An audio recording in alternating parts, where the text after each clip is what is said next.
Good morning. Well, first thing I'd like to do is to thank everybody that's helped us put this on. As you saw in the movie, I think at the time we may have had 45,000 or so people working with Berkshire, with 12.8 at headquarters. We're probably up to about 60,000 now, and we still have 12.8. And they take care of putting on this whole meeting. We get help from people in internal audit, and we get terrific help from the people at all of our companies who work very hard to put on the exhibits, and we hope that you not only visit them but patronize them, and we'll give you ample time to do that. As you can see, I enlisted my family for the movie, and I want to thank them. I want to particularly thank Kelly Muchmore and Mark Hamburg for their work in putting this on. It's a real project.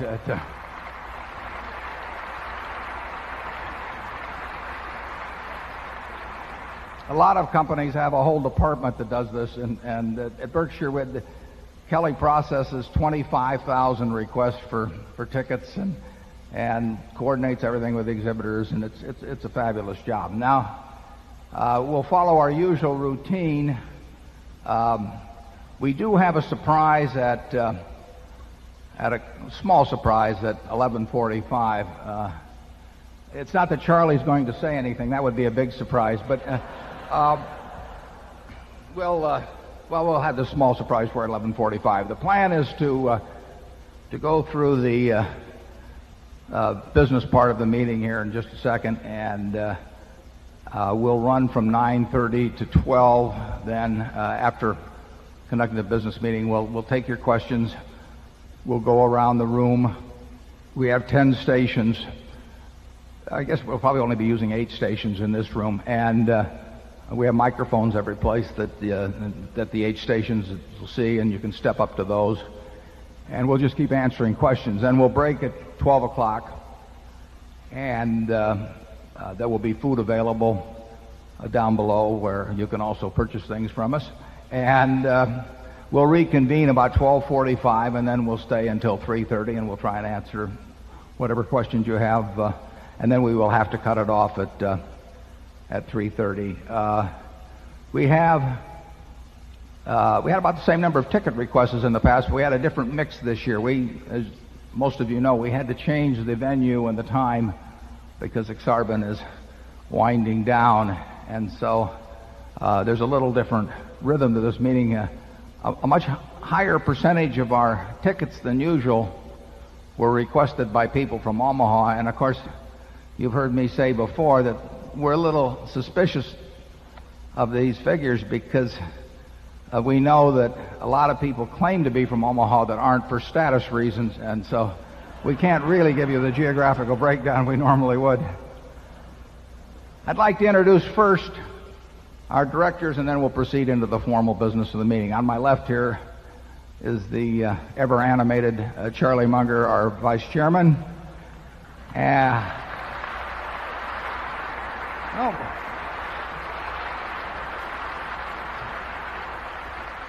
And if the other directors will stand up as I announce their names, we have the better voice in the movie, my wife, Susan Buffett. Susie?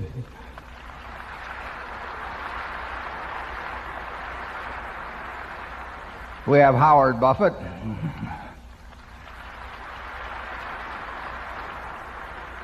You can see we find these names in the phone book. I mean, and Kim Chase. Kim?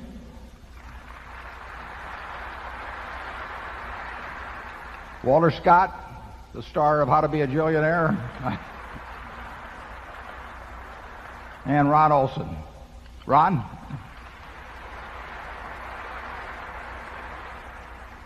Okay, we'll now take on the formal part of the meeting. Try and set a new record, I think 5 minutes 38.4, but with the 4-minute mile has always been our ambition on this. So I will go through this, and then we'll get to the questions. The meeting will now come to order. I'm Warren Buffett, Chairman of the Board of Directors of this company. I welcome you to this 2000 annual meeting of shareholders. I've introduced the directors. Also with us today are partners in the firm of Deloitte & Touche, our auditors. They are available to respond to appropriate questions you might have concerning their firm's audit of the accounts of Berkshire. Mr. Forrest Crutter is Secretary of Berkshire. He will make a written record of the proceedings. Ms. Becky Amick has been appointed Inspector of Elections at this meeting. She will certify to the count of votes cast in the election for directors. The named proxy holders for this meeting are Walter Scott Jr. and Mark D. Hamburg. Does the Secretary have a report of the number of Berkshire shares outstanding entitled to vote and represented at the meeting? I do. Yes, I do. As indicated in the proxy statement that accompanied the notice of this meeting that was sent by first-class mail to all shareholders of record on March 3, 2000, being the record date for this meeting, there are 1,341,174 shares of Class A Berkshire Hathaway common stock outstanding, with each share entitled to one vote on motions considered at the meeting, and 5,385,320 shares of Class B Berkshire Hathaway common stock outstanding, with each share entitled to 1/200th of one vote on motions considered at the meeting. Of that number, 1,116,151 Class A shares and 4,342,959 Class B shares are represented at this meeting by proxies returned through Thursday evening, April 27. Thank you. That number represents a quorum, and we will therefore directly proceed with the meeting. The first order of business will be a reading of the minutes of the last meeting of shareholders.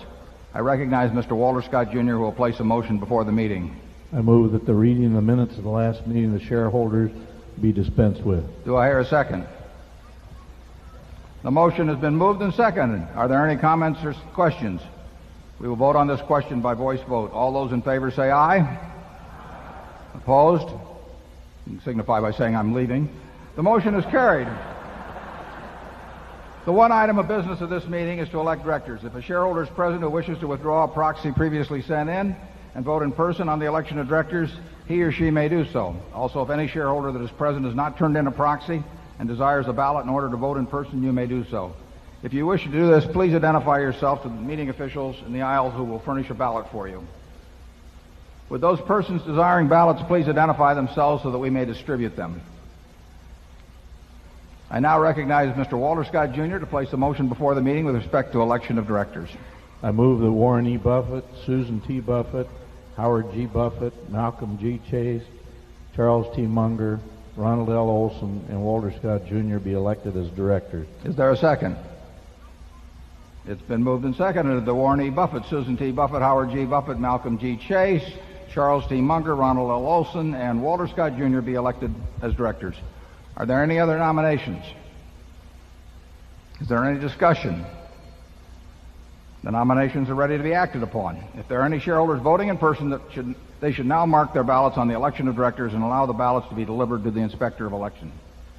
Would the proxy holders please also submit to the Inspector of Elections a ballot on the election of directors, voting the proxies in accordance with the instructions they have received. Ms. Amick, when you are ready, you may give your report. My report is ready. The ballot of the proxy holders in response to proxies that were received through last Thursday evening cast not less than 1,136,497 votes for each nominee. That number far exceeds a majority of the number of the total votes related to all Class A and Class B shares outstanding. The certification required by Delaware law of the precise count of the votes, including the additional votes to be cast by the proxy holders in response to proxies delivered at this meeting, as well as those cast in person at this meeting, if any, will be given to the Secretary to be placed with the minutes of this meeting. Thank you, Becky. Warren E. Buffett, Susan T. Buffett, Howard G. Buffett, Malcolm G. Chase, Charles T. Munger, Ronald L. Olson, and Walter Scott Jr. have been elected as directors. Does anyone have any further business to come before this meeting before we adjourn? If not, I recognize Mr. Walter Scott Jr. to place a motion before the meeting. I move that this meeting be adjourned. Is there a second? A motion to adjourn has been made and seconded. We will vote by voice. Is there any discussion? If not, all in favor say aye. All opposed, no. This meeting's adjourned. Thank you.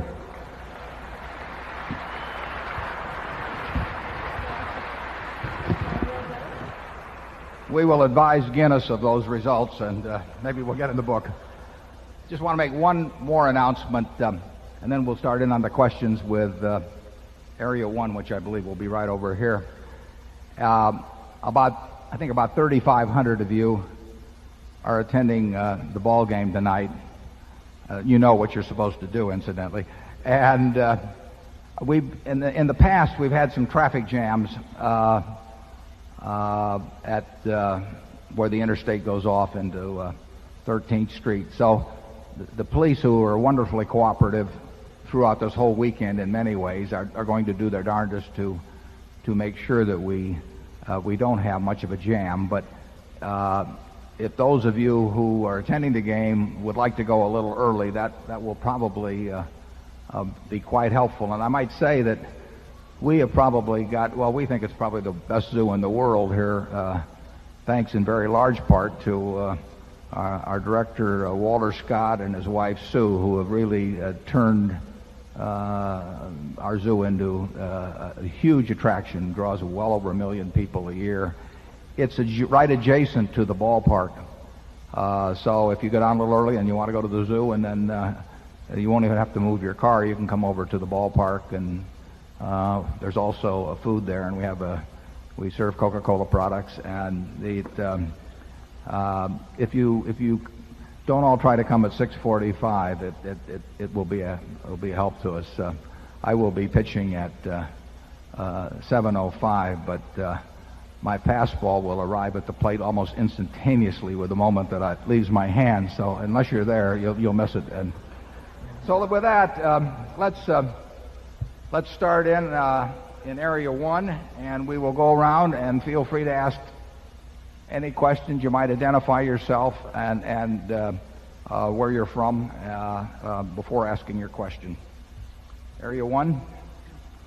Good morning, Mr. Buffett and Mr. Munger. My name is Steve Yates. I'm from Chicago. I'm a Berkshire shareholder, and this is my 6th year coming to this meeting. I'd like to thank you for all your time and advice through the years. It's been great. I'd also like to thank all those wonderful people who sold Berkshire this year for giving us an opportunity to purchase more of the world's greatest company for dirt cheap prices. We will convey your thanks. I own another stock which sells for 4 times current trailing earnings. Every quarter we get a report. Earnings go up, sales go up, cash flow goes up, the equity base expands, they gain market share, and the stock goes down. The company has a 60% 5-year annualized growth rate and sells at 4 times earnings. I have 2 related questions. First, is this a growth stock or a value stock? And could you please give us your definitions of these terms? Second, the company sells recreational vehicles. Demographic trends in the recreation and leisure areas, RVs, cruise lines, golf equipment, etc., seem to be quite good. Do you see any opportunities for Berkshire here? Thanks. Well, the question about growth and value is we've addressed in past annual reports, but they are not 2 distinct categories of business. Every business is worth the present. If you knew what it was going to be able to disgorge in cash between now and Judgment Day, you could come to a precise figure as to what it is worth today. Now, elements of that can be the ability to use additional capital at good rates. And most growth companies that are characterized as growth companies, have that as a characteristic. But there is no distinction in our minds between growth and value. Every business we look at as being a value proposition. The potential for growth and the likelihood of good economics being attached to that growth are part of the equation in evaluation. But they're all value decisions. A company that pays no dividends, growing 100% a year, is losing money now. That's a value decision. You have to decide how much value you're going to get. Actually, it's very simple. The first investment primer, when would you guess it was written? The first investment primer that I know of, and it was pretty good advice, was delivered in about 600 BC by Aesop. And Aesop, you'll remember, said, "A bird in the hand is worth 2 in the bush." Incidentally, Aesop did not know it was 600 BC. He was smart, but he wasn't that smart. Now, Aesop was onto something, but he didn't finish it, because there's a couple of other questions that go along with that. But it is an investment equation. A bird in the hand is worth two in the bush. He forgot to say exactly when you were going to get the two from the bush, and he forgot to say what interest rates were that you had to measure this against. But if he'd given those two factors, he would have defined investment for the next 2,600 years, because a bird in the hand is, you will trade a bird in the hand, which is investing. You lay out cash today, and then the question is, as an investment decision, you have to evaluate how many birds are in the bush. You may think there are 2 birds in the bush or 3 birds in the bush, and you have to decide when they're going to come out and when you're going to acquire them. Now, if interest rates are 5%, and you're going to get 2 birds from the bush in 5 years, we'll say, versus 1 now, 2 birds in the bush are much better than a bird in the hand now. So you want to trade your bird in the hand and say, I'll take 2 birds in the bush, because if you're going to get them in 5 years, that's roughly 14% compounded annually, and interest rates are only 5%. But if interest rates were 20%, you would decline to take 2 birds in the bush 5 years from now. You would say that's not good enough, because at 20%, if I just keep this bird in my hand and compound it, I'll have more birds than 2 birds in the bush in 5 years. Now, what's all that got to do with growth? Well, usually growth people associate with a lot more birds in the bush, but you still have to decide when you're going to get them. And you have to measure that against interest rates, and you have to measure it against other bushes and other equations. And that's all investing is. It's a value decision based on, what it is worth, how many birds are in that bush, when you're going to get them, and what interest rates are. Now, if you pay $500 billion, and when we buy a stock, we always think in terms of buying the whole enterprise, because it enables us to think as businessmen rather than as stock speculators. So let's just take a company that has marvelous prospects, is paying you nothing now, and you buy it at a valuation of $500 billion. Now, if you feel that 10% is the appropriate rate of return, and you can pick your figure, that means that if it pays you nothing this year, but starts paying next year, it has to be able to pay you $55 billion in perpetuity each year. But if it's not going to pay until the 3rd year, then it has to pay you $60.5 billion in perpetuity to justify the present price. Every year that you wait to take a bird out of the bush means that you have to take out more birds. It's that simple. And I question in my mind whether people who pay $500 billion implicitly for a business by buying 10 shares of stock at some price are really thinking of the mathematics implicit in what they are doing.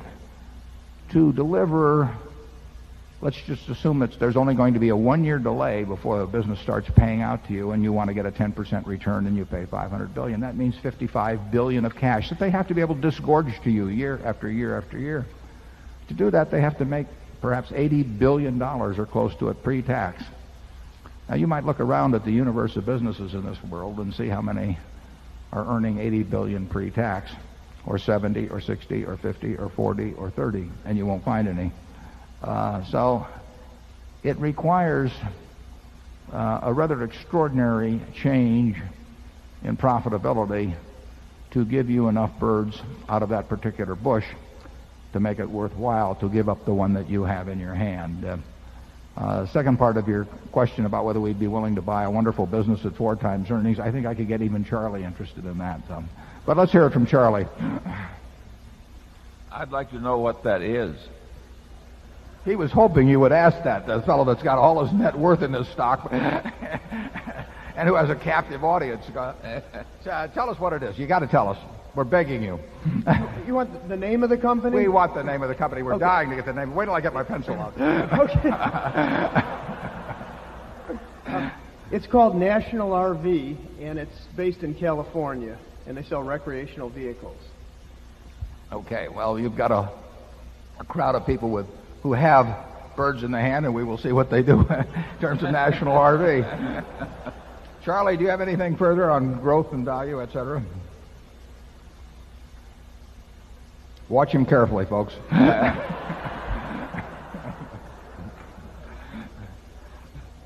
Well, I agree that all intelligent investing is value investing. You have to acquire more than you really pay for, and that's a value judgment. But you can look for more than you're paying for in a lot of different ways. You can use filters to sift the investment universe, and if you stick with stocks that can't possibly be wonderful to just put away in your safe deposit box for 40 years, but are underpriced, then you have to keep moving around all the time. As they get closer to what you think the real value is, you have to sell them and then find others. And so it's an active kind of investing. The investing where you find a few great companies and just sit on your ass because you've correctly predicted the future, that is what it's very nice to be good at. The movie was G-rated, even though.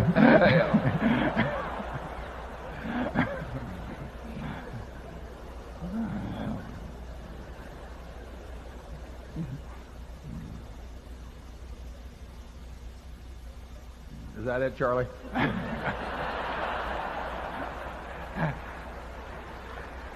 Okay, we will move to Area 2. Good morning, gentlemen. Wayne Peters. And where I come from, our ladies are referred to as birds. And I'm sure I know a lot that would trade one in the hand for two in the bush, irrespective of the interest rate.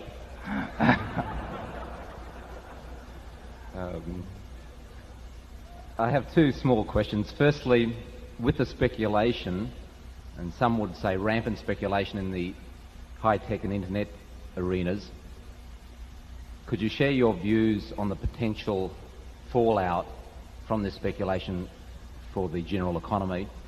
And secondly, how long did it actually take you to perfect that curveball? And are we going to see it tonight? I don't think I want to give anything away about my pitches tonight.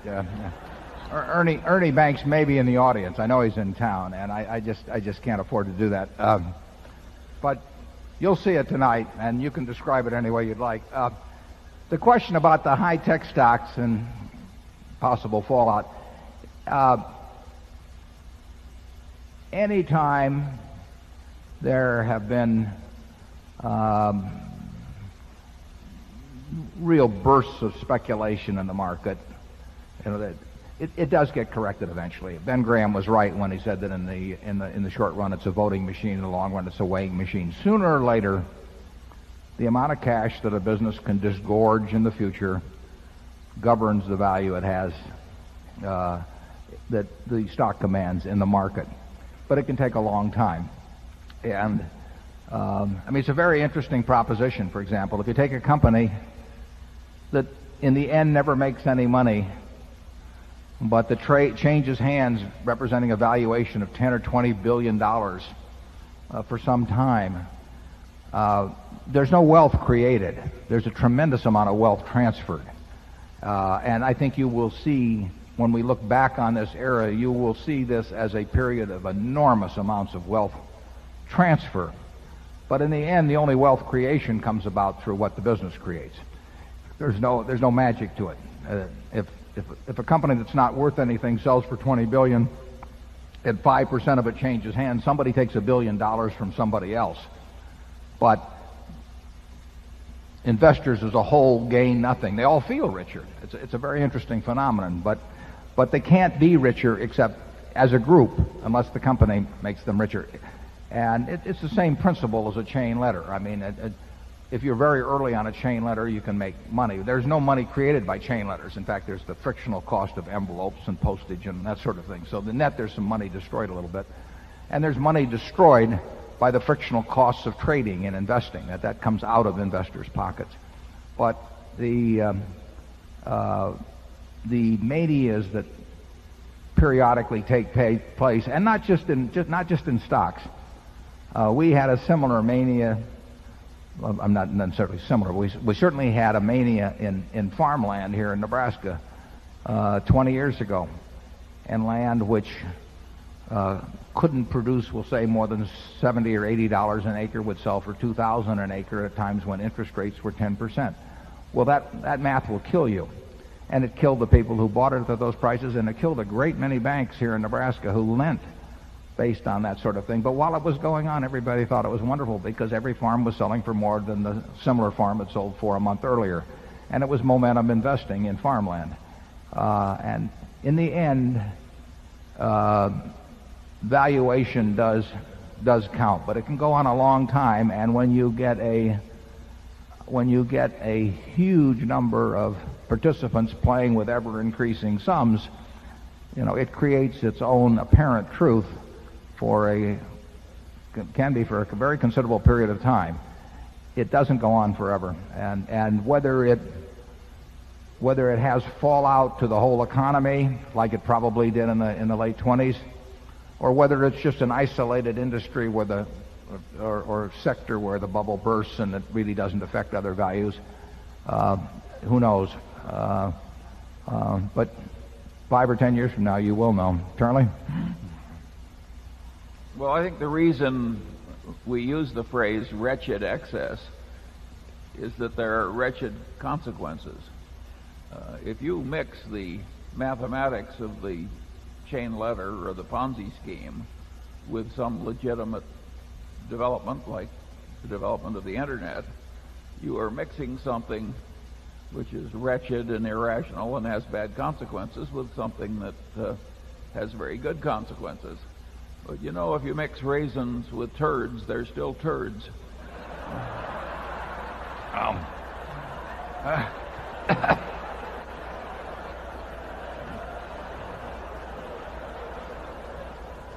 That's why they have me write the annual report.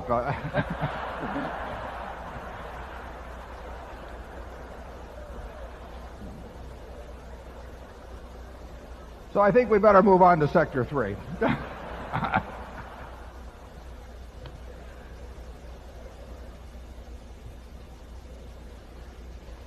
Way back there? Yeah.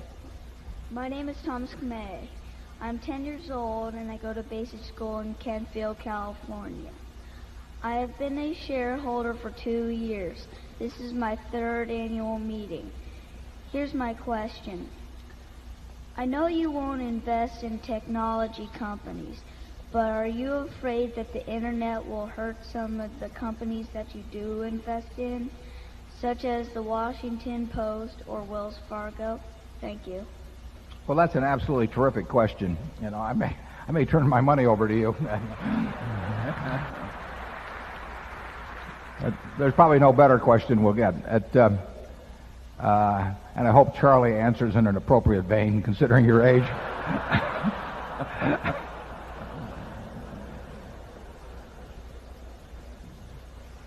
We do not. We have no. It's no religious belief that we don't buy into tech companies.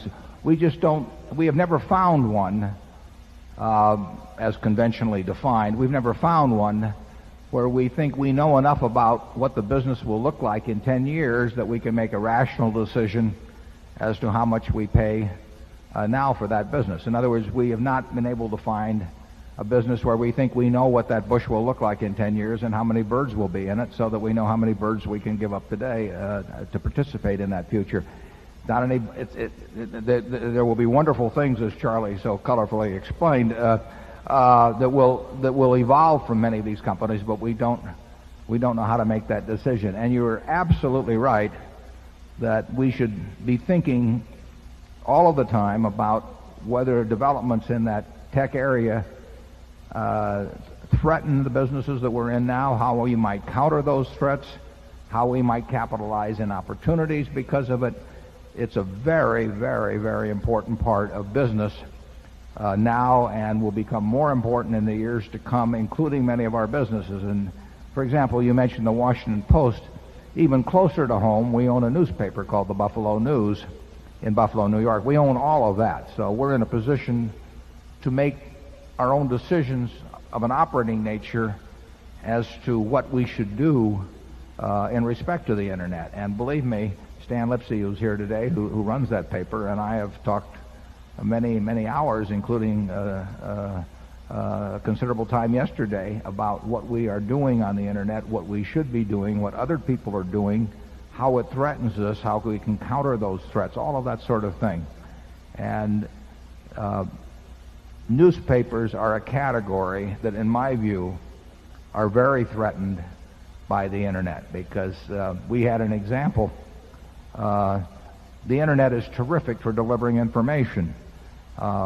We have a product, World Book, that's terrific for delivering information. And 15 years ago, print encyclopedias were the best tool, probably, for educating not only young children, but for educating me or Charlie when we wanted to look up on something on a subject. And the World Book is a marvelous product, but it requires chopping down trees, and it requires operating paper mills, and it requires binding and printing, and it requires a delivery of a 70-pound UPS package. And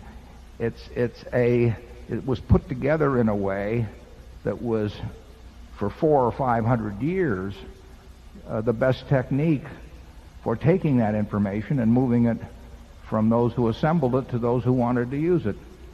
And then the Internet changed that in a very major way. So we have seen firsthand and experienced the business consequences of the improvement offered by the Internet in the delivery of information. And newspapers, although not as immediately susceptible to that problem, still face that overpowering factor. When you eliminate the delivery cost, I mean, we pay a significant percentage of our circulation revenue to our carriers, and we pay additional money to the district managers, and we pay for the trucks to deliver the product out, and we pay for huge printing presses and all of that sort of thing. And people do chop down trees in order to give us the raw material to transmit information in Buffalo, about what the Buffalo Bills did yesterday on Sunday with all the details. And now you have the Internet that has virtually no incremental unit cost to anything and can deliver the information instantaneously. So it's a big factor for newspapers. And the newspaper world, in my view, will look very, very, very different in not that many years. And I find it kind of interesting because the people in the newspaper business are a little schizophrenic about this.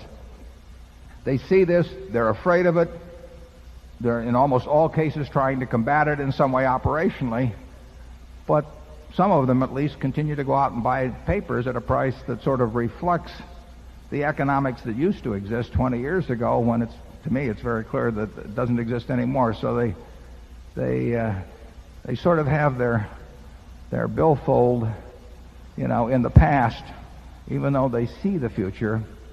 And I think probably they're making mistakes in many cases.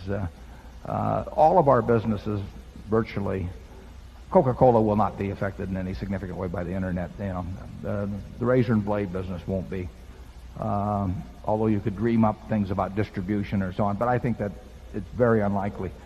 But other businesses we have, our insurance business, particularly at Geico, will be very affected by the Internet. Now, that may turn out to be a big advantage to us over time. I wouldn't be surprised if it is. But our retailing businesses are all threatened in one way or another by Internet developments, and there may be some opportunities there too. But it's a change. It's going to be change in the world, how the world gets entertainment. It's going to be change in the world, how the world gets information. And it is incredibly low cost compared to most of the methods of conveying entertainment and information now. Charlie? Willie asked if we were afraid that the Internet would hurt some of our business, and I think the answer is yes.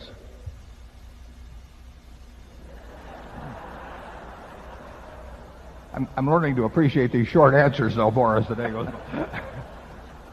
I want to thank you for coming to our meeting, incidentally. You're way ahead of me. I didn't buy my first stock until I was 11, and so you've got a real jump on me, and I wish you well. Okay, Area 4. Warren and Charlie, good morning. This is Mo Spence, Waterloo, Nebraska. In 1999, Berkshire Hathaway managed to produce a positive gain in net worth of 0.5%. That means that since present management took over 35 years ago, Berkshire Hathaway has realized a positive gain each and every year and produced an average annual gain of 24%.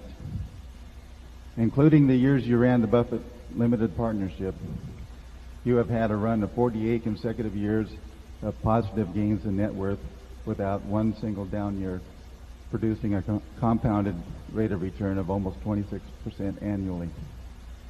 On behalf of the long-term shareholders of Berkshire Hathaway, we want to thank you from the bottom of our pocketbooks. No, thank you. I hope your question isn't going to be whether we can continue that, but go ahead. Do you have a question? My question is, don't you think you could have ended the millennium with a bigger bang than 0.5%? Well, I certainly wish we could have, but the interesting thing about those figures, actually the figures go back before that, because the very best period was pre the partnership days, but because the amount I was working with was so small. But there's nothing magic about a 1 year period. I mean, it's the way the measurements come out.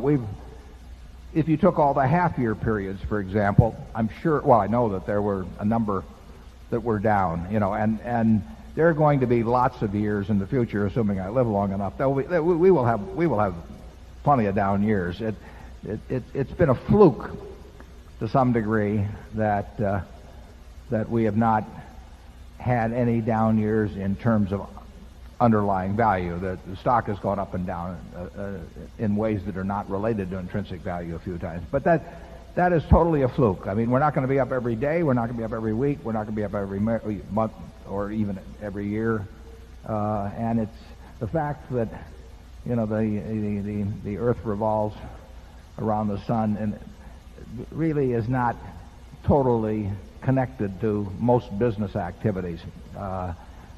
Or the fruition of most investment ideas or anything of the sort. So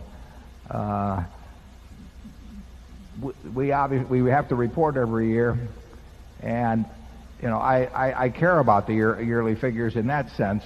I don't really care about them totally as a measure of what we're doing.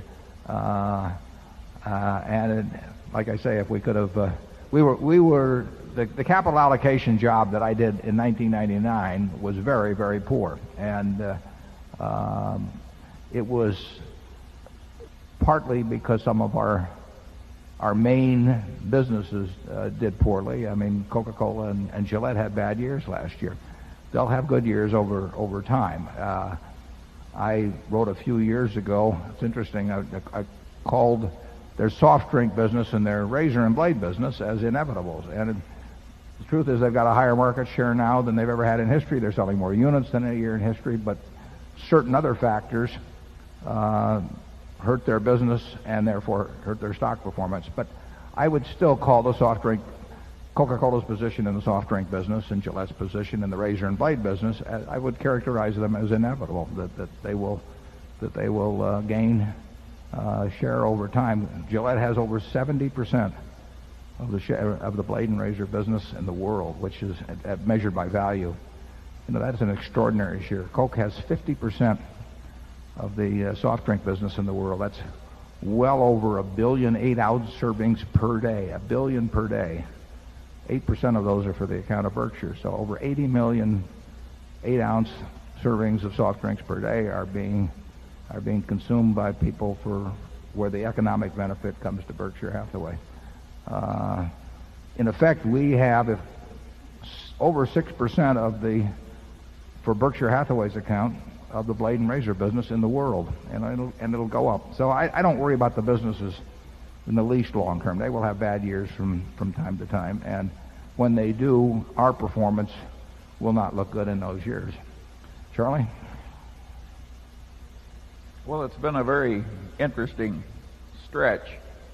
One of the most interesting things about the stretch is that during pretty much the whole period, the company has owned marketable securities in excess of its net worth.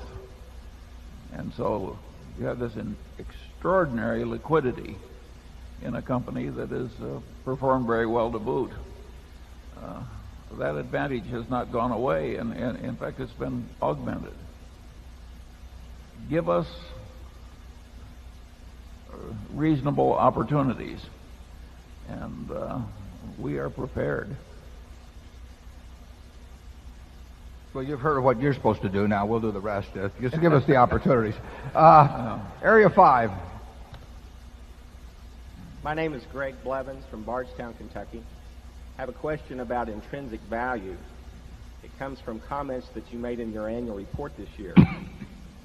In there, you described the extraordinary skills of a JIT in judging risk.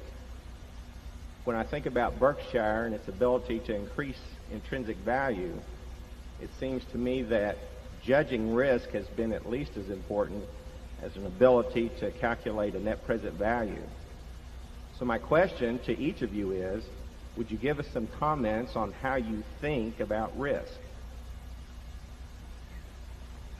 Well, we think of business risk in terms of what can happen, say, 5, 10, 15 years from now that will destroy or modify or reduce the economic strengths that we perceive currently exist in a business. And some businesses it's impossible to figure, or at least it's impossible for us to figure, and then we don't even think about it then. We are enormously risk averse. We are not risk averse in terms of losing $1 billion if there were an earthquake in California today. And we're thinking of writing a policy, for example, in the next week or so on a primary insurance risk of over $1 billion. That doesn't bother us as long as the math is in our favor. But in terms of doing a group of transactions like that, we are very risk averse. In other words, we want to think that we've got a mathematical edge in every transaction, and we think that we'll do enough transactions over a lifetime so that no matter what the result of any single one, that the group expectancy gets almost to certainty. When we look at businesses, we try to think of what can go wrong with them. We try to look at businesses that are good businesses now, and we think about what can go wrong with them. If we can think of very much that can go wrong with them, we just forget it. We are not in the business of assuming a lot of risk in businesses. That doesn't mean we don't do it inadvertently and make mistakes, because we do. But we don't intentionally or willingly, voluntarily go into situations where we perceive really significant risks that the business is going to change in a major way. And that gets down to what you probably heard me talk about before, is what kind of a moat is around the business. Every business that we look at, we think of as an economic castle. And castles are subject to marauders. And in capitalism, any castle you have, whether it's razor blades or soft drinks or whatever, you have to expect that. I mean, you want the capitalistic system to work in a way that millions of people are out there with capital thinking about ways to take your castle away from you and appropriate it for their own use. And then the question is, what kind of a moat do you have around that castle that protects it? See's Candy has a wonderful moat around its castle. And Chuck Huggins has taken that moat, which he took charge of in 1972, and he has widened that moat every year. He throws crocodiles and sharks and piranhas in the moat, and it gets harder and harder for people to swim across and attack the castle. So they don't do it. If you look since 1972, Forrest Mars tried with FLM, I don't know, 20 years ago, and I hate to think of how much money it cost him to try that. And he was a very experienced businessman. So we think in terms of that moat and the ability to keep its width and its impossibility of being crossed as the primary criterion of a great business. And to our managers, we say we want the moat widened every year. That does not necessarily mean that the profit is more this year than last year, because it won't be sometimes. But if the moat is widened every year, the business will do very well. When we see a moat that's tenuous in any way, getting back to your question, it's just too risky. We don't know how to evaluate that. and therefore we leave it alone. We think all of our businesses, virtually all of our businesses, have pretty darn good moats, and we think the managers are widening them. Charlie? How could you say it better? Here, have some peanut brittle on that one. Okay, 6. Good morning. Morning. My name is Hugh Stevenson. I'm a shareholder from Atlanta. My question involves the company's activities before and shortly after the Gen Re acquisition. I remember you saying once that in insurance, virtually all surprises are negative ones. And I'm wondering, given the company's operating experience in insurance over a long period of time, could you tell us what happened in the Unicover situation?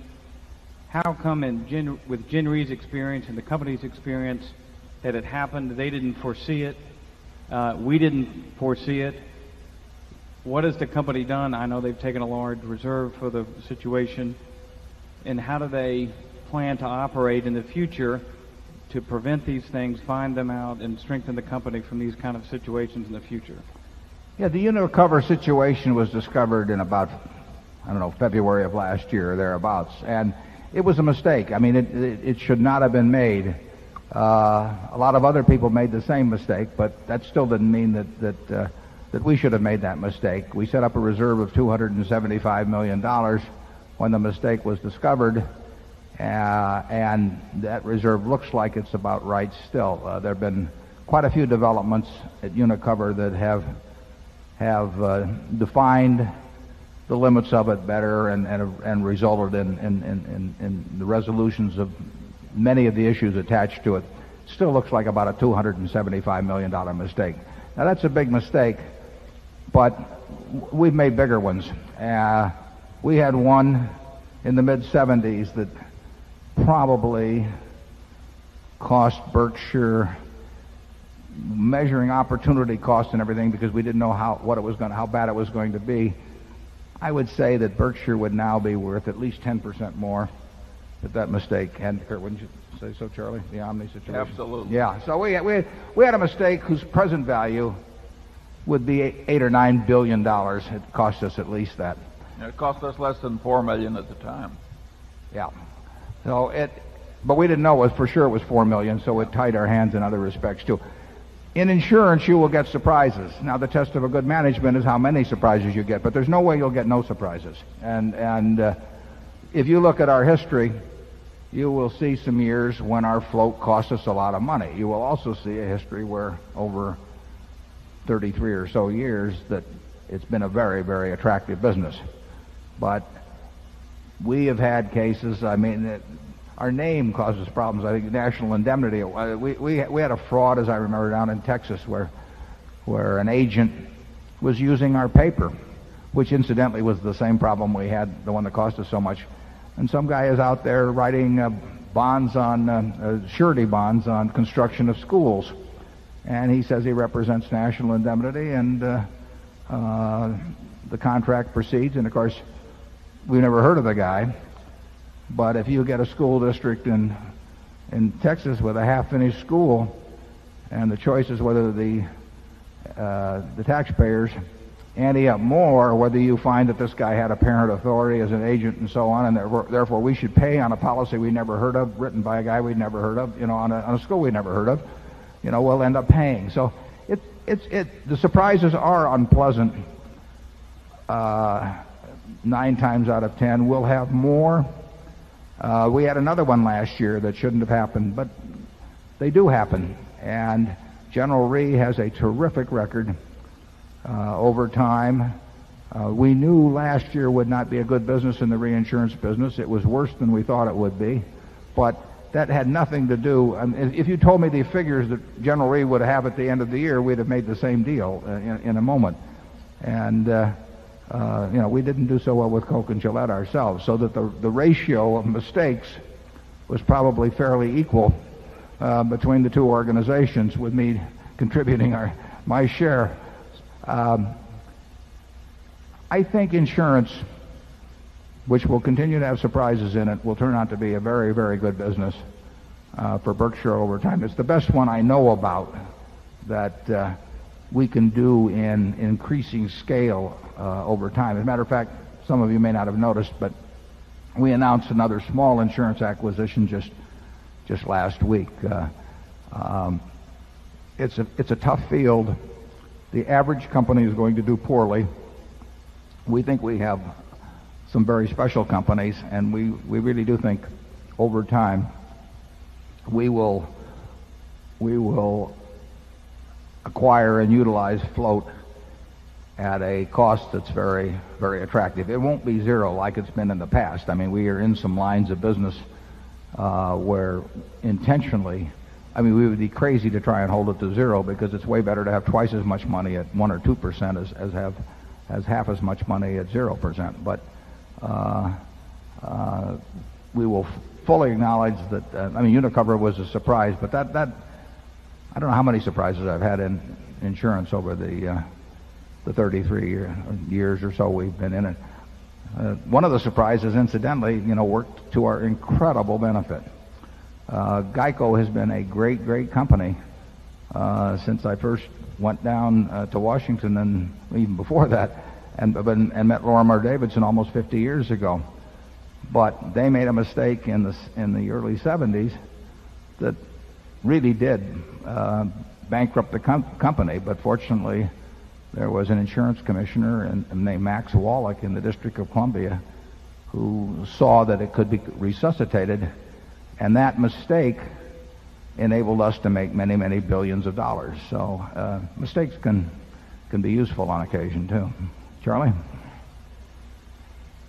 All that said, it is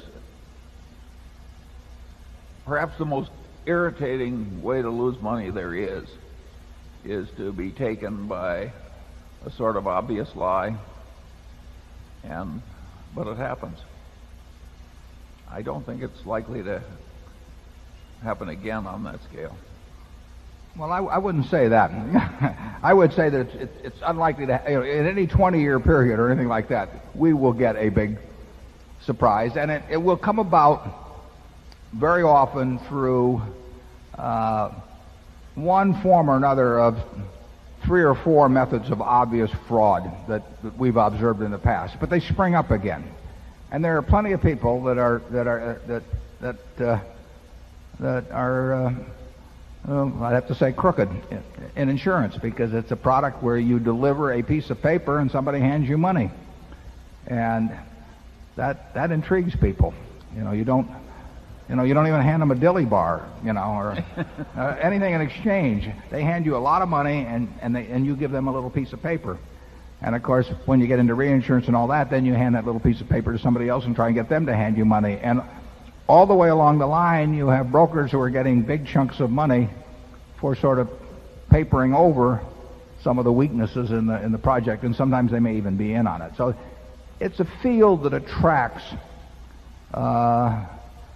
chicanery, and often the same people come back again and again. It's amazing to me. So I would say that we will get a surprise or two over any 10-year period in insurance. It's almost impossible to avoid. We should try to minimize it. We do try to minimize it, but I would not want to bet my life that we've seen the last of a Unicover type situation. They're always just a little bit different enough so that it doesn't get spotted, or somebody down the line doesn't get the message. But I don't know. Don't you think, Charlie, we'll see another one? Well, perhaps so, but it was a long time from one to the other. Yeah, right. And maybe I'll be able to get through without another. One of these fraud artists, Warren caused me to meet years ago, and his proposition was that he had this perfectly marvelous business.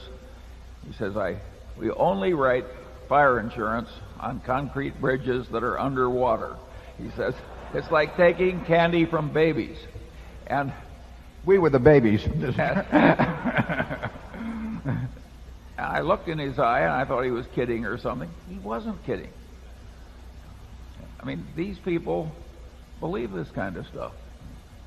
The truth is, if Charlie and I could see everybody we dealt with, we would screen out some perfectly honest people too. I think we could probably screen out the crooked propositions. I mean, they do have similar characteristics to them. And what happens is you get somebody out in the field who is eager to write business or who's being wooed by producers, and the intermediaries get very good at it. It's the same way lousy stocks get sold. I mean, you get people who are getting paid very well to separate you from your money, and that's worked over the years. The good salesmen find out they can make more money,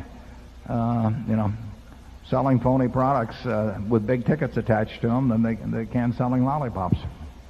Number 7. Good morning, Mr. Buffett, and good morning, Mr. Munger. My name is Monish Pabrai, and I'm from Long Grove, Illinois. I have been a student and disciple of yourself, Mr. Buffett, for some time, and especially Mr. Munger. And I have adopted quite intensely your theories on capital allocation in the manner in which I run my business as well as my portfolio, and quite pleased with the results so far. My question has to do with the original 1950s Buffett partnerships. There is some conflicting data in the various books about you pertaining to the rules of the partnership and the fees of the partnership.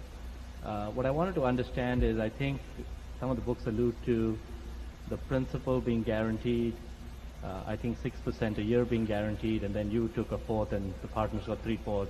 In some cases they talk about 4%, in some cases they say there was no guarantee. I would just appreciate a clarification on that.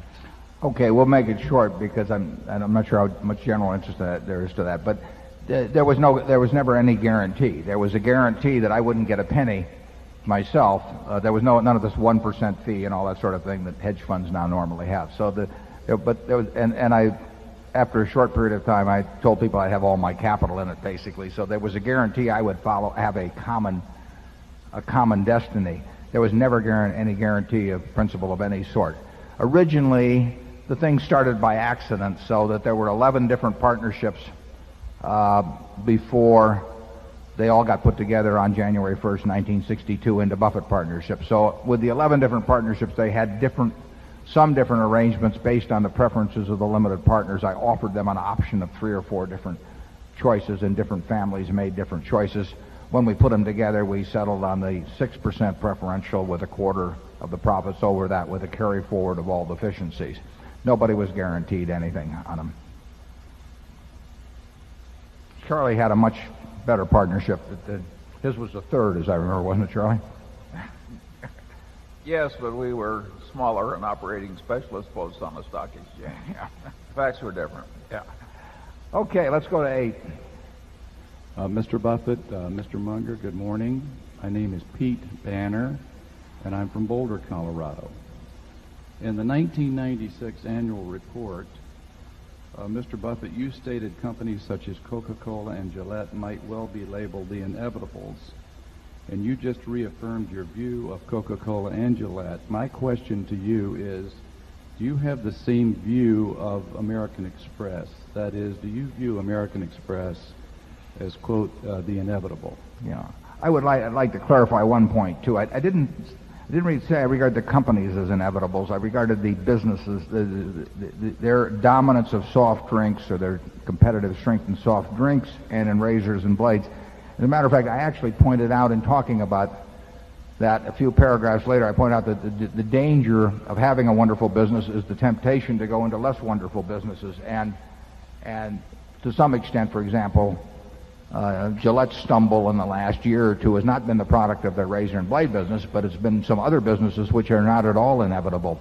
And that is always a risk, and it's a risk I pointed out, that when a company with a wonderful business gets into a mediocre business, that usually the reputation of the mediocre business prevails over the supposed invincibility of the management of the wonderful business.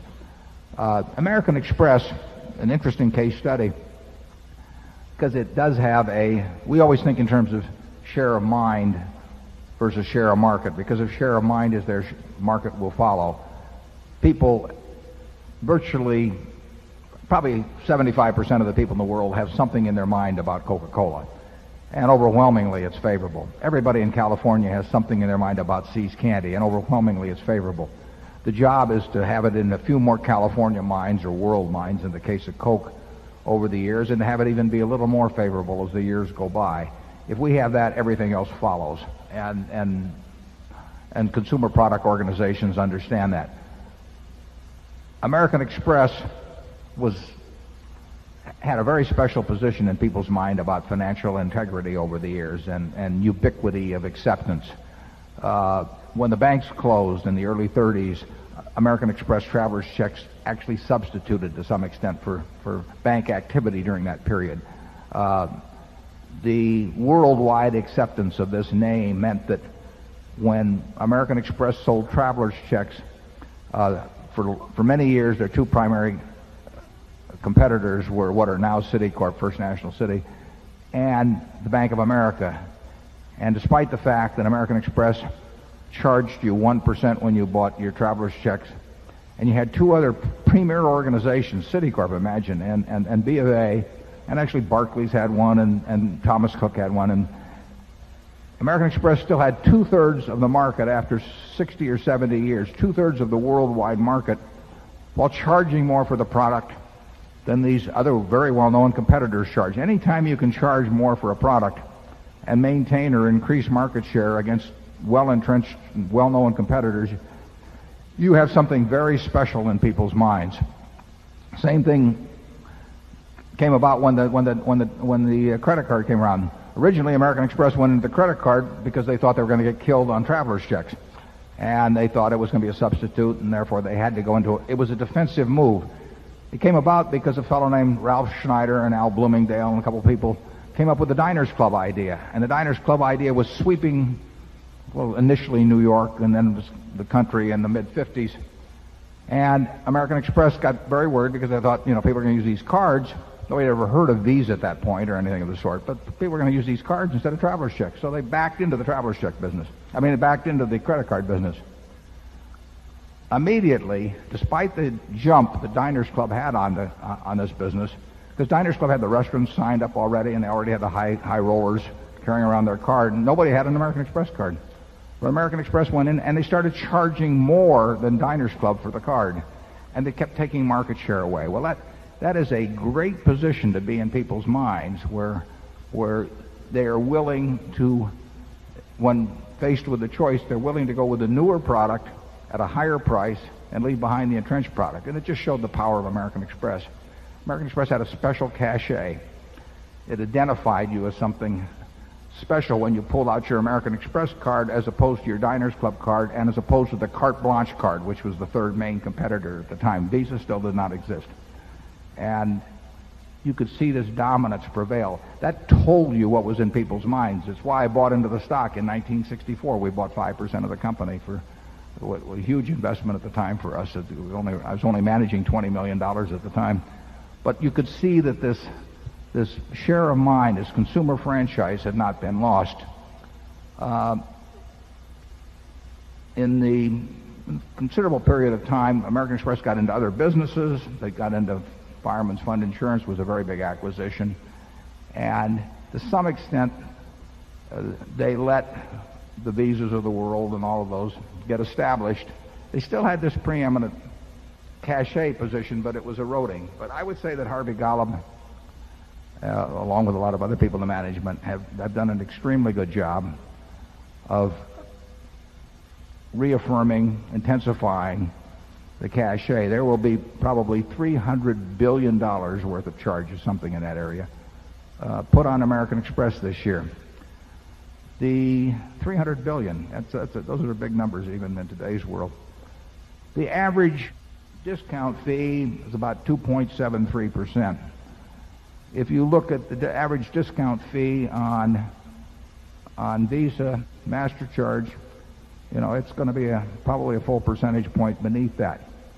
So you've got a percentage point on $300 billion, which is $3 billion of revenue that your competitor doesn't get. You can do a lot of things for your clientele. And they've segmented the card, as you know. They've even recently gone to this black card. and which sells for $1,000. And it's got a very special cachet. I would say that, I wouldn't use the word inevitable, but I would say that nourished properly, that the American Express name has had, excuse me, has huge value and is very, very likely to get stronger and stronger as the years go by. But I think that what they went through showed that it could take quite a beating and come back, but I don't think you'd want to test it that way indefinitely. Incidentally, that's one of the things we look for in businesses is how, if you see a business take a lot of adversity and still do well, that tells you something about the underlying strength of the business. The classic case on that was, to me, is AOL. 4 or 5 years ago,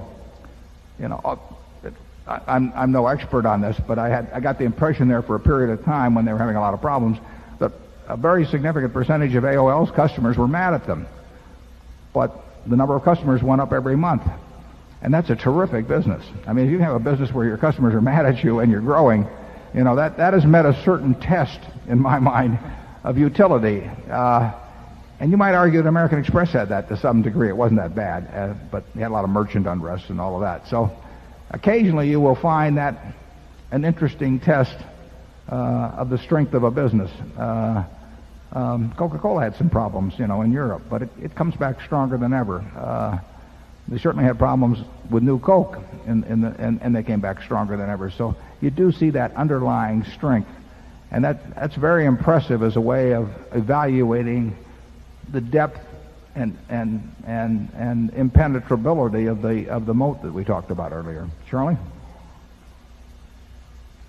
Well, I think it would be easier to screw up American Express than it would Coke or Gillette, but it's an immensely strong business, and it's wonderful to have it. We own about 11% of American Express, so when there are $300 billion of charges, we're getting $33 billion of those for the account of Berkshire, and it's growing at a pretty good clip. The first quarter it grew very substantially, and both cardholders and charges, and my guess is that our 11% becomes more valuable over time. It's hard to think of anything that would destroy it. The business is very interesting. They made a deal to put American Express cards into Costco. I think that is a very intelligent thing for American Express to have done, and it's a very aggressive place that does a lot of interesting things. Charlie is a director of Costco, so he's Costco is an absolutely fabulous organization. We should have owned a lot of Costco over the years, and I blew it. Charlie was for it, but I blew it. And, okay, we'll go to number one again. My name is Jinting Wang from San Diego, California. What's that? Oh, yeah. First, I would thank both of you. My question is also about growth and value. If you look at the business in this country, most of them, if not all of them, are cyclical to various degree. Certain businesses are, of course, more cyclical than other businesses. So when you buy a business or make an investment in stock, do you have a cutoff? Like if a business loses money in a downturn, we are not going to buy. If its earning begin to decline in a downturn, we are not going to buy. But if the earning growth slows down, then we can look at the business and make an investment. So do you have a cutoff in terms of this cyclical factor? And also, when you buy a business, in terms of the current PE ratio, also do you have a cutoff? Let's say if its PE ratio is more than 15, 16, we are not going to buy the business no matter how much the earning may grow in the future. And so basically it's about the growth and value. Yeah, we have, to answer your question directly, we have no cutoff whatsoever. We don't think in terms of absolutes that way because, again, we are trying to think of how many birds are in the bush. And sometimes the number that are currently being shown could be negative. One of the best buys we ever made was in 1976 when we bought a significant percentage, what became through repurchases 50% of Geico, at a time when the company was losing a lot of money and was destined to lose a lot of money in the immediate future. And you know, the fact they were losing money was not lost on us, but we thought we saw a future there that was significantly different than the current situation. So it would not bother us in the least to buy into a business that currently was losing money for some reason that we understood, and where we thought that the future was going to be significantly different. Similarly, if a business is making some money, there's no PE ratio that we have in mind as being a cutoff point at all. There are businesses, I mean, you could have some business making a sliver of money on which you would pay a very, very high PE ratio, but it's basically, we look at all of these as businesses. We are, for example, at Executive Jet, NetJets, we're losing money in Europe. Well, we expect to lose money in Europe getting established. So does that mean it's a bad thing to buy 100% of if you own the whole company, or 3% of if Executive Jet was a public company and you were buying into it? No, I mean, there are all kinds of decisions that involve the future looking different in some important way than the present. Most of our decisions relate to things where we expect the future not to change much. But you get this, well, American Express was a good example. And when we bought it in 1964, a fellow named Tino DeAngelis had caused them incredible trouble. You know, it was one of those decisions that looked for time as if it could break the company. So we knew if you had been charging for what Tino had stolen from the company against the income account that year, or the legal costs that were going to be attached to it, you were looking at a significant loss. But the question was, what was American Express going to look like 10 or 20 years later? And we felt very good about that. So there are no arbitrary cutoff points, but there is that focus on how much cash will this business deliver, you know, between now and kingdom come. Now, as a practical matter, if you estimate it for 20 years or so, the terminal values get less important. So, but you do want to have in your mind a stream of cash that will be thrown off over, say, a 20-year period that makes sense discounted at a proper interest rate compared to what you're paying today. And that's what investment's all about. Charlie? Yeah, the answer is almost the exact reverse of what you were pointing toward. A business with something glorious underneath, disguised by terrible numbers that cause cutoff points in other people's minds, is ideal for us if we can figure it out. Yeah, we've had a couple of those in our history that have made us a lot of money. I mean, we don't want to wish anybody ill, but... Oh, I wouldn't go that far. Okay, well, Charlie...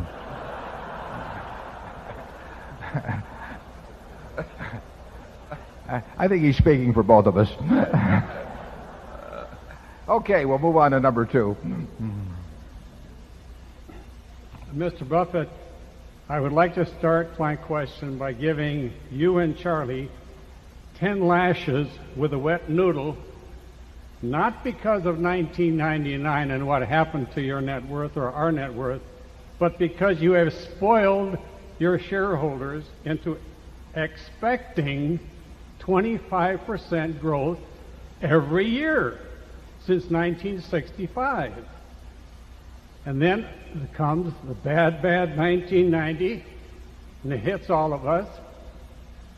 But by my calculations, you personally, Mr. Buffett, have lost over $10 billion, not million, $1 billion during 1999. So I don't think we should get too mad at you, because probably all of us have, at this point in our life, increased our net worth and made a lot of money. Now, so you don't get a wet noodle today. And the shareholders have I'm sure, lost thousands, and some have lost millions of dollars during the year 1999. Now, after reading your biography in November of 1998, unfortunately, I didn't know about you earlier, I started investing on November the 24th of 98, and of course I'm a poor little investor, so I bought your B stock at 23.08. Then, because the market dropped, I bought some more on the 4th of December at 22.29, and then I bought on January the 24th of 2000 at 16.89. So I do believe in dollar cost averaging, and I've been doing that for probably 30 years of my life. My January investment, I'm happy to say, is up 15%. So the worst may be over. Now, I read your annual report, and I want to compliment you that that is the easiest and most entertaining annual report, I think, created in the whole world. And I hope you continue that kind of a Thank report. Oh, I'm sorry. I was just told that I should have said who I am. My name is Gaylord Hanson, and I'm from Santa Barbara, California, where Mr. Munger puts his big multi-million-dollar boat in the water.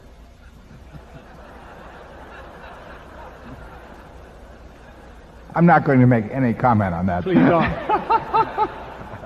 Now, with technology, computers, electronics, and software transforming our entire world, not just here, the world, I must admit that I personally invested in 4 technology, computer, software, and aggressive growth mutual funds and made up all of my 1999 losses on Berkshire Hathaway.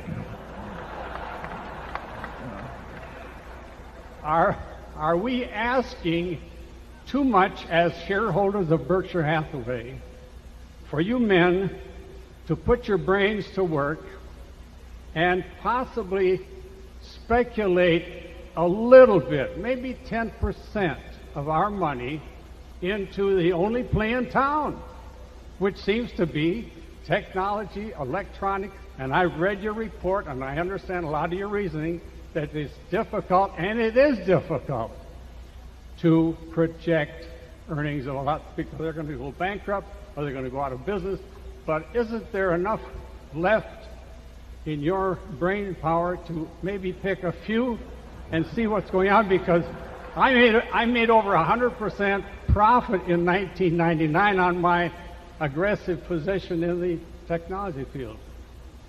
So that's okay, well, the answer is we will never buy anything we don't think we understand. And our definition of understanding is thinking that we have a reasonable probability of being able to assess where the business will be in 10 years. But, you know, we'd be delighted. We have a man here who's done very well, and if he has any business cards, you know, you can always invest with him, and we'd welcome, you know, we'll give you a booth in our exhibitor section, and anybody that wants to do that is perfectly obviously free to do it with you or through anybody else that they select. Now, you have a whole bunch of people out there that say they can do this, and maybe they can and maybe they can't, and maybe you can spot which ones can and can't. The only way we know how to make money is to try and evaluate businesses. And if we can't evaluate a carbon steel company, we don't buy it. It doesn't mean it isn't a good buy. It doesn't mean it isn't selling for a fraction of its worth. It just means that we don't know how to evaluate it. You know, if we can't evaluate the sensibilities of putting in a chemical plant or something in Brazil, we don't do it. If somebody else knows how to do it, you know, more power to them. There are all kinds of people that know how to make money in ways that we don't. But, you know, it's a free world and everybody can invest in those sort of things, but they would be making a mistake, a big mistake, to do it through us. I mean, why pick a couple of guys like Charlie and me to do something like that with when you can pick all kinds of other people that say they know how to do it? I would say this, incidentally, you mentioned a point earlier, which is how the popular press tends to think of things, but we don't consider ourselves, Charlie and I don't, richer or poor based on what the stock does. We do feel richer or poor based on what the business does. So we look at the business as to how much we're worth, and we do not look at the stock price, because the stock price doesn't mean a thing to us. I mean, it doesn't for a variety of reasons, but beyond that, imagine trying to sell hundreds of thousands of shares at the stock price. We can always sell the business. We're not going to do it, but we can always sell it for what the business is worth. We can't sell our stock for necessarily what the stock price is. So we look at the business entirely as in terms of evaluating our net worth. We figure our net worth went up very, very slightly in 1999. And we would figure that no matter what the stock was selling for. It just doesn't make any difference, because we do look at the businesses. We really look at it as if there wasn't any quote on the stock, because we don't know what the stock is going to do. If the business gets worth more at a reasonable rate, the stock will follow over time. But it won't necessarily follow week by week or month by month or year by year. We had a lousy year in 1999, but the stock price did not calibrate with that in any perfect or close to perfect manner. And we've had good years other times when the stock price is way overpriced or over-described what happened during the year. So we really measure it all the time by the business. We think of it as a private business, basically, for which there's a quotation, and if it's handy to use that quotation, either in buying more stock or something of the sort, we may do it. But it does not govern our ideas of value. Charlie? Yeah, generally I would say that if you have a lot of lovely wealth in a form that makes you comfortable, and somebody down the street has found a way to make money a lot faster in a way you don't understand, you should not be made miserable by that process. There are worse things in life than being left behind in possession of a lot of lovely money. I mean, would you want to name a couple?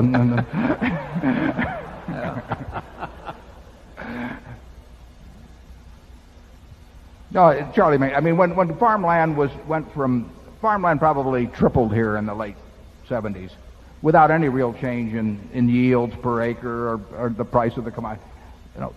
Are we going to sit around and stew because we didn't buy farmland at the start? Are we going to stew because all kinds of uranium stocks in the 50s, or you can go back at all kinds of things that the conglomerates in the late 60s, the leasing companies. I mean, you can just go down the line, and it just doesn't make any. We're not in that game. We would know how to create a chain letter, believe me. I mean, we've seen it done so many times. We know the game, but it just isn't our game. Charlie? Okay.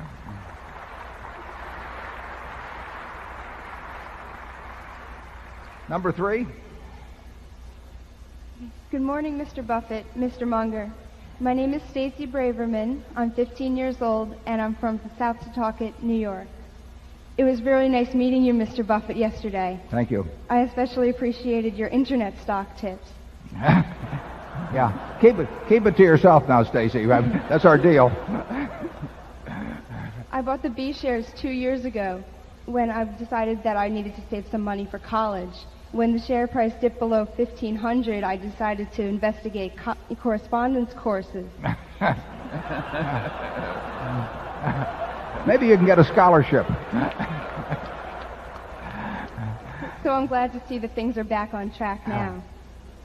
My question is, a lot of the companies that you invest in, like Coca-Cola and Gillette, seem to do better when the dollar is weak and interest rates are falling. That seems to be the opposite of what's happening now. So how is Berkshire positioning itself to take advantage of the current economic position with that assessment in mind? Yeah, well, that's a good question. But if we thought we knew what the dollar was going to do or interest rates were going to do, we won't do it, but we would just engage in transactions involving those commodities in effect or futures directly. In other words, it would not be, if we thought that the dollar was going to weaken dramatically, and we won't get those kind of thoughts, but if we did, we would buy other currencies, and it might benefit Coke in dollar terms if that happened, but it would be so much more efficient directly to pursue a currency play or an interest rate play than an indirect way through companies that have big international exposure. We would probably do it directly. We don't really think much about that because just take currency. If you look at what the yen has traded at, over the last, since World War II, from, what was it, 360 down to, 70 some, Charlie, when at the low, and back up to 140 some, and now, I don't know, 105 or wherever it may be. I mean, those moves are huge, but in the end, we're really more interested in whether more people in Japan are going to drink Coca-Cola, and over time, we're better at predicting that than we are at predicting what the yen will do. And if Coca-Cola satisfies people's needs, liquid needs, for more and more people, we will probably get a reasonable percentage of their purchasing power of those people around the world for their right to drink Coca-Cola or for shaving or whatever it may be. So if the world's standard of living improves bit by bit over time in an irregular fashion, and we supply something the world wants, we will get our share in dollars eventually. And what it, quarter to quarter or year to year, how that moves around because of currency moves really doesn't make any difference to us. It makes a difference to reported earnings in that quarter. But in terms of where Coca-Cola is going to be 10 or 20 years from now, it would be a big mistake, I think, to focus on currency moves as opposed to focusing on the product itself. And Japan offers a good example of that because you had this, you really had a move from 360 or whatever it was to the high 70s or thereabouts. I mean, that is an incredible move in currency, and it can overshadow in the short run even what's happening in the business. But long range, what's really made Coca-Cola strong in Japan is the fact that the Japanese people have accepted their products in a big way, and Coca-Cola has built this tremendous, for example, vending machine presence. And the Japanese market is very different than all the rest of the markets in the world virtually, in that such a high percentage flows through vending machines. And my memory is that we may have something like 900 and some thousand out of something over 2 million vending machines in the country. So we've got this tremendously dominant position. It's a little like billboards might be in this country. Plus we have this terrific product, Georgia Coffee, which is huge over there. And that's the sort of thing we focus on because that's something we understand. We don't understand what currencies are going to do week to week or month to month or year to year. And we always try to focus on what's knowable and what's important. Now, currency might be important, but we don't think it's knowable. Other things are unimportant, but knowable. But what really counts is what's knowable and important. And what's knowable and important about Coca-Cola is the fact that more and more people are going to consume soft drinks around the world and have been doing so year after year after year, and that Coca-Cola is going to gain share, and that the product is extraordinarily inexpensive relative to the pleasure it brings to people. Coca-Cola in the 30s, when I was a kid, I bought 6 for a quarter and sold them for a nickel each. That was a 6.5 ounce bottle for a nickel at Coke. And you can buy a 12 ounce can now at pick a supermarket sale for not much more than twice per ounce what it was selling for in the 30s. You won't find many products where that kind of a value proposition has developed over the years.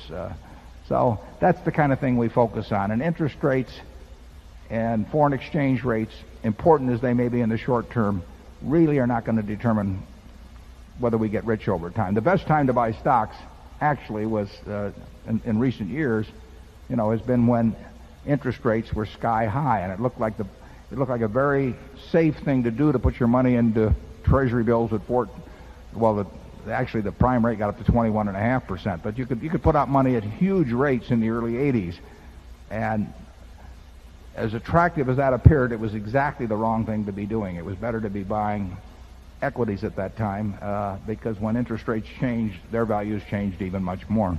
Charlie?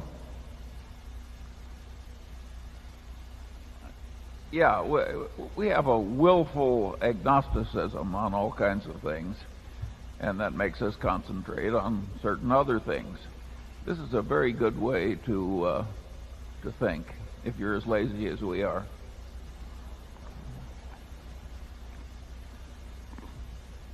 We'll go to 4, please. Jerry Zucker, Los Angeles, California. Good morning, boss.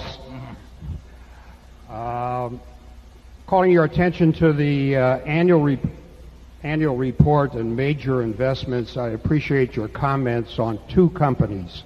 Number one, M&T Bank, a new name to that list, but not exactly a household name, at least on the West Coast. And company number two, definitely a household name, but missing from the list this year, the Walt Disney Corporation. Well, we don't comment much on our holdings, particularly as to purchases or sales, but we do have the CEO, longtime CEO of M&T here today, Bob Wilmers. Bob, would you stand up? He should be up here somewhere. There he is. Bob is a terrific businessman, a terrific banker, and a terrific citizen. I've known him a long time. Good friend of Stan Lipsey, our publisher in Buffalo. Bob runs the kind of a bank that allows Charlie and me to sleep very comfortably. Someone once said there are more banks than bankers, which is something we're thinking about a little bit. But believe me, Bob is a banker and has done a lot for Buffalo. And he has a very big ownership position, which he achieved, at least in very large part, through purchase with his own money as opposed to having options. He's got one of the largest ownership positions, probably among the 100 largest banks in the United States. And it's just a very attractive business for us to be in, and we're very comfortable with it. And 10 years from now, Bob will be here, and I hope I'm here, and we'll probably own M&T. The Disney company, our ownership in that fell below the threshold level which we used, although we had ownership, and we think Disney is a terrific business. Michael Eisner's done a great job there. We have, as we put in the annual report, we have mildly reduced equities as prices generally began to get more and more full. We do not think the general ownership of equities is going to be very exciting over the next 10 or 15 years. So we would like to buy businesses. We bought a few last year. We had this one we announced last week in the insurance field. We've got another small acquisition where we've got an agreement with somebody who's very small. But we would love it if those were 10 times that size or 20 times that size, because you will see more of that relative to marketable securities as we go along. Charlie? Yeah, regarding equities generally, I think that Fortune article, which was sent out to the Berkshire shareholders this year, should be absolutely must reading for everybody. In fact, it would be a good thing to read 2 or 3 times. The ideas there sound so simple that people have the theory that they must understand it, but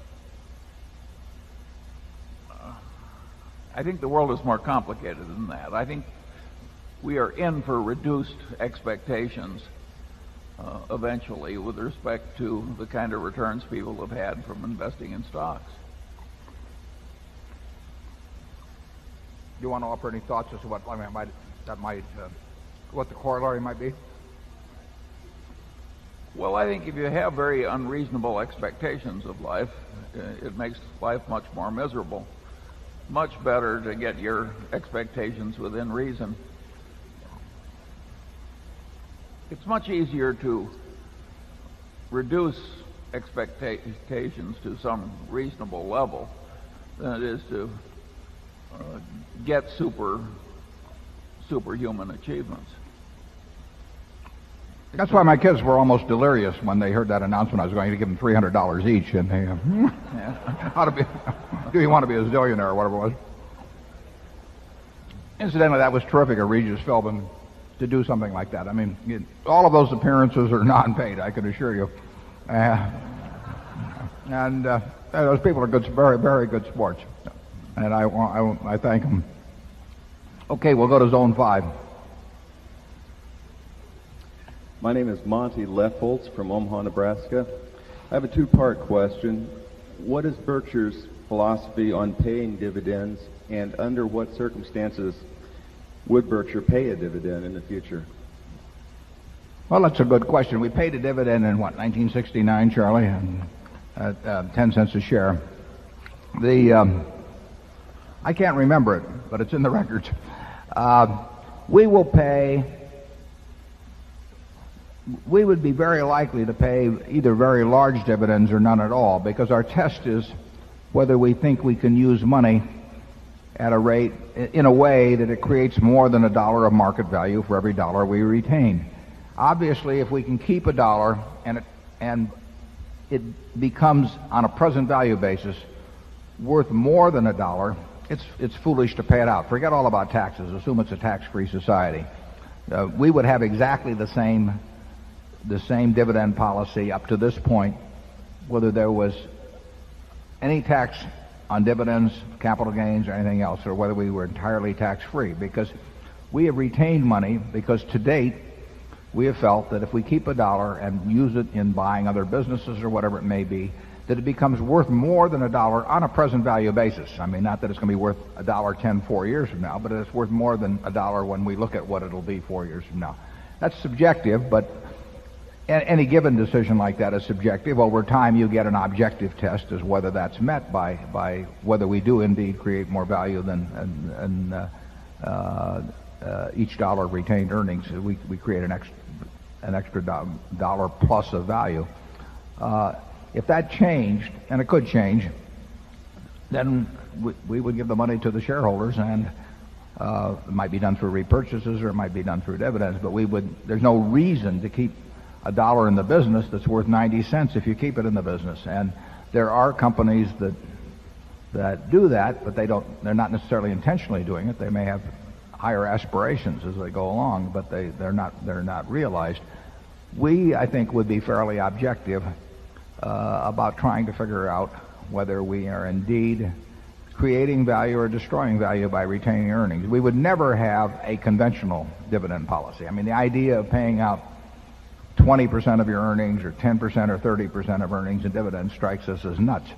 I mean, you may get yourself in a position where you have to do it because you build these expectations in people's minds, but there is no logic to it whatsoever. The logic is basic. If you create more than $1 of value for $1 retained, why in the world would you pay it out? Because the people who want to get that $1 as a dividend can instead get $1.10 by selling the stock for, or whatever it may be, $1.20 for the value that was maintained and or retained.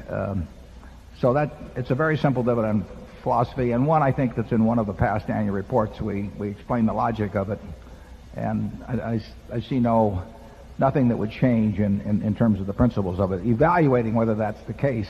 I mean, obviously we aren't going to make a decision every week based on whether we can employ money that week at a higher rate of return or every month. But in terms of a reasonable expectancy over a couple-year period, whether we think we can use retained earnings advantageously, that's our yardstick. Charlie? Yeah, what's interesting about what Warren is saying about logical dividend policy is that if you went to all the leading business schools of the United States, all the leading economics departments, all the professors of corporate finance, this wouldn't be the way they teach the subject. In other words, we're basically saying we're right and all the rest of academia is wrong. We love it when we do that.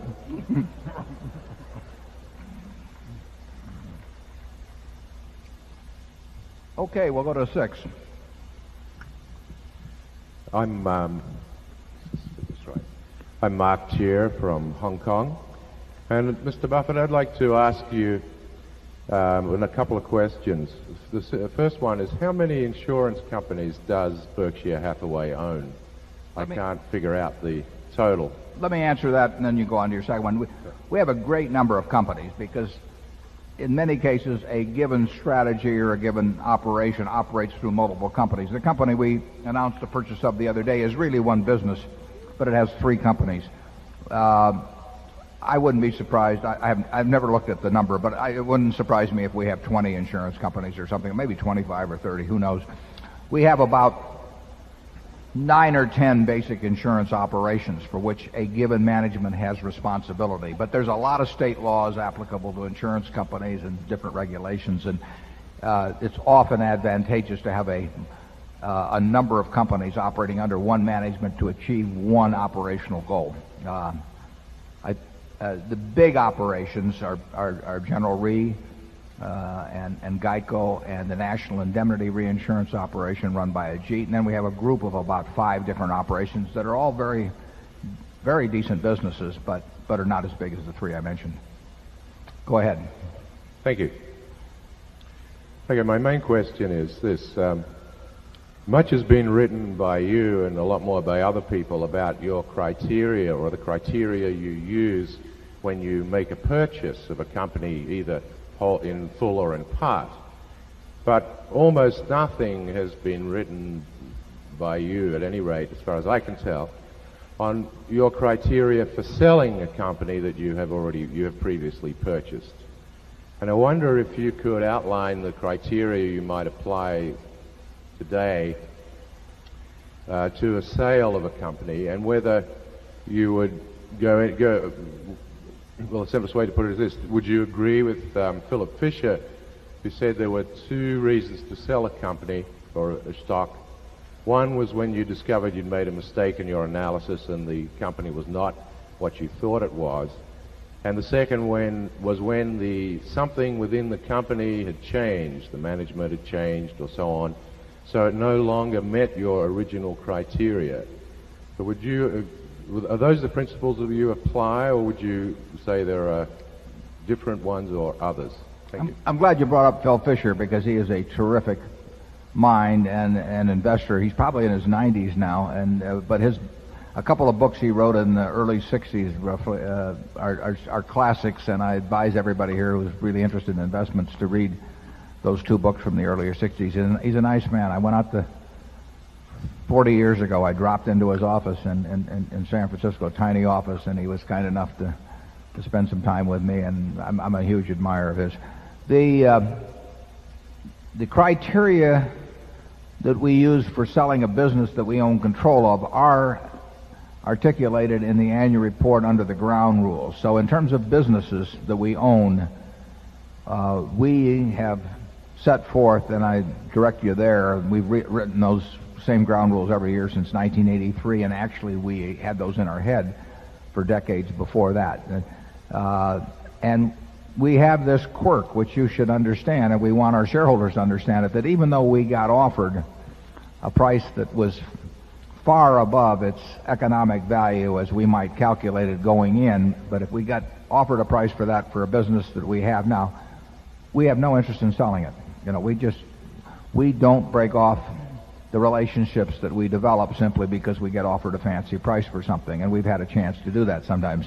That may help us actually in acquiring businesses, because both of the companies that I've committed to buy in the last few weeks, both of them are very concerned about whether they have found a permanent home or not. And people who build their businesses lovingly over 30 or 40 or 50 years frequently care about it.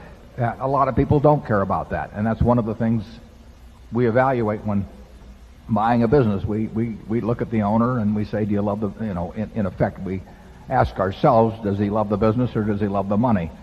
Nothing wrong with liking the money. In fact, we'd be a little disappointed if most of them didn't like the money. But in terms of whether the primacy is loving the money or loving the business, that's very important to us. And when we find somebody that loves their business and likes the money but loves their business, we are a very, very desirable home for them, because we're just about the only people that they can deal with of size where we can commit that they are going to be part of this operation really forever, and be able to deliver on that promise. I tell sellers that the only person that can double cross them is me. I can double cross them, but there's never going to be a takeover of Berkshire. There's never going to be a management consultant come in and say, I think you better do this. There's never going to be a response to Wall Street saying, why aren't you a pure play on this or that, and therefore you ought to spin this off. None of that's going to happen. And we can tell them with 100% assuredness that for a very long time, that if they make a decision to come with Berkshire, that decision will be the final decision as to where their company resides. So unless of those couple conditions, which are extremely unusual, that are described in the ground rules, prevail, we will not be selling operating businesses, even though someone might offer us far more than logically they're worth. The question about stocks, we're not quite with Phil Fisher on that, but we're very close. We love buying stocks where we think the businesses are so solid, have such economic advantage that we can essentially ride with them forever. But you've heard me talk about newspapers earlier today. We would have thought newspapers 20, 25 years ago. I think Charlie and I probably thought a daily newspaper, in a single newspaper town, which practically all are, is probably about the solidest investment you could find. We might have thought a network TV affiliated station was about as solid as you could find. And they were very solid. But events have, over the last 20 or 25 years, have certainly changed that to some degree, and maybe to a very, very big degree. So we will occasionally reevaluate the economic characteristics that we see 10 years out from the ones that we saw 10 years ago, and maybe come to a somewhat different conclusion. The first 20 years of investing for me, or maybe more, my decision to sell almost always was based on the fact that I found something else I was dying to buy. I mean, I sold stocks at 3 times earnings to buy stocks at 2 times earnings 45 years ago, because I was always running out of money. Now I run out of ideas. I've got a lot of money but no ideas. And I'm not sure which is better. What do you think, Charlie? I think you were way better off when you had 50 years ahead of you and less money. I still think I have 50 years ahead of me, Charlie. You want to elaborate any more on selling? Yeah, we almost never sell an operating business, and when it does happen, it's usually because we've got some trouble we can't fix. Okay, number 7. Hello, I'm Martin Wiegand from Chevy Chase, Maryland. Oh. And though you've given yourself a D in capital allocation, on behalf of the shareholders, we would like to give you an A+ in honesty in accounting, temperament for a long-term investing view, and hosting an annual meeting. Thanks. I went to school with Martin's father. Good to see you here. Thanks. Now my question. Do General Re's competitors pay their employees with a rational incentive plan aimed at growing float and reducing its cost, or do they use something similar to General Re's old plan? And is this a new, sustainable, competitive advantage for General Re? Well, I think a rational compensation plan, and I think we have rational compensation plans, we certainly aim at that, and we don't care what convention is.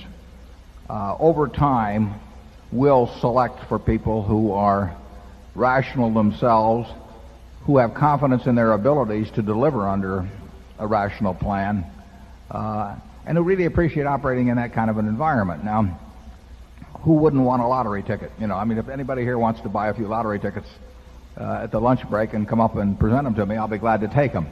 I don't think it will have anything to do with my performance at Berkshire Hathaway or anything in the future. And so we try to make plans that are very rational. And incidentally, we've never had any real problems at all in working with managements to do just that. The two operations that I've just recently agreed to buy, we will have rational compensation plans at those places, and they'll be somewhat different perhaps than the ones they've had in the past, although not much different as I think about it. I think it's been a huge advantage at GEICO to have a plan that is far more rational than the one that preceded it. And I think that advantage will do nothing but grow stronger over time, because in effect, compensation is our way of speaking to employees generally. And when places large as GEICO, you can't speak to them all directly. But it speaks to them all the time. It says what we think the rational measurement of productivity and performance in the business is, and over time that gets absorbed by thousands and thousands of people, and it's the best way to get them to buy into their goals. Whereas if you use as your test what the stock market is going to do, people, I think, inherently know they got a lottery ticket. I mean, you've seen that in a lot of tech stocks in the last 3 or 4 months. You will find all kinds of options being repriced or issued in great abundance at lower prices without repricing them because they don't want to have the accounting consequences. those people know they're getting lottery tickets, basically, and that, the market's attitude towards tech stocks is what's going to determine results far more than their own individual results. So it's silly to think of somebody working very hard at some very small job at Berkshire with our aggregate market value of $90 billion, thinking that their efforts are going to move the stock. But their efforts may very well move the number of policyholders we gain or the satisfaction of policyholders, and if we can find ways to pay them based on that, we are far more in sync with what they can do, and they know it makes more sense. So I hope our competitors do all kinds of crazy things on comp and everything else. I mean, the more dumb things they do, the better life is for us. And I think that, we've had incredible success at keeping managers. I don't think there's probably any company in the United States of size that has had better luck on that than Berkshire, and partly it's because we appreciate in terms of the comp plan, and partly because we just appreciate generally managers that do a terrific job for us, and we've got the best group in the world. Charlie? Yeah, here again we're very much out of step with the conventions of the world. When I read annual reports, and I read a lot of them, I'm very frequently irritated by the presence of things that are totally absent from the Berkshire Hathaway annual report. I think promising people free medical care forever between age 60 and the grave, and maybe for a younger spouse after the grave of the first one, regardless of what's invented and regardless of what it costs. I don't see anybody who cared about the shareholders would be making promises like that. There's a lot of insanity in conventional corporate conduct on the pay front, and but if convention determined what was sane and what was insane, we're the oddballs. I mean, we're the unusual example. I think it's very subconscious on it. I think sometimes the desires of the top person to get an outrageous amount gets pyramided through the organization, because if they're going to have some scheme that rewards them based on a lottery ticket, they feel they have to give lottery tickets to everybody else, although on a much reduced scale. And they really do. I mean, it's just it becomes accepted, and of course then you hire consultants and come around and say, well, you're getting more lottery tickets at someplace else, and we've got some added new schemes. It becomes very, very reinforcing. But what has happened at the top level is really unbelievable. I mean, if an executive said to his company, I want an option on just for working here, I want an option on $300 million worth of S&P futures for the next 10 years, people would regard that as outrageous. They'd say, what have you got to do with that? But in effect, if they get one on their own stock and it goes up based on the fact the S&P appreciates over 10 years, they think that that's perfectly acceptable to have that kind of a ride. So I would say that, there's been a lot of talk about the huge gap between, that exists in pay, but it seems to me that the primary gap that is eating at American CEOs is the gap between the rich and the super rich. That seems to be motivating the adoption of many plans. It's gotten out of hand, but it isn't going to change. The CEO has his hand on the switch as a practical matter. I know people, and I've been on them myself, but on comp committees, and as a practical matter, you don't stand a chance.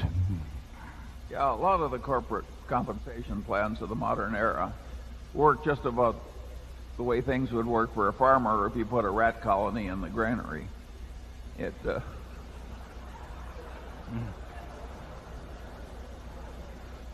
Put him down as undecided.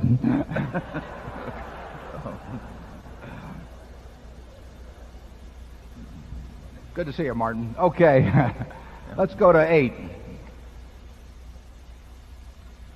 Good morning, Mr. Buffett and Mr. Munger. My name is Ram Tarakard from Sugar Land, Texas. I've been a Berkshire shareholder since 1987 and always battling with the idea of what really is the intrinsic value for the company. We have seen that over time, a change in book value is a vague indicator of the change in intrinsic value of Berkshire. Although in absolute terms, you have said again and again that intrinsic value. In calculating the book value of Berkshire, our partly owned businesses like Coke and Gillette are valued at their market value. This component of book value fluctuates, often irrationally, depending on the mood of the market. Do you think that using a look-through book value, just like you use look-through earnings, is a superior measure for tracking changes in intrinsic value? In fact, I had written a letter to you last August, and I was very pleased to get a response from you personally saying that this approach makes sense. My question is, does this approach really give you a better measure for tracking intrinsic value? And if so, would you consider publishing it in the annual report? Thank you. Yeah, thanks for the question. I would say that, I'm not sure how you phrased it when you wrote me and how I phrased it going back, but look-through book value would not mean much, actually. The very best businesses, the really wonderful businesses, require no book value. We want to buy businesses really that will deliver more and more cash and not need to retain cash, which is what builds up book value over time. Admittedly, the prices of marketable securities at any given time are not a great indication of their intrinsic value. They are far better, though, than the book value of those companies in indicating intrinsic value. Berkshire's intrinsic value, in a very general way, and trends in it are better reflected in book value than is the case at a very high percentage of companies. It's still it's not a great proxy. It's the best. It's a proxy that is useful in terms of direction, in terms of degree, in a general way over time, but it's not a substitute for intrinsic value. In our case, when we started with Berkshire, intrinsic value was below book value. Our company was not worth book value in early 1965. You could not have sold the assets for that price that they were carried on the books. No one could make a calculation in terms of future cash flows that would indicate that those assets were worth their carrying value. Now it is true that our businesses are worth a great deal more than book value, and that's occurred gradually over time. So obviously there are a number of years when our intrinsic value grew greater than our book value to get where we are today. Book value is not a bad starting point in the case of Berkshire. It's far from the finishing point. It's no starting point at all of any kind in whether it's the Washington Post or Coca-Cola or Gillette. It's a factor we ignore. We do look at what a company is able to earn on invested assets and what it can earn on incremental invested assets, but the book value we do not give a thought to. Charlie? Well, I think that's obviously correct. Oh. He'll come back next year. Number one. Hello, gentlemen. My name's Dan Sheehan. I'm from Toronto, Canada. First of all, I'd like to thank you for this weekend. It's become more and more important to me as it's become more and more difficult to find rational discussion about the stock market, and this weekend really is a breath of fresh air for most of us, I think. One of the places I refer to a lot is Benjamin Graham, and what worries me now is what he referred to as a period in 1929 and the early 30s as a lab experiment where normal intrinsic values and margins of safety broke down, or seemed to anyway, and I wonder how much you think that might happen now in the next few years, and how much you worry about that with the investments you're making. Well, we generally believe you can just see anything in markets. I mean, just extraordinary what happens in markets over time. It gets sorted out over, eventually. But I mean, we have seen companies sell for tens of billions of dollars that are worthless, and at times we have seen things sell for 20%. A number of things, not hard to find, perfectly decent people running them, sell for literally 20% or 25% of what they were worth. So we We have seen and will continue to see everything. It's just the nature of markets. They produce wild things over time. And one of those wild things, and not to get carried away when other wild things happen, because the wild things create their own truth for a while, and you have to, that's the reason they're happening, and people are getting pleasant experiences and all that. You'll see everything if you're around markets for a reasonable period of time. We don't see any great cases of dramatic undervaluation by this market. So it isn't like we're seeing, because there's perhaps this speculative mania in a particular area of the market. We do not see that creating incredible undervaluation other places.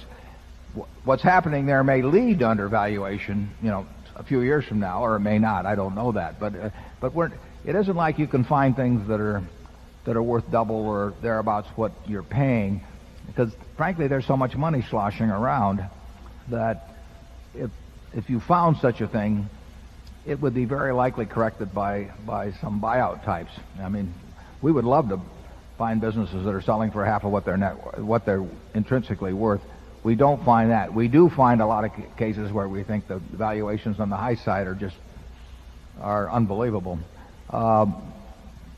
We have been in periods in the past where we felt almost everything was being given away too. So you'll get those extremes. Most of the time the market's in a position where there's a little of both, but every now and then it gets into a position where there's a lot of one or the other. And we would love it if we could find a lot of reasonable sized companies that were selling at what we thought were half of the intrinsic value. We're not finding them. Charlie? Well, I do think that the present time is a very unusual period. It's hard to think of a time when residential real estate and common stocks and so on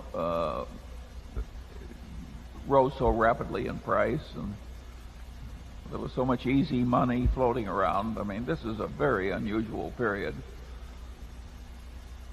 What's fascinating, and I'm sure you thought of it, is that you can now have a business, saw a few of them, earlier this year, we'll say, that might have been selling for $10 billion, where the business itself could not have borrowed probably $100 million in debt with an equity valuation of $10 billion. But the business itself would not, as a private business, would not have been able to borrow $100 million.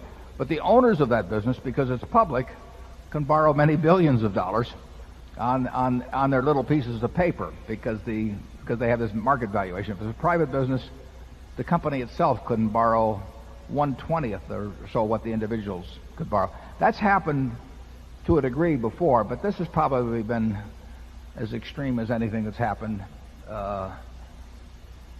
probably including the 20s. That doesn't mean there's a parallel to it, but it's been pretty extreme. Charlie? I think it probably is the most extreme that has happened in modern capitalism. In my lifetime, I would say the 30s were it created the worst recession in the English-speaking world in 600 years. And it was very extreme. You could buy all you could eat in Omaha through the 30s for a quarter from Henderson's cafeteria.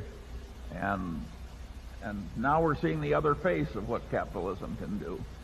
And this is almost as extreme as the 30s were, but in a different direction. It's zero unemployment, rampant speculation, et cetera, et cetera. It's an amazing period. That does not make it easy to predict, however, the outcome. No. It says to us, though, certain things we want to stay away from. I mean, basically, it's precautionary to us. It does not spell opportunity, although there's no question that in the last year, the ability to monetize shareholder ignorance has never been exceeded, I think. Wouldn't you say so, Charlie? Okay, number 2. Good morning, gentlemen. David Wynn, New Jersey. Thanks again for Berkshire Fest 2000 and having it on Saturday for those of us who tap dance to work on Monday.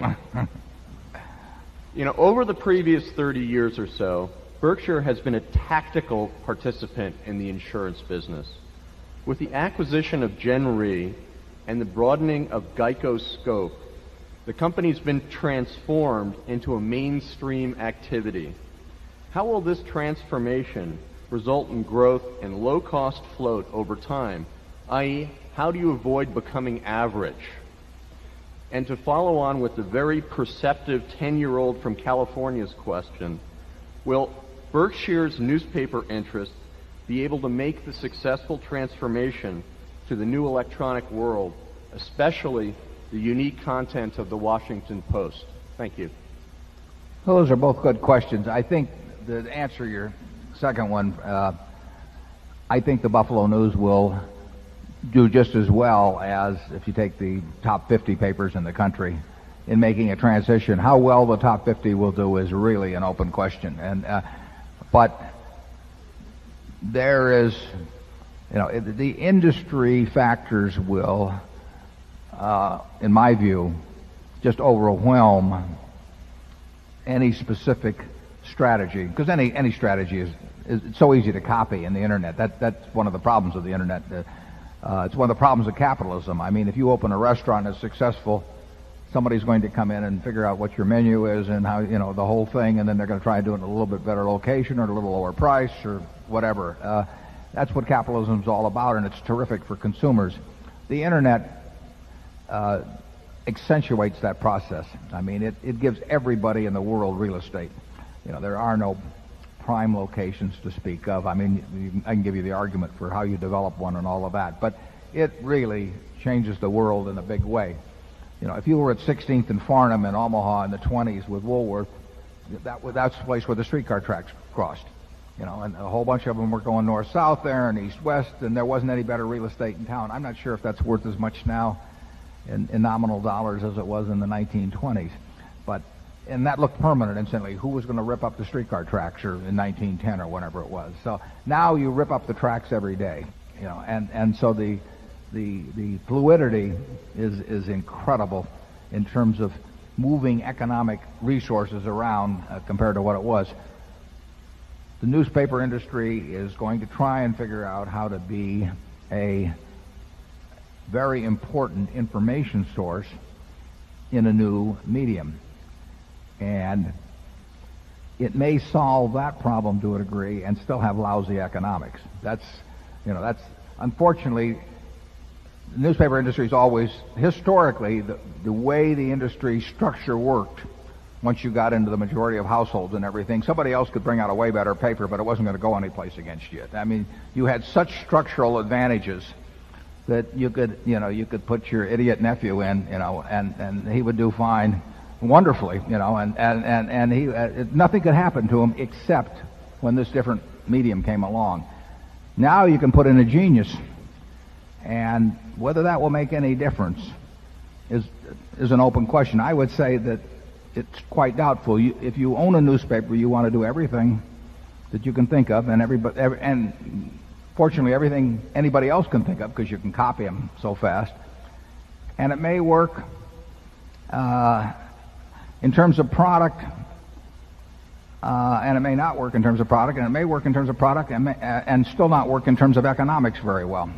And I don't know the answer to that question. I know that we will play it out at the Buffalo News, for example, as strongly as we can. I don't think other people are going to get way better results than we are. I don't know what the other people what their results are going to be and how it will work. It would be crazy to sit on the sidelines and simply ignore what's going on. So we will do our darndest to have good economics when this is all through, but nobody knows how it's going to play out, in my view. The question about insurance, about whether we become average is not going to be good in insurance. Average is going to be terrible in insurance over time. It's not a business. It's a commodity business in many respects. And if you are average, you're going to have a very poor business. You may limp along because you got a lot of capital supporting the lousy business, but it's not it won't be per se.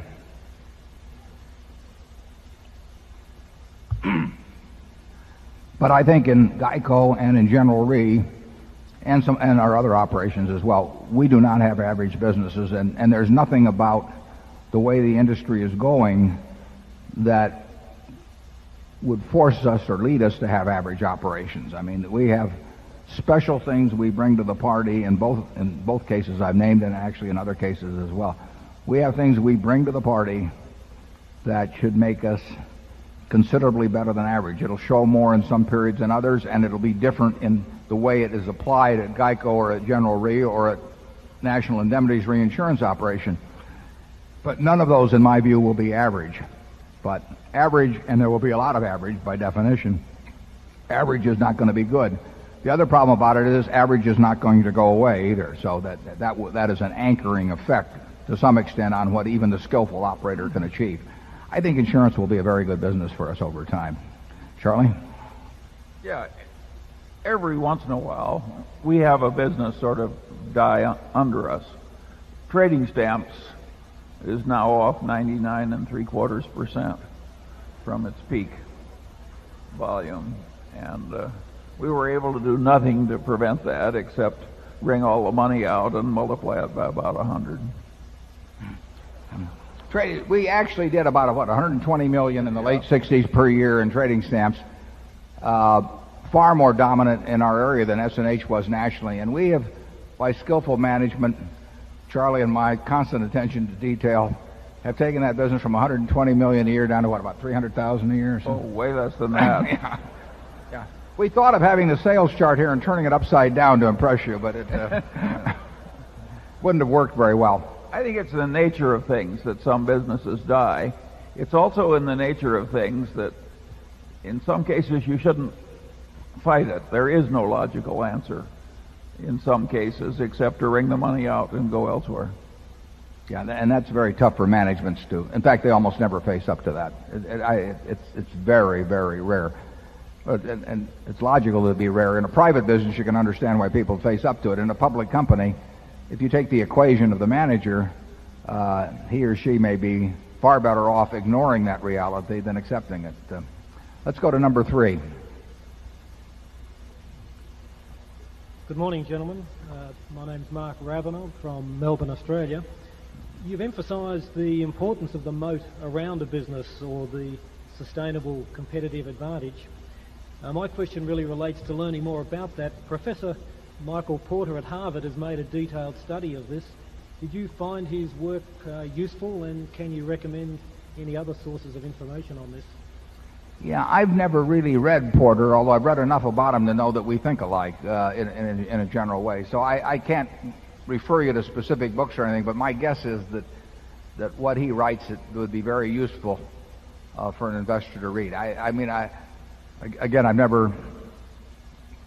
just seen him referred to in some commentary, but I think he talks about durable or sustainable competitive advantage as being the core of any business.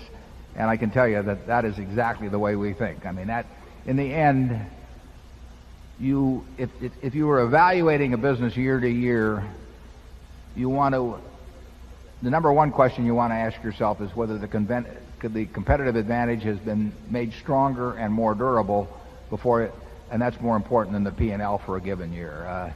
So I would suggest that you read anything that you find that's helpful, or actually the best way to do it is study the people that have achieved that and ask yourself how they did it and why they did it. I mean, why is it that in razor blades, everybody grows up in business school hearing that as a great example of a product that's very profitable, and why, with it obvious that there's going to be no reduction in demand for the next 100 years for the product, why are there no new entrants into the field? What is it that gives you that moat around the razor blade business? Normally, if you got a profitable business, a dozen people want to go into it. If you've got a dress shop here in town and it looks like it's doing well, a couple of other people are going to want to open up a shop next door to it. And here's a worldwide business.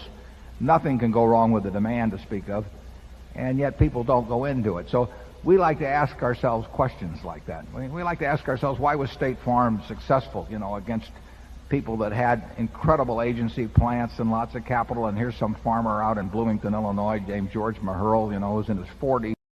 He sets up a company that defies capitalistic imperatives. I mean, it has no stock. It has no stock options. It has no big rewards. It's kind of half socialistic. And all it does is take 25% of the market, away from all of these companies that have all these characteristics. We believe you should study things like that. We think you should study things like Mrs. B out at the Nebraska Furniture Mart, who takes $500 and turns it, over time into the largest home furnishing store in the world.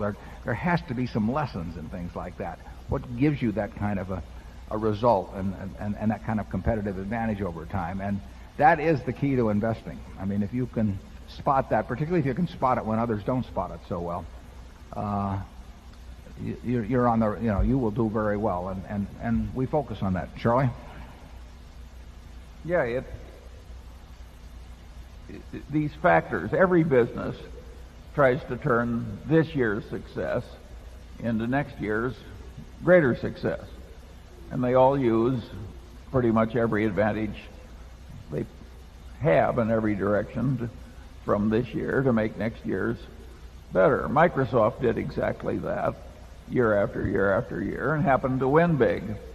And it's hard to see, for me at least, to see why Microsoft is sinful, because they tried to improve the products all the time and make next year's business position stronger than last year's business position.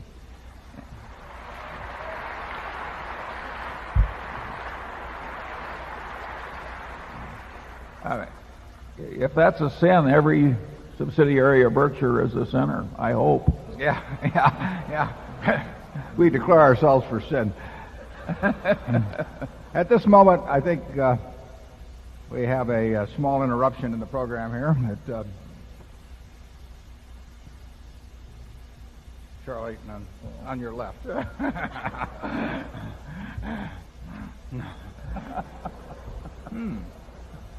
It's just a sample of what it's like to be an officer of Berkshire. Oh, okay.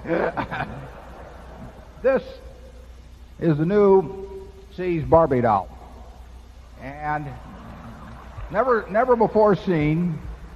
It will be in the exhibitor section, lower level. And believe it or not, we've come up with 3 more just like this young woman, and they will be down there to take your orders.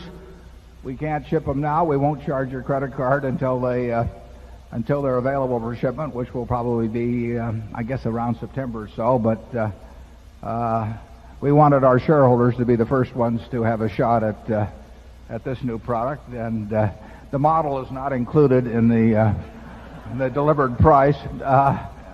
So with that, I think we will take a break now. Let's reconvene at 12:30, and we'll take your questions until 3:30. Thank you.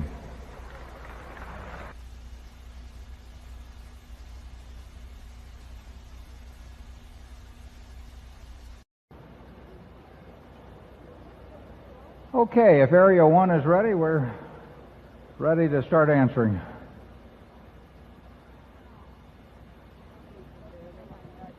Okay. Hi. My name is Steve Check. I'm from Costa Mesa, California. My question is regarding stock options.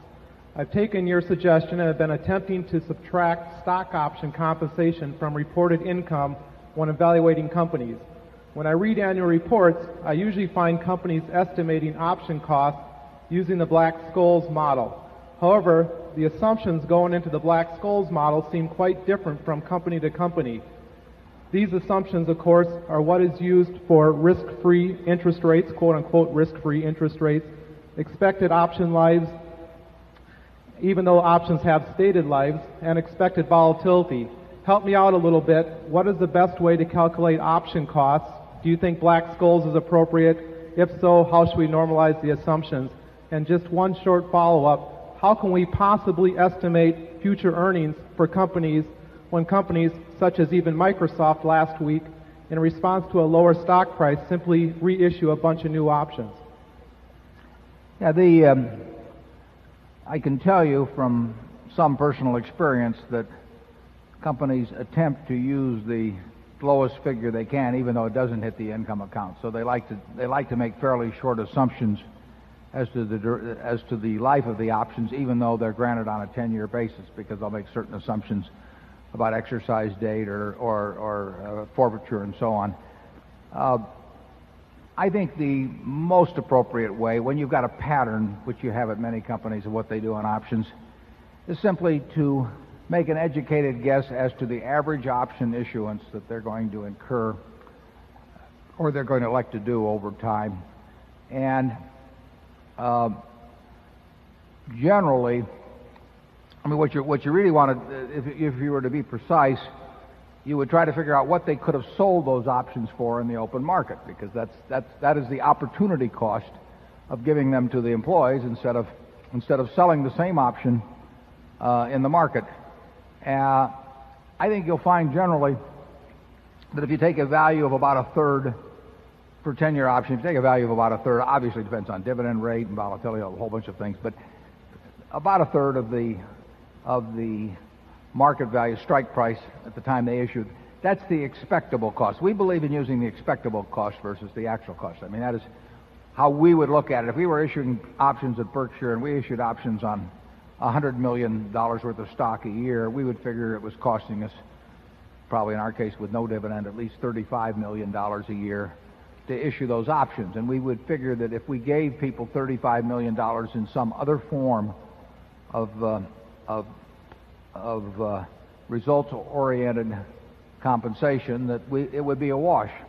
And that is not the way most managements, of course, figure. At least that's my experience. And we would figure we could use that $35 million in a more shareholder-oriented way, and one where the employee was productive, would be sure of getting results as opposed to having it be at the whims of the market. And I think you'll see a lot of option repricing. Everybody says they won't reprice their options until they do it. And I mean, you'll see that with a lot of schemes. It will be interesting to see whether Conseco is willing to bankrupt all the executives who made loans to buy the stock and had those loans guaranteed by the company, and the company initially said they would enforce those loans, and we'll see whether they do it. I would say in many cases they won't. I don't know what Conseco will do, but a lot of things that are said in connection with executive in option schemes and that sort of thing are what they'll do if it works in their favor, and then they'll do something else if it doesn't work in their favor, and that's not spelled out in the initial approval that's granted. Charlie, you want to have anything to add? Well, Warren's somewhat critical attitude is very understated compared to mine. We're going to leave raisins out of this particular analysis. Let's go to area 2. We do believe, incidentally, I mean, if a company is going to end up giving out 10% of the over a 10-year period, or 15% on options, that is like buying an apartment house and letting the seller keep a 10 or 15% interest in the upside, or it's like buying an oil field and giving somebody a 10 or 15% interest-free override. It changes the value of the property. Make no mistake about it. It has a huge economic impact on the value of a property. And just go out and try and sell your house and say, I want to keep 15% of the appreciation in it, and ask the buyer whether he's going to pay the same price for the house. Options subtract value the moment they are granted. And like I say, unless some companies follow a practice of making a mega grant every 3 or 4 or 5 years, a lot of them just issue a fairly constant amount annually, and you can figure out the cost. And they don't want to tell the shareholders there's a cost, and that's why they fought through Congress and everything else in order to prevent it from being the truth. But Galileo had that problem many years ago and finally won out, so maybe we will too. Yeah, area 2. My name is Dennis Jean-Jacques from Chatham, New Jersey. I first would like to thank you personally for taking the time out of your busy schedule to visit MBA students throughout the country on a regular basis. In fact, I consider your visit to the Harvard Business School campus many years ago my personal rational awakening. My question is in regard to Dun & Bradstreet. Many academics would argue that two of the many factors that determine a firm's sustainable competitive advantage are the threat of new entrants through imitation and the threat of substitution through technological advances such as the internet and things of that nature. My question is, how deep is the moat around Moody's and the operating company? Yeah, we don't want to go into too much detail about our marketable investments, but I would say that the moat is, just in our view, is far wider, deeper, and infested with far more poisonous characters in the case of Moody's than in the case of the operating company. If you've had experience just in terms of making decisions about how you either obtain credit information in the case of the operating company, or if you want to obtain ratings on securities or something, I think you'd conclude that Moody's is a much stronger franchise than the operating company. Doesn't mean the operating company can't turn out to be a better business. It might have more upside under certain circumstances too.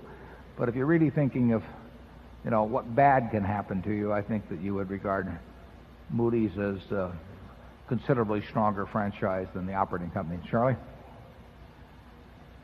Well, I certainly agree. The Moody's is a little like Harvard. It's a self-fulfilling prophecy. I hate to think of how much you could mismanage Harvard now and still have it work out pretty well. If you cut the price of the admission to the Harvard Business School by $10,000 a year, you would have less demand, in all probability, than an increase in demand. I mean, it's totally counterintuitive in that respect, because it's the cachet of the school, in that case, is it's not only reinforced, it almost makes it necessary that it be priced toward the top. So you can throw away the demand and supply curves that they teach you in Economics 101 on something like that. I have a little fun when I attend business schools, because I ask them, what the definition of a wonderful business is, and we go through all this stuff, and then I say, I tell them that really the best business I've seen is the Harvard Business School or the Stanford Business School, because the more they increase the price, the more people want to get in, and the more people think the product is worth. And that is a marvelous position to be in. And I thank you for your comments on the. I was lucky enough to have a great teacher in Ben Graham at Columbia, and Ben didn't need to go up to Columbia once a week on Thursday afternoon to talk to a bunch of us. So I really feel I enjoy sort of passing that along. I haven't had any original ideas in this field at all, but I had a terrific teacher, and it's fun to talk to students. If you talk to a bunch of guys my age, nothing happens. I mean, they just want to be entertained. But they want predictions always and that sort of thing. So I don't do any of that at all. I'd rather talk to students, and I thank you for coming. Let's go to number 3. I'm 15 from St. Louis. Are you considering investing in energy and transportation companies, such as ones that deal with fuel cell and environmentally friendly energy resources? And if you are, will you thus be replacing any other energy-based investments you may currently hold, such as your newly acquired holdings in Mid-American Energy? I would say that energy and transportation, in the very broad sense, are both things that we've at least got a chance of understanding. So those are the kind of areas in which if we would think about making investments. We would probably think about it less in connection with new technology. We might expect the people who run Mid-American Energy to be thinking about that all the time, but Charlie would be better at it than I am, because he has a different background and thinks better about that anyway. In terms of evaluating newer technologies, I wouldn't be very good at it at all. But those fields they're big in terms of capital investment, for one thing, so they're very big fields. And then secondly, we would probably think we were capable of evaluating the potential some years down the road of many companies in energy and transportation. So those would be fields we would consider. And of course, as you mentioned, we made an investment in Mid-American Energy. I doubt if the technology changes dramatically in any near term as to the product that they're delivering. But if there were changes on the horizon, I think we've got the management there that would be very good at spotting that ahead of time and capitalizing on it in the proper way. I wouldn't take that function on myself. Charlie? Well, historically, we've done very little in either field, and mostly the past is a pretty good guide to the future. Historically, the transportation field, I mean, it's been a terrible place to have money, and whether it's been in airlines or in the rails, we've mentioned Value Line from here from time to time. If you go to the rail transportation section and just run your eye across on the revenues and look at the capital investment, the amount of capital required to produce incremental revenues is horrible. And on the other hand, there's not much alternative here in the game to doing that. So many railroads will spend hundreds and hundreds and hundreds of millions of dollars, and it will not move the top line hardly at all. The ones where the top line has changed is where there's been acquisitions or mergers.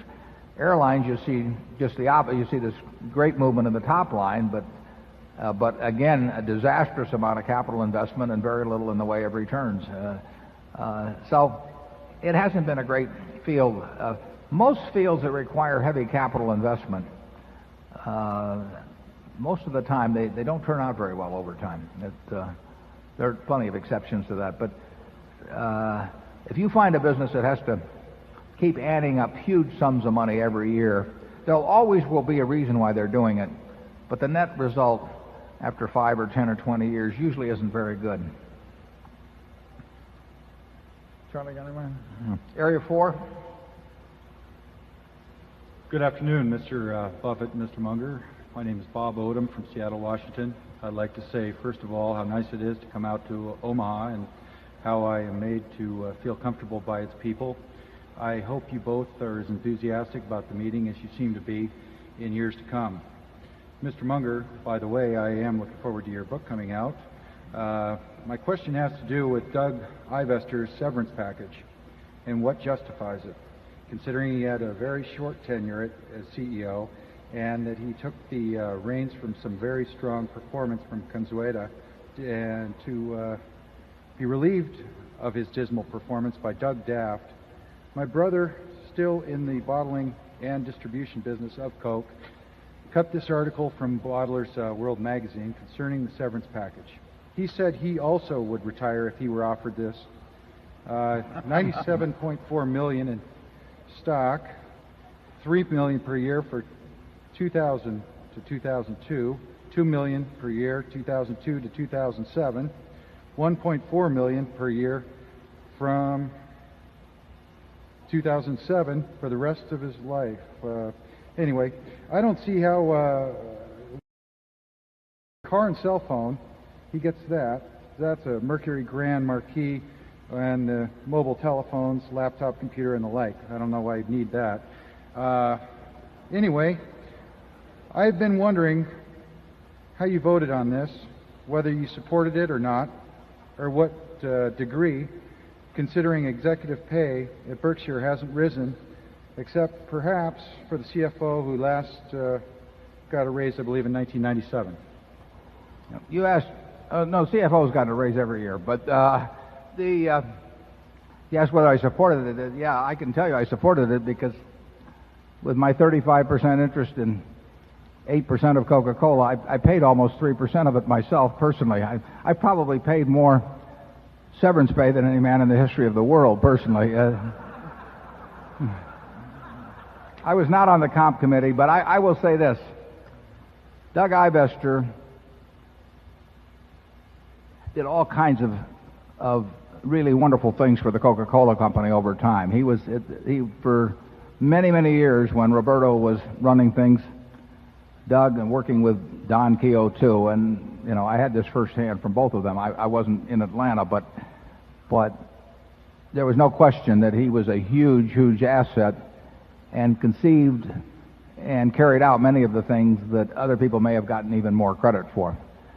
Most of what you described, not the little things at the end, but most of what you described was contractually in place at the time that he left. I mean, those were deals that were made, restricted stock and all of that really occurred in significant part when Roberto was the chief executive officer and at Roberto's recommendation. Doug's devotion to Coke, his knowledge of Coke, I mean, he lived and ate and breathed Coke, but in my opinion, Doug Daft was the man for the job, and a change was made. But it was not because of any lack of attention by Doug Ivester. It was not because he hadn't done great things as CFO of the company, but I think he was not the right man at the time he took over as CEO. He took over, as you know, when Roberto died quite suddenly, and there wasn't any real option in terms of he was Roberto's hand-picked successor. It's almost inconceivable that somebody else would have been chosen at that time. And we made a decision within a couple of years that the company would move faster and better with Doug Daft in charge, and we made a deal in severance which was about 80% or some very high percentage embedded, and like I say, I paid more of it than anybody else. So it isn't like it was all academic. And I think, considering some other factors, which maybe I'll put in a book sometime, that entered into it, it was definitely the right decision for the Coca-Cola Company. Whether the computer should have been included in the car or anything, I would not want to defend small item by small item, but I think the Coca-Cola shareholders are going to be many billions of dollars ahead over time by what was done then, and it wasn't easy to do. We'll go to 5. And Charlie, do you have anything to add on that? You paid a fair amount too. Generally speaking, I think it's a mistake for corporate America to create as much hostility as it does, which is based on the way it compensates principal officers of corporations. It is simply maddening to add a little clause that the corporation will scratch the guy's back for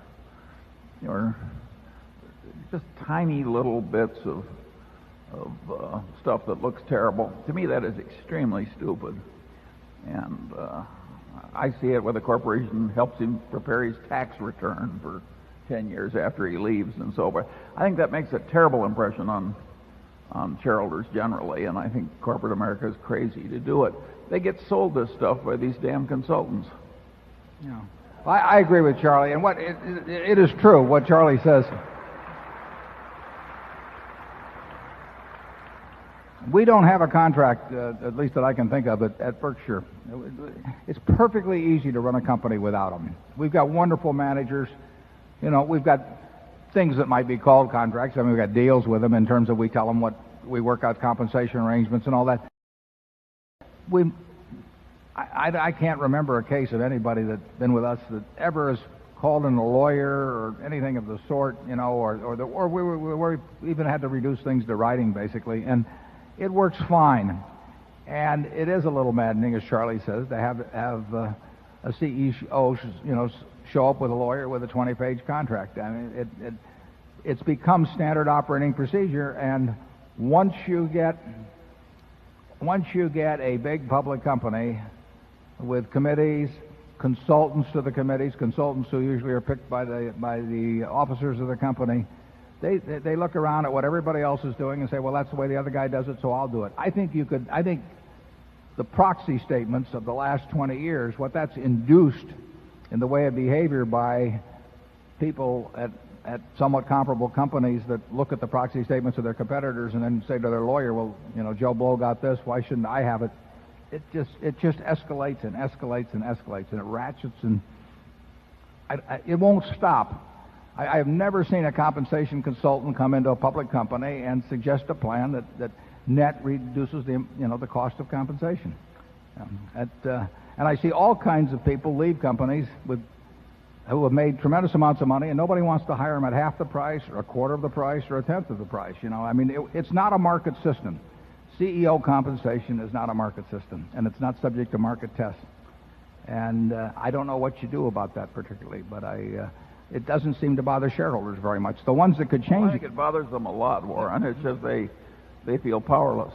Yeah, but the institutional shareholders could change that. My guess is that the top 30 institutions probably control, 2/3 of the big companies in the country, and they don't seem to care that much. They spend their time on what I regard as peripheral issues. Usually, they talk about other things. They get involved in rituals of corporate governance that frankly don't mean a damn in terms of how the company performs, and they seem to ignore these other issues. But we got enough to do running Berkshire, so we can't reform the world on that. We will run Berkshire in a rational manner, and we have yet to hire a compensation consultant, and we've yet to lose an important manager.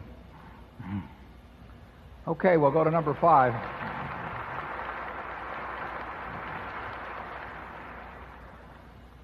Hello. Hi. I am Diane Ryan from Prairie Village, Kansas. This is the 4th year I've attended the stockholder meeting, and I'd like to say every year I feel like I've learned a little bit more. This year my question is, do you see a deflationary trend in the global economy? And if so, what is your investment advice? Well, Diane,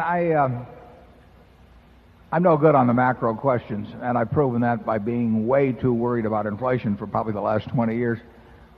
Fortunately, it hasn't made much difference, the fact that I've been wrong on that. So I don't really think my judgment is any better than yours at all in terms of assessing what's going to happen to global prices over time.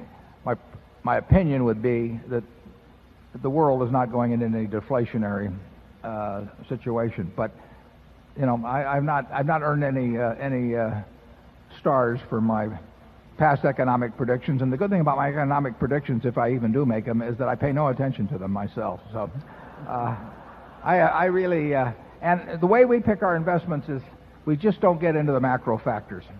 I can't recall a time when Charlie and I have looked at a business, either buying it in its entirety or buying pieces of it through the stock market.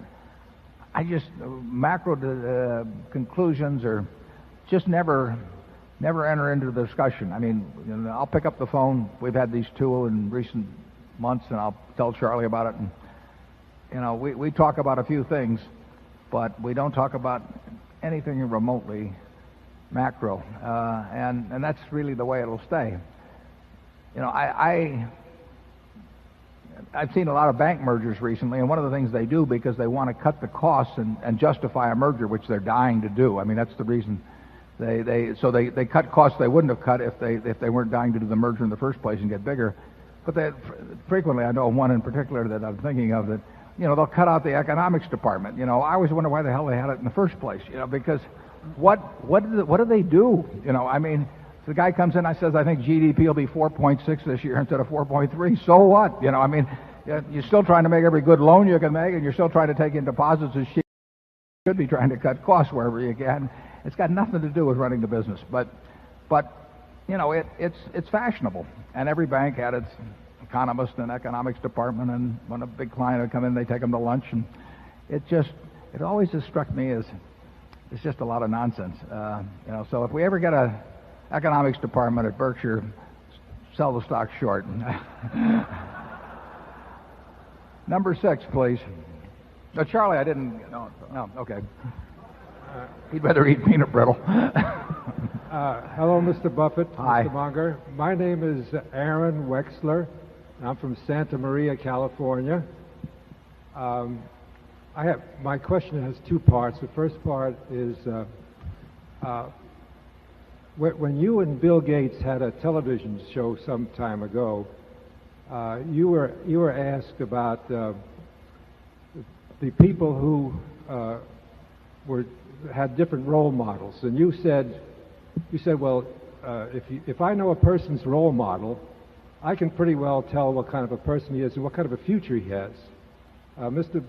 Buffett, my role model is Warren Buffett. Do you think I'll have a chance?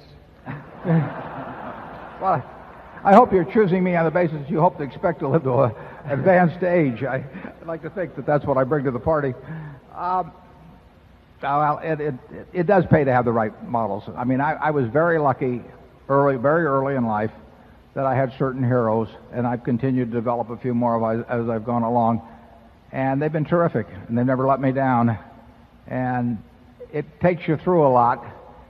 And I think that, it just stands to reason that you copy very much the people that you do look up to, and particularly if you do it at an early enough age. So I think if you can influence the role models of a 5-year-old or an 8-year-old or a 10-year-old, it's going to have a huge impact. And of course, everybody virtually starts out with their initial models being their parents. So they are the ones that are going to have that huge effect on them. And if that parent turns out to be a great model, I think it's going to be a huge plus for the child. I think that it beats a whole lot of other things in life to have the right models around. And I have, like I say, even as I gotten older, I picked up a few more, and it influences your behavior. I'm convinced of that. And if you will want to be a little more or a lot more, depending on your personality, like the person that you admire. And I tell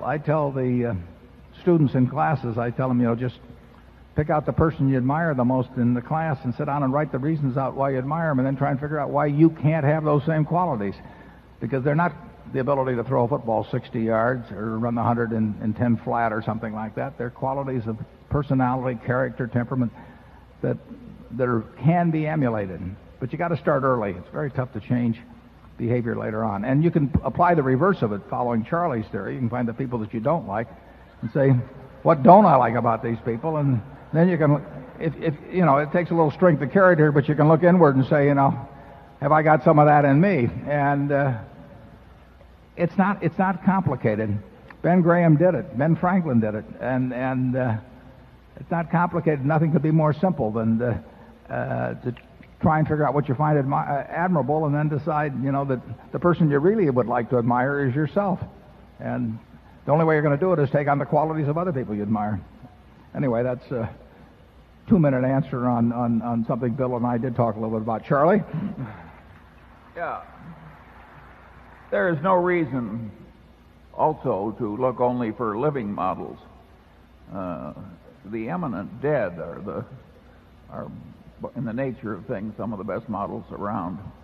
And if it's a model is all you want, you're really better off not limiting yourself to the living. Some of the very best models have been dead for a long time. Charlie has probably read more biography than any 3 people in this room put together. So he has put this into practice. And as somebody mentioned earlier, Janet Lowe has a biography of Charlie coming out here in later this year. So you can read all the secrets of Charlie's life. Okay, number 7. Good afternoon, gentlemen. My name is Gary Brodstrom from here in Omaha, Nebraska. And my question is, if Alan Greenspan just decided to retire and that job was offered to either of you, would you take it? Well, I can tell you my answer is no, in a hurry. I think Charlie will give you his answer. So I would say no more quickly. You notice we gave you very unequivocal answers, and of course that alone would disqualify us from the job at the Fed.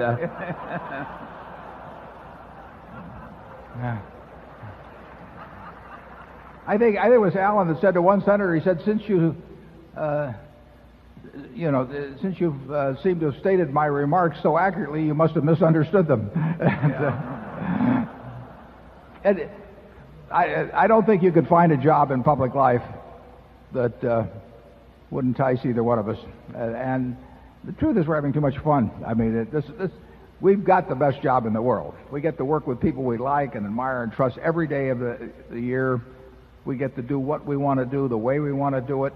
And we should pay, and this is true of some other CEOs too, but we should pay to have this job. I mean, it is really interesting. I've often thought, if you could get, you had a sealed envelope and you had the compensation committee say what they would pay to have the job filled, but then you had the chief executive, also say what he would do before he would leave, there would be a huge, huge gap. And I mean, there are all kinds of, it's a lot of fun to start with, interesting problems you come up with, interesting things to do, something different every day. I mean, you can't beat the job, and to get paid for it is just the frosting on the cake.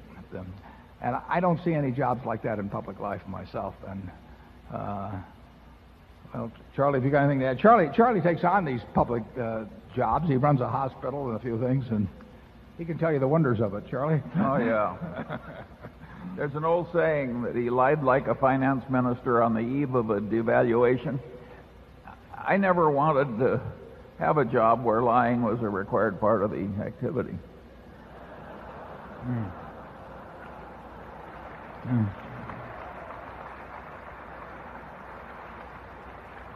Number 8. Mr. Buffett, Mr. Munger, my name is Norman Rentrop. I'm from Bonn, Germany. I want to thank you very much for so patiently listening and answering and sharing yesterday and today. And I'm a shareholder since 1992, and this is my first meeting. I came here being inspired by Robert Miles' book, 101 Reasons to Own Berkshire Hathaway. And I was very careful listening to you, the reasons how you pick good people, that it's love for the business and not so much love for the money. And I'd like to hear a little bit more on your philosophies now that Berkshire Hathaway is more and more buying companies, on this, how you make sure that it's true love and how you pick people. It's a terrific question. I don't know exactly how to answer. Maybe Charlie will think of it while I'm stumbling around, but I think I can do that quite well, but I don't know of any way to give somebody else a set of questions to ask, or I don't know how to tell someone else how to select managers using those criteria. Do they love the business or do they love the money? It's very, very important. I mean, it's crucial because we see it all the time. I mean, you've got people around who love the money, and you see them in public companies and doing things that we wouldn't want to have associated with us. And on the other hand, if they love the business, and I'll tell an owner this. I will say to him, "You've built this business lovingly for 50 years, and maybe your parents before you, maybe even your grandparents. One of these businesses we're buying is fourth generation." And the clincher, in fact, I used it with Jack Ringwald back in 1967. I said to Jack, who would build it over a long period of time, "Do you want to sell this? You want to dispose of this, your creation, your painting, or do you want some 26-year-old trust officer to do it the day after you die?" And the thought of who was going to handle this masterpiece, which he'd created himself, was important to him. And I tell him, if they want to put it in our museum, we will make sure, A, it doesn't get resold, that it gets the proper respect, and that you can keep painting it. We won't come in and tell you to use reds instead of yellows or anything like that. So even though it's a masterpiece now, you can keep adding to it. So we like to think that we're the Metropolitan Museum of businesses, and that we can get really outstanding creations to reside in our museum, but we've got to deliver the kind of museum to these painters of businesses, in effect, that we would want if we were doing the same sort of thing. To some people, that doesn't mean a damn thing. I mean, all they want to do is auction their business, and they probably cheat on their figures a little in the last year or two before they sell it to dress it up, and they do all kinds of things. And they employ some investment banker who pretends that, he's getting bids from other people to jack it up some more, and all. That's standard procedure for a lot of people.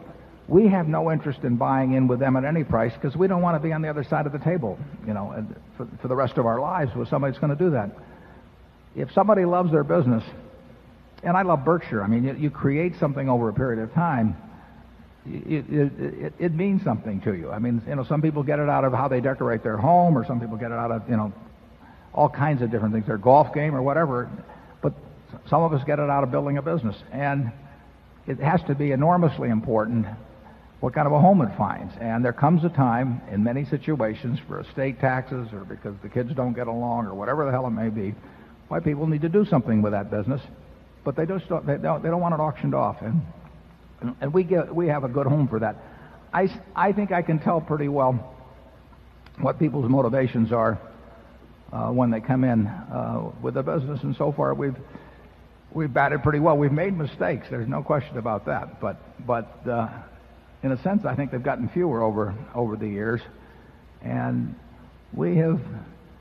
our disappointments with people have been very, very few. We've been wrong about the economics of the business sometimes, but that's our mistake, not theirs. We've seldom been wrong about the people, and I wish I could give you a checklist that you could go down and you could say, well, this guy loves the money, so he's going to be gone in 6 months, and this one loves the business, so as long as I leave him alone to do his job and appreciate what he does, and be fair with him, that he's going to stay around here as long as he can.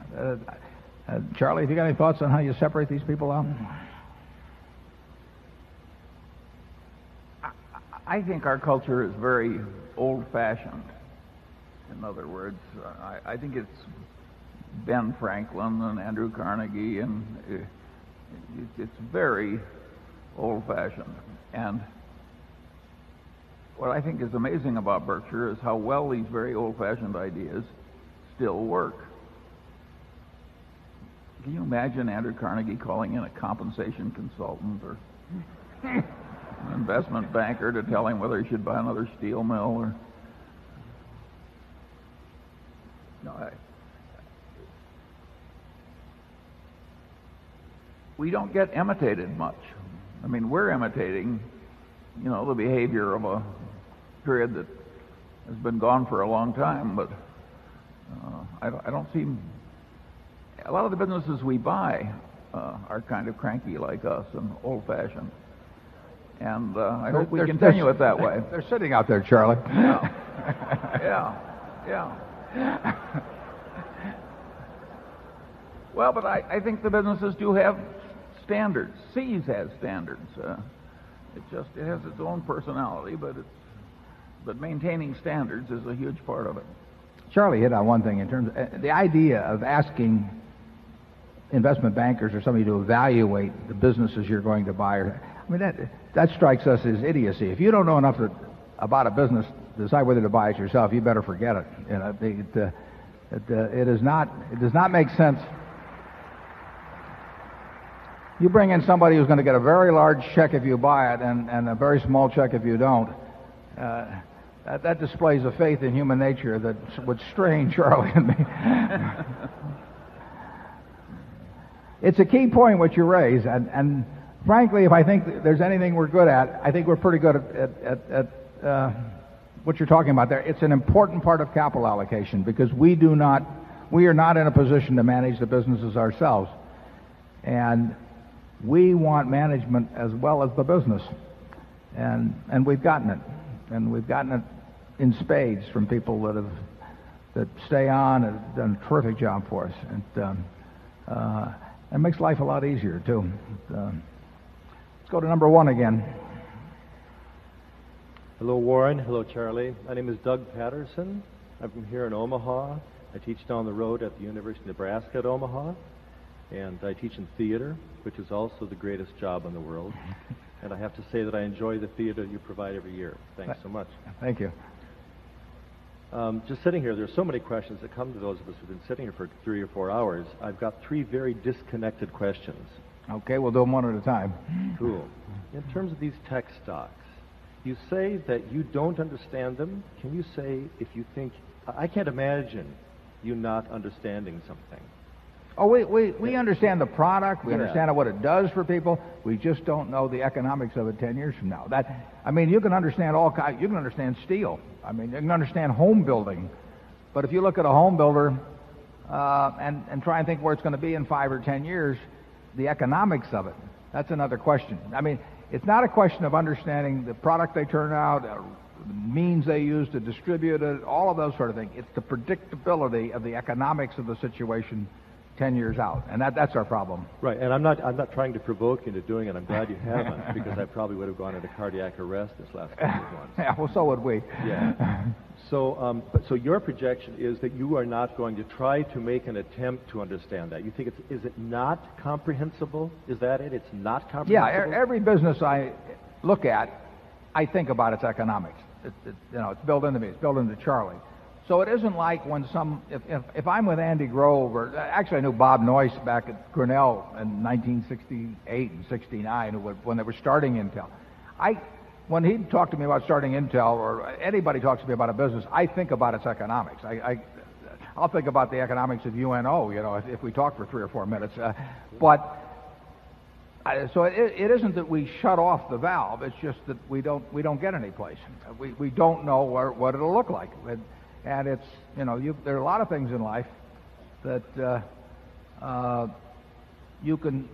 they're just beyond comprehension for many of us. And so you'd say that nobody really probably can understand this where it'll be in 10 years. Nobody could understand. We would be very skeptical about it. Yeah, I would say that, and incidentally, my friend Bill Gates would say the same thing. And actually, Bob Noyce Bob died some years ago, or Andy Grove. They would say the same thing. I've taken long walks with Andy, and they would not want to put down on paper their predictions about where 10 companies you would choose in the tech field would be in 10 years in terms of their economics. They would say that's too hard. Cool. A second question, again not related, but I've heard this question several times today, and it comes up every year. I'd like to couch it in sort of a different phrase. Let's say that you stepped outside of this building and were hit by a bus. Yeah, we've got one fellow who objects to that here as a shareholder. It's normally a truck. And he happens to be in the trucking business, so he... Or give it... Just so it isn't a Geico driver, but...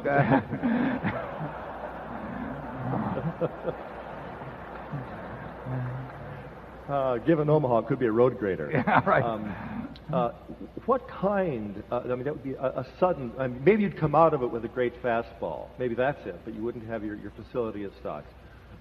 What kind of advice would you give people that hold Berkshire Hathaway at a moment such as that? Well, I've got the ultimate test on that, because my estate at that point would be 99.75% invested in Berkshire, and I feel totally comfortable considering the arrangements that have been made and the businesses we own and the managers we have in place in terms of that. But no one will be more affected financially, let alone in other manners, by that truck than me, and so it's a thought that's crossed my mind, and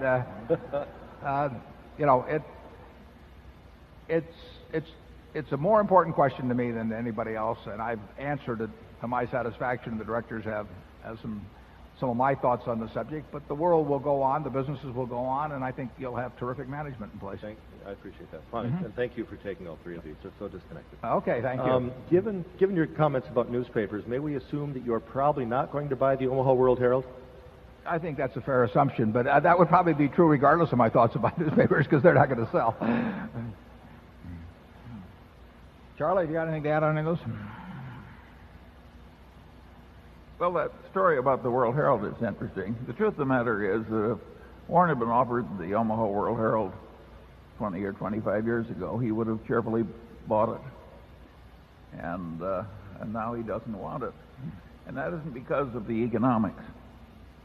That's true. Yeah, I mean, I have not been offered, never will be offered it. It's all, the ownership's all set. But what Charlie said is true. If it were still owned by an individual and they offered it to me.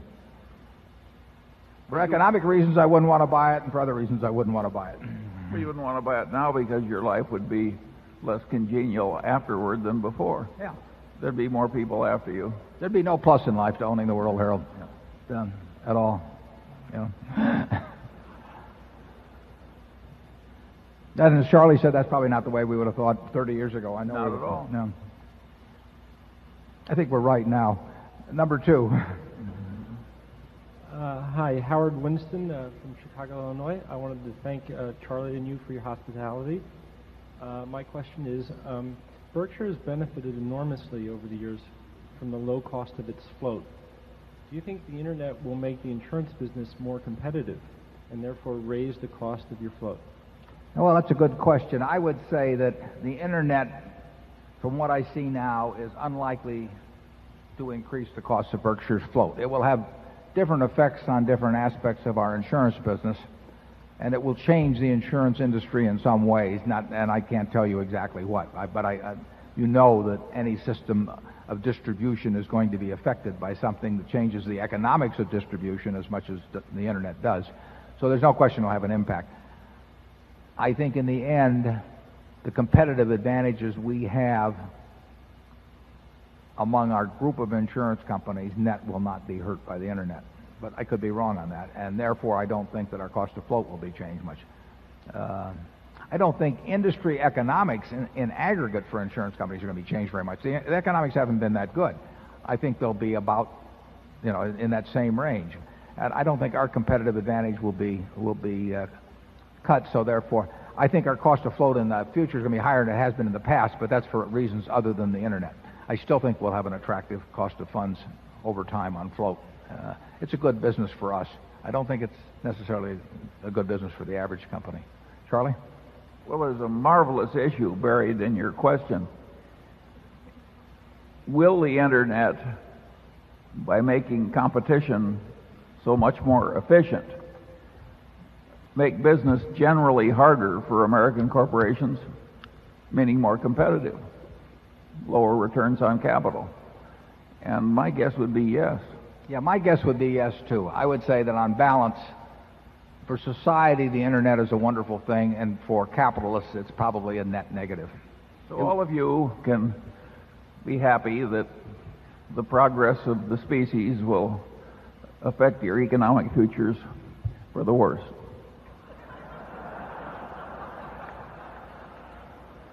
A sacrifice at which our ages were willing to do, but we wouldn't be at your age.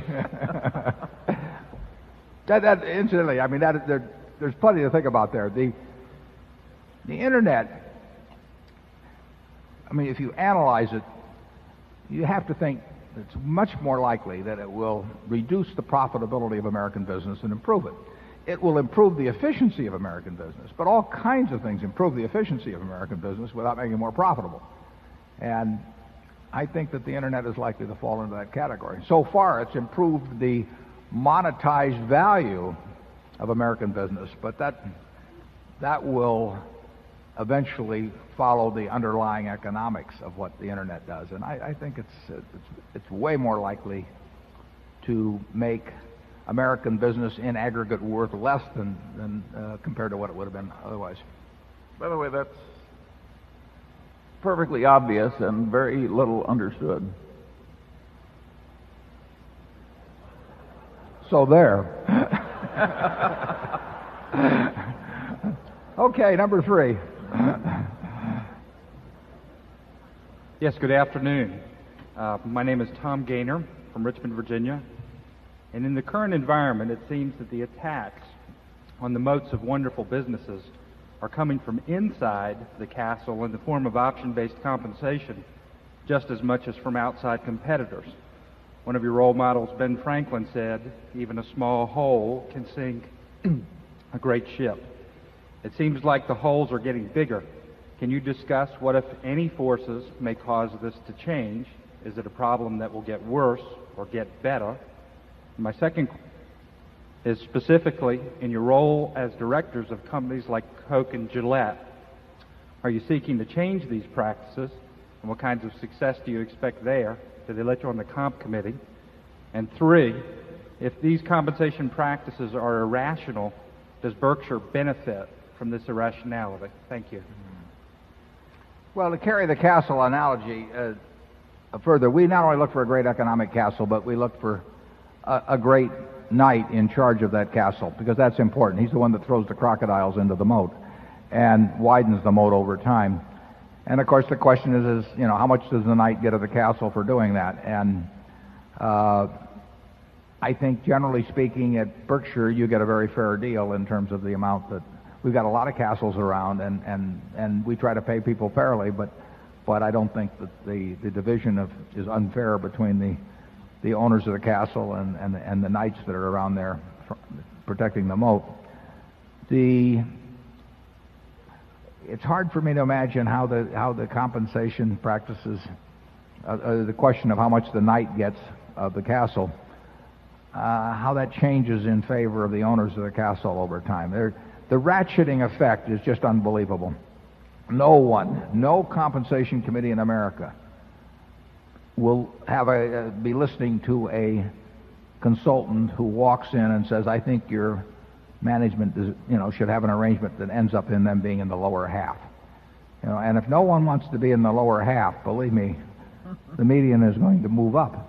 I mean, there is no way around that. I mean, these people meet yearly or more often, and they sit there with a proxy statement of every other company in their business, and they pick out the ones that have the biggest numbers in them, and they say, well, gee, we need a management at least as good as this, and how are we going to attract people and all this other stuff. And it can only it'll only ratchet upward. And I think that's a fact of life, and I think that it's important for shareholders to understand that. I've been on the board of 19 companies, not counting any Berkshire subsidiaries or anything like that. I was on the last comp committee I was on was at Solomon, and I was chairman of the comp committee, I think. I may be wrong on that.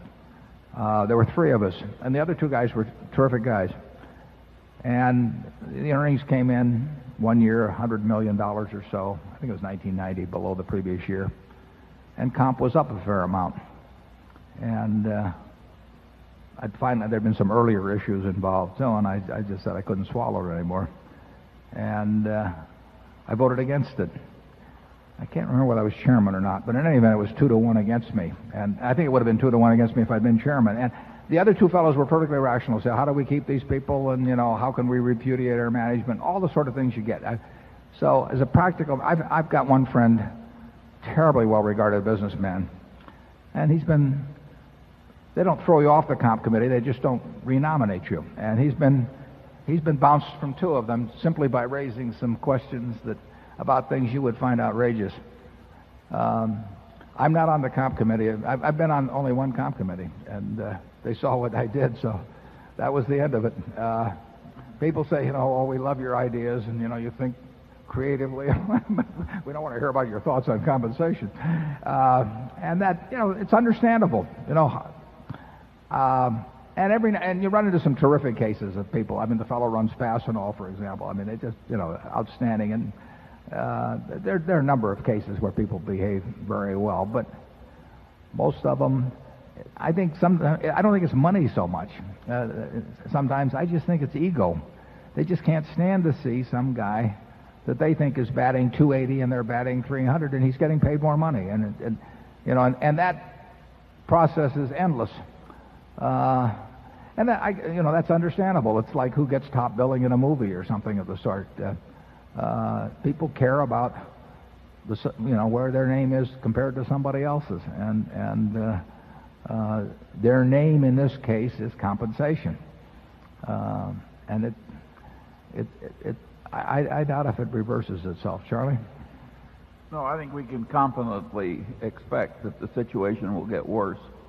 And I think we can confidently expect that is bad for Berkshire Hathaway to the extent that it's a passive shareholder in big corporations. There is one place where we get an advantage. Our own culture and attitude being so different, it does attract some of these people that own wonderful businesses. I mean, we literally, on occasion, find people for whom we're the only acceptable buyer. They don't like this culture of other big corporations any better than you do.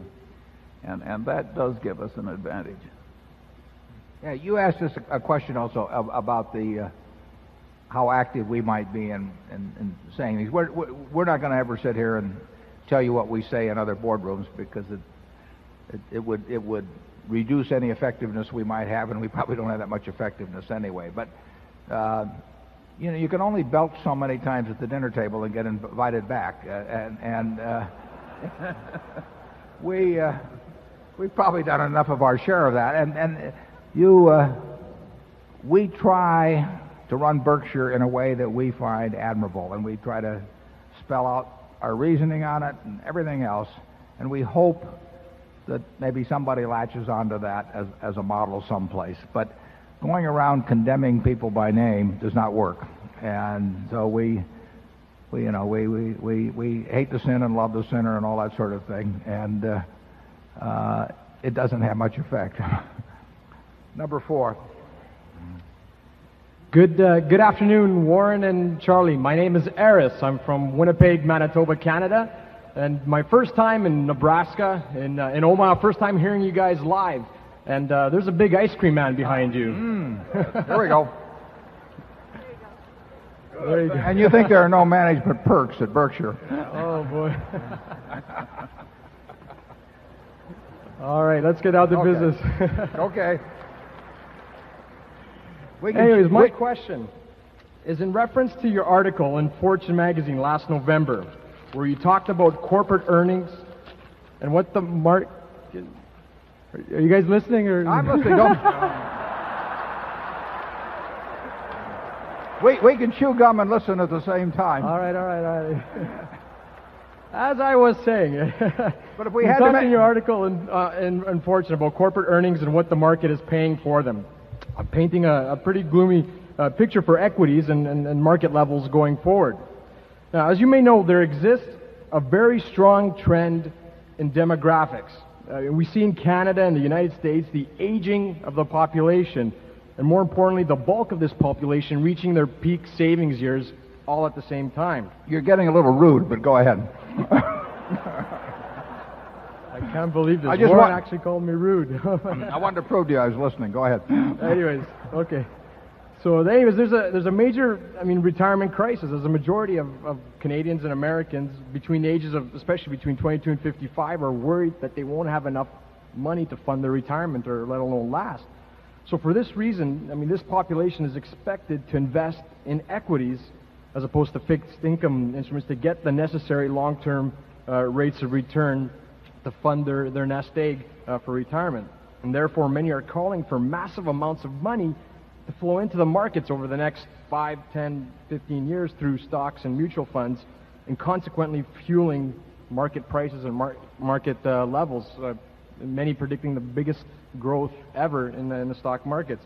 So what is your opinion on this potential trend, separately or in conjunction with what you said in that article in Fortune? Thanks very much. Good. And I'm not being rude here, but we don't think it means a thing, frankly. The savings rate, the private savings rate, is not high now. It doesn't need to be high. What really determines how the people who are either aged or very young, because either way, people who are in their non-productive years depends in aggregate on aggregate production of goods and services, and then the division between those who are in their productive years and in their non-productive years, and that's what Social Security argument's about and everything. The biggest single thing working for people in their non-productive years on both ends, young and old, is the fact that the pie keeps growing, and that makes it easier to attack the problems of the non-productive. And when I say non-productive, there's obviously nothing derogatory about that term. It just relates to who's in employable age and who isn't. And our society is going to do extremely well in terms of being able to take care of the people who are in non-productive years. If there is a shift, obviously, as people live longer, and of course there should be a shift perhaps in defining, I think there should be, in defining what's productive, because 65 was decided back in the 30s, and I think that's changed. But the fact that the pie keeps growing is what makes it makes the problem easy, and not easy, but it'll be easier 30 or 40 years from now, in my view, than it was 30 or 40 years ago, because there'll be so much more in the way of goods and services produced per capita that the productive can take care of the non-productive and the aged in a way that will be easier for them to sustain than it was in the past, when it's low amounts of output that strain society. When you get very small amounts of output or huge disparities in the division of that, that you put real strains on a society. But a society whose output is growing 3% a year and whose population is growing 1% a year is going to have way less in the way of strains than existed 20, 30, 50, 100 years ago. But you know, we will need no big boom in savings or anything of the sort. The present savings rate will just do fine for the world. In the United States, I mean, I shouldn't speak to the whole world on that. Charlie? Well, generally, you can say that stocks are valued in two different ways. One, they're valued much the way wheat is valued, in terms of its perceived practical utility to the user of the wheat. And there's a second way that stocks are valued, which is the way Rembrandts are valued. And to some extent, Rembrandts are valued high because in the past they've gone up in price. And once you get a lot of Rembrandt element into the stock market, and you fuel the stock market with massive retirement system purchases, you can get stocks selling at very high prices by past historical standards, and that can go on for a long, long time. That's what makes life so interesting. It isn't at all clear how it's going to work out. It isn't even clear what the level of interest rates is going to be. And nobody in this room ever expects to see 3% interest rates continue for a long time again, but that could happen. Sure. That would have an enormous effect on the price of equities. You live in a world where you can't really predict these macroeconomic changes. Oh, you can argue that increases in savings will drive down the returns on capital. The more capital is around, that the lower the returns will be on capital. But I don't think it will help you make any decisions about businesses, you know, over your lifetime by thinking about matters like that. I mean, we're a little biased on that, but you'll find all kinds of guys that will tell you. I mean, that's what books are written about, because everybody likes predictions in books. So you get all. Go ahead. In addressing this question, you can see that we have acted much as one of my old Harvard law professors acted. He used to say, "Let me know what your problem is, and I'll try and make it more difficult for you."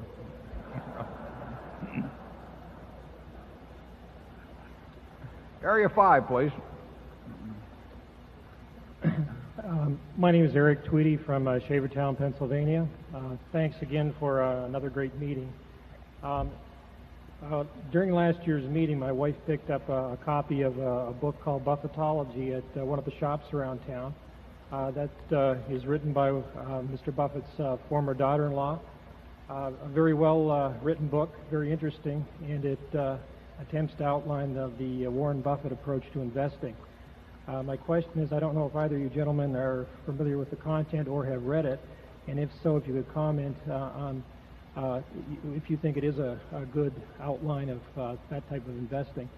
My second question related to that, I wondered if Mr. Buffett could comment on why you bought the original textile mill in Massachusetts, and if that represented an earlier phase when you were more of a strictly Graham-style value investor versus your current investment style. Probably the best. I would say that the most representative book on my views is the one that Larry Cunningham has put together, because he essentially has taken my words and rearranged them in a more order. He's taken them from a number of years, and what he has put together there best represents my views. And we've got 20 years of annual reports or so or more on the internet, plus articles in Fortune, all kinds of things. So it's probably a bias I have, but I like to think that I laid out those views as better than somebody who's rewriting them. But that's I'll let you make that decision. But I do think Larry's done a very good job of taking a number of those reports and rearranging them by topic in a way that makes it a lot easier to read than trying to go through year after year. And actually, you'll have this book about Charlie pretty soon to read too. But we've said what we've said in these meetings. We've said in the annual reports. We've said exactly what we do. And some of the books, I would say, try to take that and because people are looking for mechanistic things or formulas or whatever it may be, they may try to hold out that there's some secret beyond that, but I don't think there probably is. And Charlie? You've read the books. Well, I skimmed that book.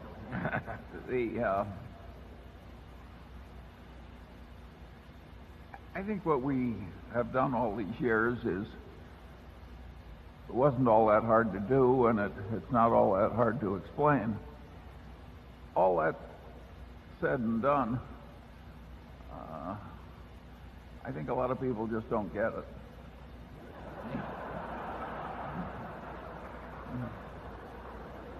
As Samuel Johnson said famously, I can give you an argument, but I can't give you an understanding. What was the second part again? I just asked you if you could maybe comment on why you bought the original Berkshire textile mill. That's why I didn't remember. If I could say one of the things, someone tapped me on the shoulder and asked me for you not to forget to give the current year's recommended books. I got to recommend the book on Charlie. But I'll let Charlie recommend one too. The original purchase of Berkshire was a terrible mistake, and my mistake. No one pushed me into it. It was I bought it because it was what we used to call the cigar. It was a cigar butt approach to investing, where we would look around for something with a free puff left in it. You know, it was soggy and kind of disgusting and everything, but it was free. And Berkshire was selling below working capital, had a history of repurchasing shares periodically on tender offers, and it was selling it. First purchase was, I think, at $7.50 a share. In fact, I've got the broker's ticket up in the office, 2,000 shares, and it looked to me like they were going to have a tender offer periodically, and there would probably be at some figure closer to net working capital, which might have been $11 or $12 a share, some such number, and we would sell on the tender. And that was we had other securities we owned that way, and we bought some that way. And then actually I met C. Barry Stanton one time, who was running Berkshire, and he told me and made me an insider, so I couldn't do anything, but he said he was thinking of having a tender, and he wondered what price we'd tender at. And as I remember, I may be wrong on this, I could look back on it, but I think I said 11 3/8. And he said again to me, well, if we have a tender at 11 3/8, will you tender? And I said, yes, I will. And then I was frozen out, obviously, of doing anything in the stock for a little while, but then he came along with the tender offer, and as I remember, I opened the envelope and it was 11 1/4. I may be wrong, it was maybe 11 1/2, 11 3/8, but it was an eighth below what he had said to me and what I'd agreed to. So I found that kind of irritating, and I didn't tender, and then I bought a lot of stock, and I bought Kim Chase, who's a director. His father had some members of the family, not his direct family, but a related family, that wanted to sell a block, and we bought several blocks, and before long we controlled the company. So at an eighth of a point difference, we wouldn't have bought it, the company, if they'd actually tendered at that price. We had a somewhat similar thing happen with Blue Chip, actually, later on too. Now, we would have been much better off if we hadn't bought it, because then things like National Indemnity and all of that, instead of buying it into a public company with a great many other shareholders, we would have bought it privately in the partnership, and our partners would have had a greater interest. So Berkshire was exactly the wrong vehicle to use for buying a bunch of wonderful companies over time. But I sort of stumbled into it, and we kept moving along, and when I disbanded the partnership, I distributed out the Berkshire because it seemed like the easiest and best thing to do, and I followed through, and I enjoyed it enormously. I'm glad it all worked out this way. It did not work out the best way economically, in all probability. It was the wrong base to use to build an enterprise around, but maybe in a way that's made it more fun. Charlie, do you have any thing to add on that? You can tell them about the Blue Chip story. No, one such story is enough. But it is interesting that a wrong decision has been made to work out so well. we've done a lot of that, scrambled out of wrong decisions. I'd argue that's a big part of having a reasonable record in life. You can't avoid the wrong decisions, but if you recognize them promptly and do something about them, you can frequently turn the lemon into lemonade, which is what happened here. Warren twisted a lot of capital out of the textile business and invested it wisely, and that's why we're all here. But Berkshire comes from three companies that came together: Diversified Retailing, Blue Chip Stamps, and Berkshire. Those were the three base companies. And Diversified started when we bought a company called Hochschild Kohn in Baltimore in 1966, a department store, and that company disappeared over time. Fortunately, in 1970, we sold it to Supermarkets General. Blue Chip, we've told you about the record of that. So we started out with three disasters and put them all together, and it's worked out pretty well. But it was a mistake to be working from that kind of a base. Don't follow our example in that respect. Start out with a good business and then keep adding on good businesses. But the example of quickly identifying the mistakes and taking action, their example is a good one. Yeah. Okay, number 6. Good afternoon, Mr. Buffett, Mr. Younger. Kathleen Lane from New York. I have a question out of left field for you. You say you like to be entertained. This question will entertain you. It's also a serious question. I know you don't like to speculate about the future. You won't do so. I appreciate that. But some people do. For example, Edgar Casey was one.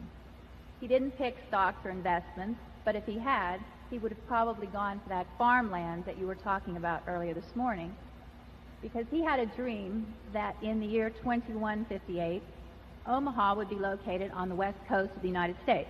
And you know how beachfront property goes, so it would be a good bet.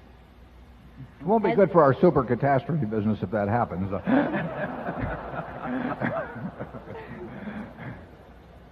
As you both said earlier, we're living in an extraordinary time. Financially especially, you can't help it but hear disaster scenarios concerning the impending collapse of worldwide financial markets, about major physical changes in the world as we know it, about a future when the world's resources will be better measured by their prospects for ensuring our basic survival than their value as speculative commodities. That's where that farmland would come in again. Nobody does better what you two do. But even if your investment acumen wasn't what it is, I would invest with you because you're honest. In short, I came here to ask you, what would you tell a single mother to exchange her Berkshire sharehold for gold coins? When, under what circumstance?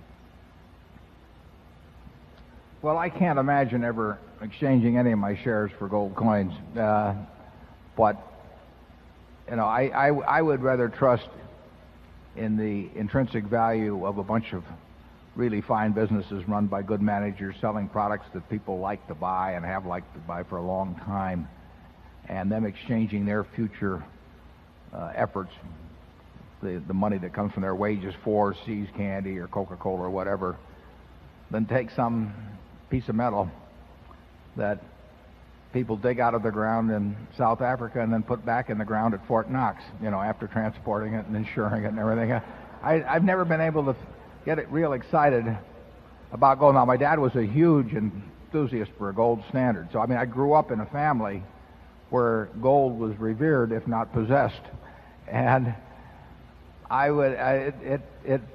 gave it its full chance, but I've never understood what the intrinsic value of gold is. And you know, we'll sell you some at Borsheim's, but I would never exchange. The idea of exchanging a producing asset for a non-producing asset would be pretty foreign to me. And I would say this in terms of predictions, and I know the spirit in which you asked the question, but there's a market out there all the time, and people love to hear predictions. I mean, if I said I was going to offer a bunch of predictions today, I mean, we would have 1 million people here. I mean, they're dying to have predictions, and speeches at Rotary clubs or trade associations or whatever. They just plain love it, and that's what a whole industry is built upon. You know, the people coming out of Washington that talk about political predictions, and I don't read those in the paper at all because it's space fillers basically. And you mentioned Edgar Casey. Ben Graham knew Edgar Casey pretty well, but I just have never seen any utility to any of that at all. There will be some huge surprises in the world. There's no question about that. But I don't think that betting on any specific one is a very smart policy. In fact, we usually bet against them in terms of super catastrophes. We know there will be a 7.0 or greater quake in California in the next 50 years. We don't know where it'll be or when it'll be or anything like that. We're willing to pay out a lot of money if it happens tomorrow. And because people do worry about catastrophes, and in this case it's perfectly proper with insured values, but it just isn't any way, in our view, to get through economic life. Charlie?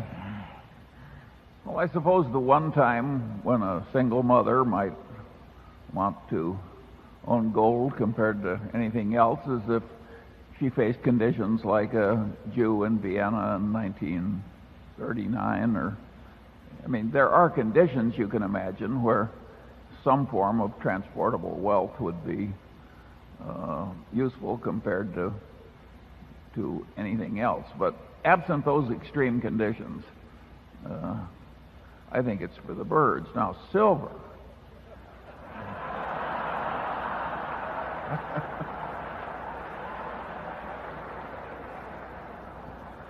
It's hard to think of anything other than fleeing the country. And, right. And Charlie and I don't give a lot of thought to fleeing the country. Although I must say that the one thing I really find reprehensible is the people that make a lot of money in this country, and then leave to, get in other tax jurisdictions or something like this. I really, but I'm a little crazy. I don't mind paying taxes. Let's go to 7.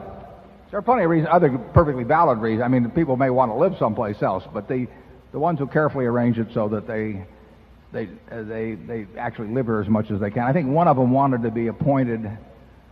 He wanted to go to some very small entity where there was no tax, and then he wanted to be appointed an ambassador to the United States so that he could enjoy living here but enjoy the taxes of something else. And that is not my role model. Yep.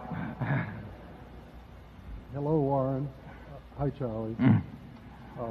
2 questions. First, was anybody dumb enough to sell you Berkshire at less than $45,000 a share?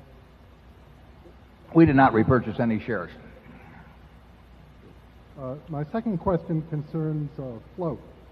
The float has been low cost almost most years for Berkshire, and probably zero cost in many years, except last year, possibly. When you think about float in terms of intrinsic value, do you have an idea in mind when you add new float for how much it will increase the intrinsic value of Berkshire? Well, we add, that's a good question, but we consciously add float sometimes at a given cost, and then we other times add float at no cost. So we have different layers of float, if you will, that we've entered into. We've entered in some transactions in the last month or two where we will take on some float which will not have zero cost, but it's acceptable to us, and we couldn't get it at zero cost, although we're also creating float which I think will be close to zero cost or better. So we would be willing to take on float. Obviously, it costs only modestly below the Treasury rate if that was the only way we could get that float, and it didn't impede our ability to get other float, at zero cost or something. We don't want to raise the cost overall by a single transaction that would have an effect on other transactions. But float, if you look at our historical record, and our future record can't be as good, but it's the cost of float and it's the amount of growth of float. I mean, if you told me I could add $50 billion of float and have a 3% cost to that, I would take that any day over adding $10 billion at zero cost. So there are a lot of different ways in the insurance business that we can and will think about developing float, and usually one doesn't preclude another. Occasionally one bumps into another, but usually one doesn't preclude another. And believe me, we spend a lot of time thinking about that, and we'll continue to as long as we run Berkshire. It's a big part of our strategy. Charlie? Well, I've been amazed how well we've done with the float, and I've been watching it from the inside for a long, long time. It is a very wonderful thing to generate millions and millions and then billions and billions of dollars of float at a cost way below the treasury rate. I mean, there are people who would kill for such opportunities. Yeah, and of course that makes it competitive. I mean, there are plenty of other people that are thinking about it in a similar vein and probably observe what we do and all of that. So like everything else in capitalism, it's competitive. We think we've got an edge in several very important respects, and we think that edge is sustainable for as far as we can see. And we intend to push it as hard as we can. And then we'll see where it leads. I would have had no idea 10 or 20 years ago that we would have the present situation, but we do find if you just show up every day, like Woody Allen said, and you answer the phone and read the paper, every now and then you see something that makes sense to do. And we do find them occasionally. The hard part is finding them where they are material and relative to our present size. I mean, if we were running a very small business, we would find plenty of things that would make good sense. We find a few things that make good sense now relative to our size, and there's really no answer for that except to shrink dramatically, which is not an action we're contemplating. Number 8. James Pan from New York City. I really have a question on Wesco, which is your 80% held subsidiary. Just a couple questions dealing with that. First question is, last time I checked, that was trading below intrinsic value. And given that most of Wesco's assets are tied up in Freddie Mac, and Freddie Mac will arguably grow intrinsic value in the low teens for the next couple of years, how are you guys going to manage how would you manage the gap between the intrinsic value and the current price and what intrinsic value will be 2 or 3 years from now? And also, is there a succession plan at Wesco or some kind of roll-up plan at Wesco eventually? Charlie is the boss at Wesco, so... Yes, we have paid almost no attention to the price of Wesco stock. So the chance to make any meaningful gain for the Wesco shareholders by buying in a few shares of Wesco stock is it's so tiny that we don't really bother thinking about it very much. As to succession, we are gradually making me so useless that I won't be missed. Yeah, incidentally, you talked about Wesco being significantly undervalued compared to intrinsic value. I'm not sure that's the case, Charlie. You're more of an expert on it than I am. Well, there's certainly no huge gap, and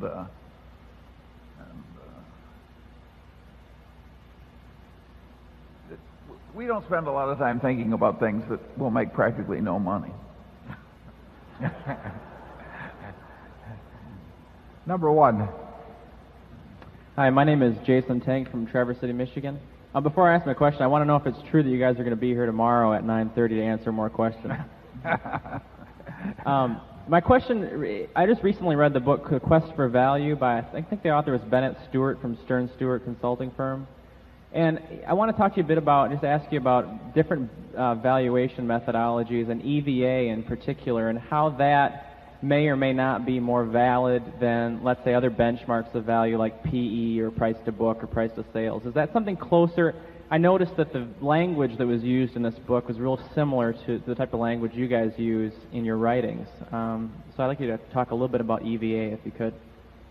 Charlie, why don't you take EVA? I think there's an awful lot of twaddle and bullshit. I knew that's what he was going to say. That's why and I thought it deserved it, so I didn't want to say it myself. In EVA, we keep stating over and over again that the game is to turn the retained dollars into something more than dollars. And EVA tends to incorporate cost of capital ideas that just make no sense at all. They make it sound very fashionable, and God knows it's correct that a corporation that earns a huge return on capital and keeps retaining it for a long time has a great record in terms of EVA, but the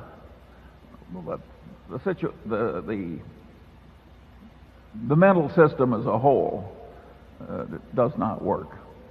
It's like medieval theology.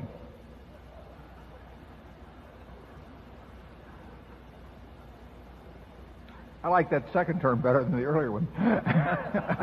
Number two. Good afternoon. My name is Stuart Hartman from Sioux City, Iowa.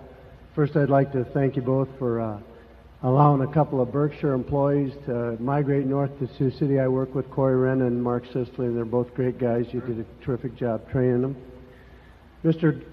Buffett, you've known Bill Gates for several years and probably spent more time with him than any of us in this room.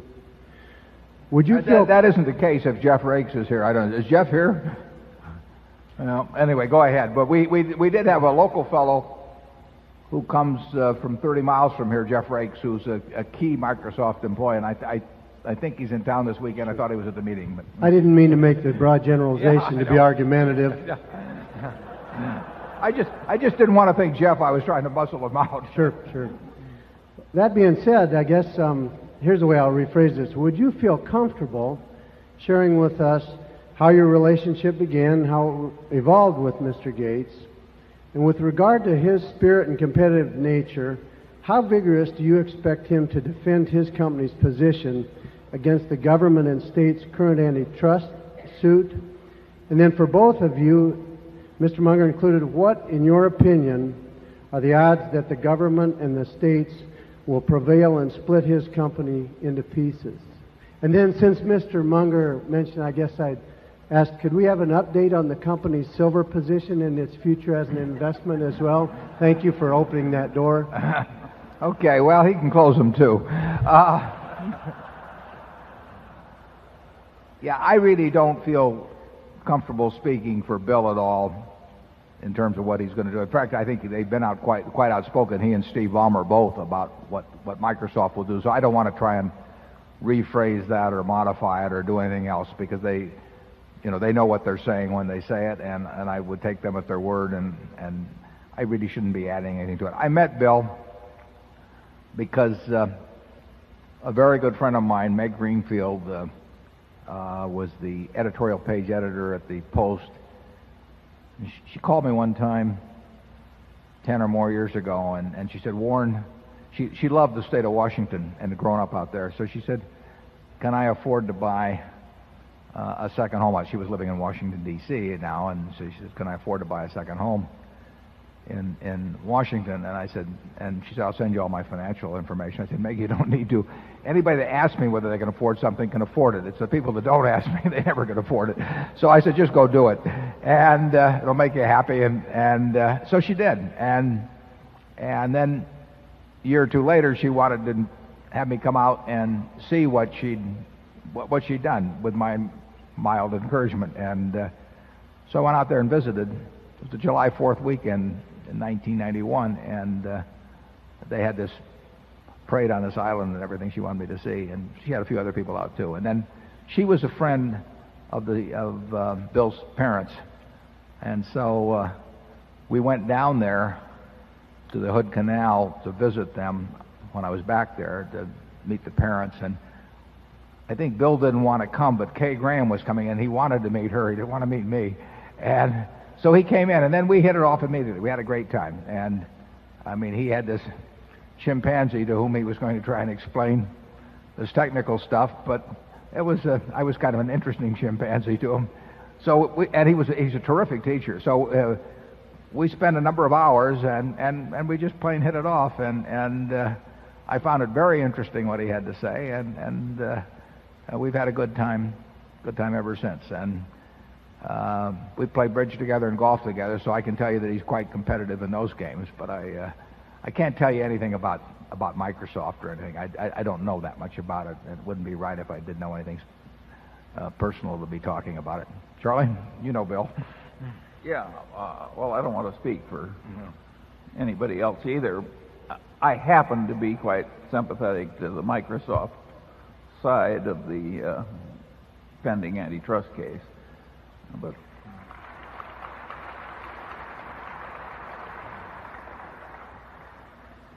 and regarding silver, all I can say is so far it's been a dull ride. I would say this about the Microsoft case, that, and I've expressed this to a couple of news organizations who asked the question earlier.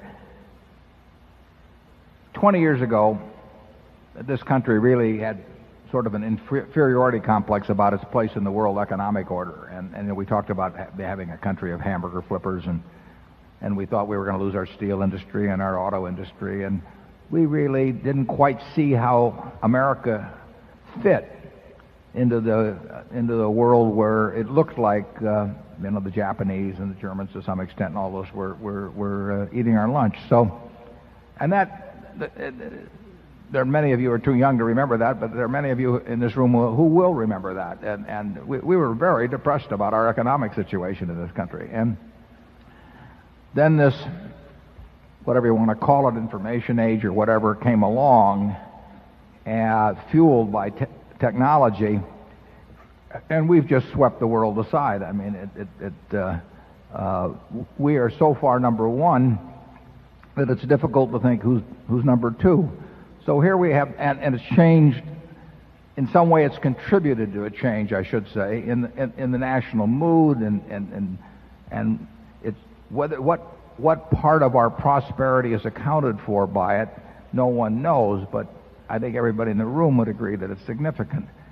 And that age is going to get, and that development is going to get more and more important in the years to come. It's going to be fueling much of what happens in the world, and for this country to be the world leader, and like I say, you can't even see who's in second place, and moving faster even to increase that lead, with all the benefits that brings.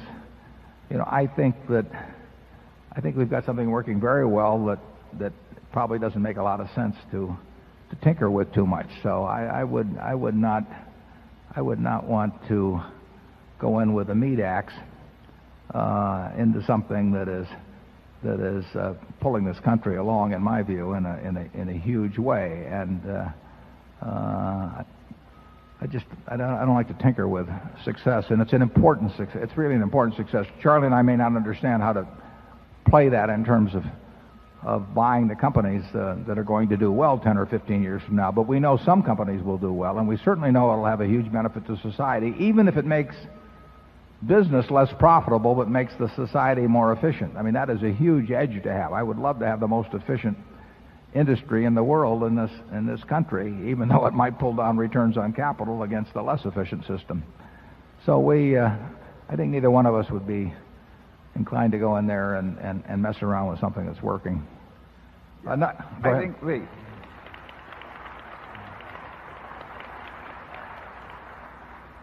If you look at the big picture in patriotic terms, having lost totally in radios, stereos, television sets, etc., and in many other places, and having lost position in other major industries to the Japanese and others, we finally get huge leadership in a new and wonderful field, software, that's needed all over the earth, and somebody who's drawing a salary from the United States government gets the bright idea that it should dramatically weaken the one place where we're winning big.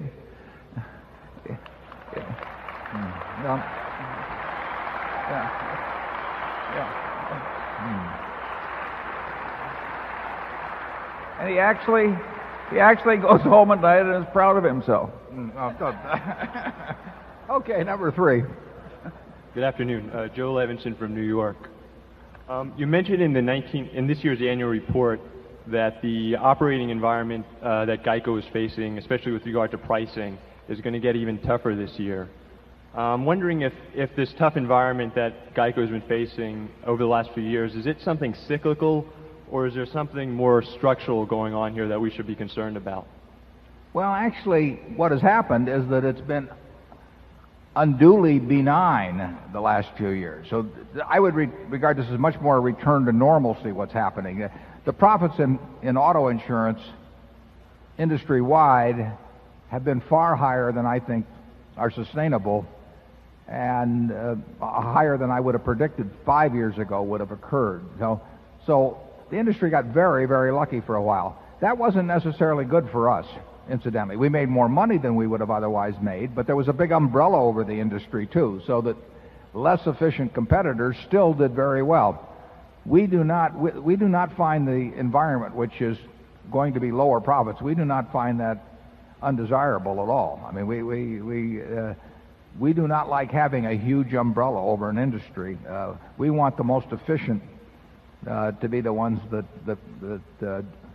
do well, and the less efficient ones have plenty of problems. So we are not unhappy about the fact that margins in the auto insurance business are going down. We think they should go down. We will, as long as we feel that we are adding policyholders at a cost that's less than their net value to us over time, we will continue to do it, and we'll love to do it. But we won't be making the kind of money in the year 2000 that we made in 1999, which was not as good as 1998. But that's, as far as we're concerned, that's fine, because we will be the low-cost producer over time, I mean, that is our goal, and I think we've got a lot of things going in our direction to enable us to do that. The low-cost producer in a huge industry is going to do very well over time, and then the question is it costs money to sign up people and bring them into our fold. Then we have to keep them in our fold, and we lose some every year. It's an hourglass problem to a degree, but that's all part of the equation. And the GEICO equation is fundamentally good. It's not as good as it was a couple of years ago, just in terms of overall profitability, because there isn't this big umbrella over the whole industry. But that umbrella was going to go away, and it doesn't hurt us to have it go away at all. The second thing is that we are, as I pointed out in the report, it is costing us more to develop inquiries than it did a couple of years ago. We knew that would be the case. It's going to cost more 3 years from now than it costs now. So we believe in pouring it on, and we think that we can attract business at a lower cost and then run it at a lower cost than most of the competition, if not all. And we intend to plow ahead with that.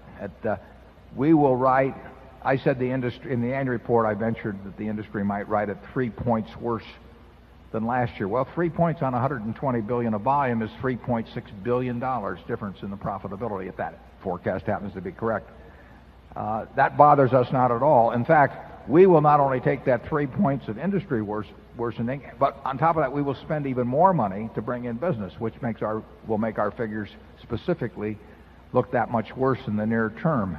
But that, in the end, it is so much more attractive to bring in that kind of business, we'll say, than some e-retailer who is losing cash by the ton, bringing in customers who are spending far, far less than our customers spend with us, and where the retention rate, I would venture to say, will be lower than our kind of retention rate. I mean, we've got a very good business model.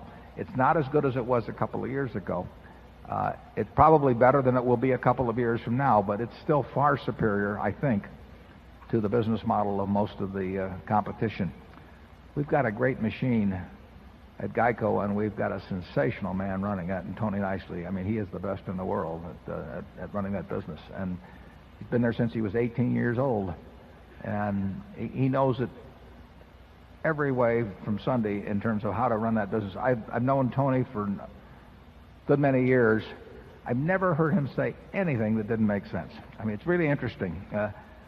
If you take a whole bunch of people with 140 IQs, it's a very uneven performance in what they actually do. I mean, some of them say all kinds of things that make a lot of sense about 90% of the time, and then 10% of the time, they go crazy. And everything Tony says and does makes sense, and he is a huge, huge asset to Berkshire, and he's working with a business model that's very, very powerful. Charlie? Nothing to add. Okay, number 4. Good afternoon, Mr. Buffett, Mr. Munger. My name is Andrew Soul, and I'm from New York City. I was hoping if you wouldn't mind turning your attention to Mid-America Energy. You've spoken about how much you respect the management of that company, but if you could elaborate upon what you see are the long-term competitive advantages of Mid-America Energy, where you see the company 10 years from now, and is it your hope or your intention to make Mid-America Energy the lowest cost provider of electricity in the United States? Well, you're not going to do a great deal about the embedded costs that you have in generation. I mean, if you have a group of plants, they are in the United States, they're relatively low-cost generation, but if somebody else has a hydro plant or something that has built-in advantages that are going to enable them to turn out electricity, cheaper than we can do it in Iowa with coal, so be it. I mean, it is relatively well positioned as a generator, but we have nothing we could do there to specifically dramatically change the cost of generation compared to other competitors. And you shouldn't expect to make extraordinary profits in a business that is selling an essential like electricity to virtually every consumer in the country. I mean, the whole idea behind the utility industry is not to allow extraordinary profits. But we think it's a very good business. We do think that Dave Sokol has demonstrated ability in the time he has been running that to come up with a lot of ideas about doing various things that have made sense, various projects. Not everything works, but his batting average is very high. And a good mind like that, we'll expect that he'll produce more ideas over time. But it's not the sort of thing you get fireworks in. It's conceivable that, we would get a chance to do something very big in that field at some time, just because it's a big field. I mean, it is the kind of field where you can write a $5 billion check, so it's not the jelly bean business. But whether we do or not depends on a lot of things, including regulatory restraints, because there are a lot of rules in that business, starting with the Public Utility Holding Company Act of 1935. But there may be ways to do some very big things, and we've got the right management to do it. We've got the financial wherewithal to do it, and we'll see what happens. I think Mid-America is we'll get, in my view, we're very likely to get a very decent return on it. But we shouldn't get an extraordinary return, because it isn't that kind of business. Charlie? Nothing to add. Okay, number 5. Mr. Buffett, my name is John Shane from Nashville, Tennessee. I want to join the other shareholders and thank you for the results you've achieved, but also for the example that you've set for business generally. My question is about float proceeds and whether they can go into common stocks. You've been asked that question before in prior years. Once I asked you something on that, and I think at least one other shareholder has. But I'm wondering if you might go into a little more detail. If I've understood you in the past, you've said yes, the float's available to go into common stocks. I think it's an important question because it affects the intrinsic value of that float. If that float is locked into fixed income, it's worth one thing. If it could go into stocks at one point, it's obviously worth quite a bit more. What I've had trouble understanding is I think you must have some way that you can guarantee that the policyholders will be protected. Obviously, you can invest everything in a low market and the market goes even lower, is it simply the size of the capital you've got that you think that'd be extraordinarily unlikely, or do you use future insurance revenues, premium revenues to pay off claims? Would you borrow to pay off claims? If you could give some detail on that, maybe we could get Sure. some comfort as to how you're thinking about that. Yeah, the float in no way is limited to fixed income securities. The float is really available for anything that we feel isn't the most intelligent at any given time. And the reason we can say that and other insurance companies can't say that is because we have an incredible abundance of capital plus other streams of earning power which are unrelated to the insurance business. So we could have the float entirely in equities, and we have had that in the past, or tantamount to that. And we could have a lot of it in operating businesses. We can have it any place that makes the most sense. But the only reason we can do that is because we have extraordinary capital and we don't have much debt. We run the business differently than, or think about it differently than probably 90% of managements do. We look at the assets on a consolidated basis with a few little exceptions. We look at the asset and the liability side completely absent any linkage for specific assets and liabilities. So our job at Berkshire is to get the liabilities as cheaply as possible.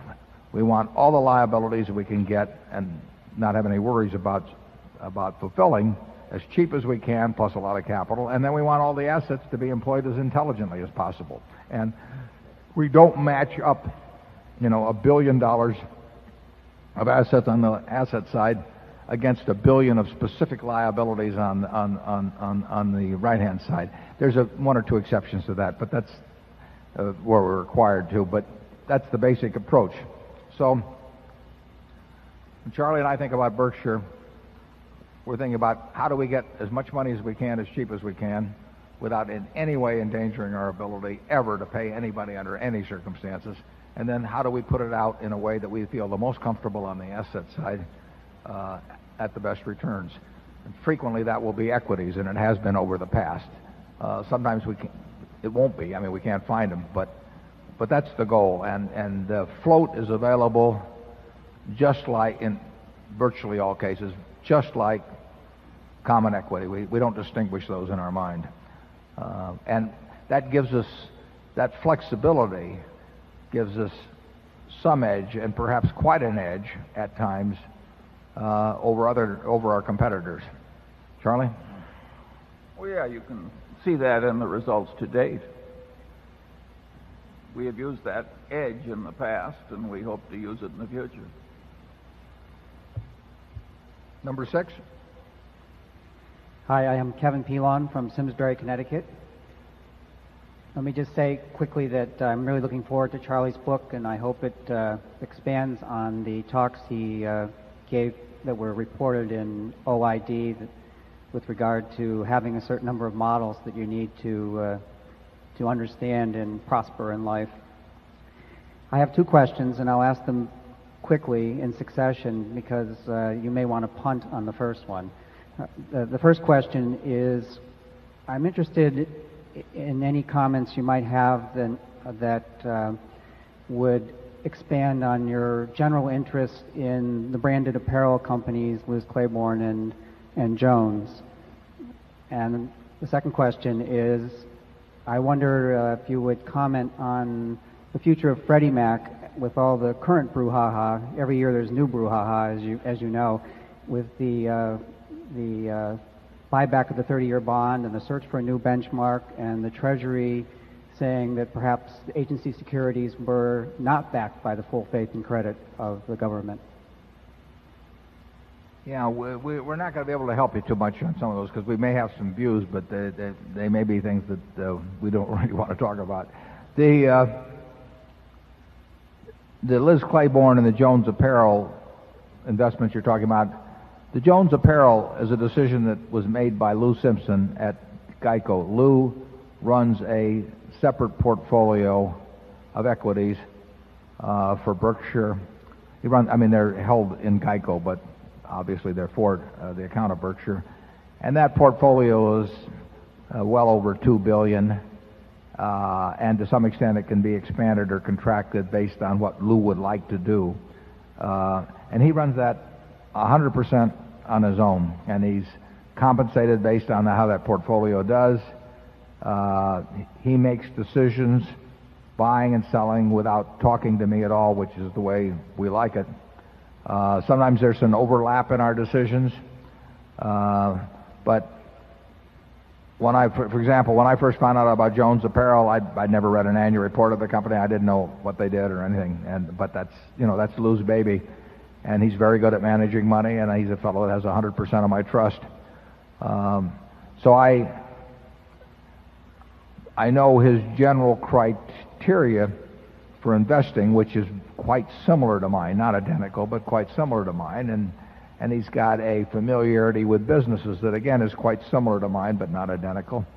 And he runs a good portfolio, and it makes life a little easier for me not to have that $2 and a fraction billion that added to all the rest that I'm having trouble investing. Liz Claiborne came about a little differently. I got a call one weekend, actually, on purchasing a large block that someone was going to sell, and we bought that on a Monday morning in London. I remember that it was never reported on any exchange. I'm not quite sure even how it happened, but the broker that handled it arranged the trade over there. And they've had a very, very decent record. They buy in their shares. I like the business that they run. It's not a Coca-Cola type business or a Gillette type business or even an American Express business, but we were offered that stock at a very attractive price, and it's worked out fine. The Freddie question, I'd rather not get into it, frankly, because there's a lot of political overtones to that. Charlie? I can pass as well as you can. Okay. Number 7. Girish Paku from Croton, New York. First regarding, I just have a couple of questions. First regarding the succession issue. I just can't imagine that you would allow someone else to paint over your picture afterwards, I guess, post-truck. So I was wondering,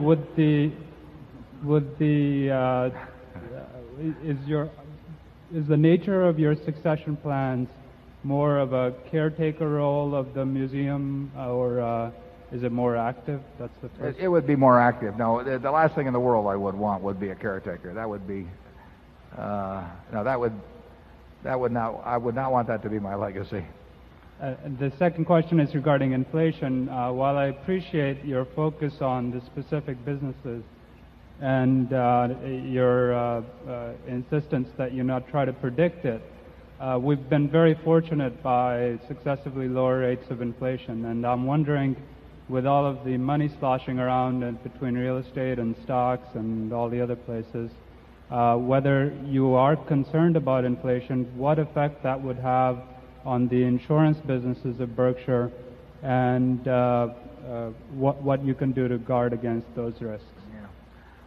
My record is just terrible in terms of predicting the inflation rate. So it is not something that enters into our decision making. The big danger in a speed up of inflation would lead to more dollar volume in the insurance business, and more dollar volume is basically good for us. Even though there might be a lag in pricing, that would eventually catch up and all that. So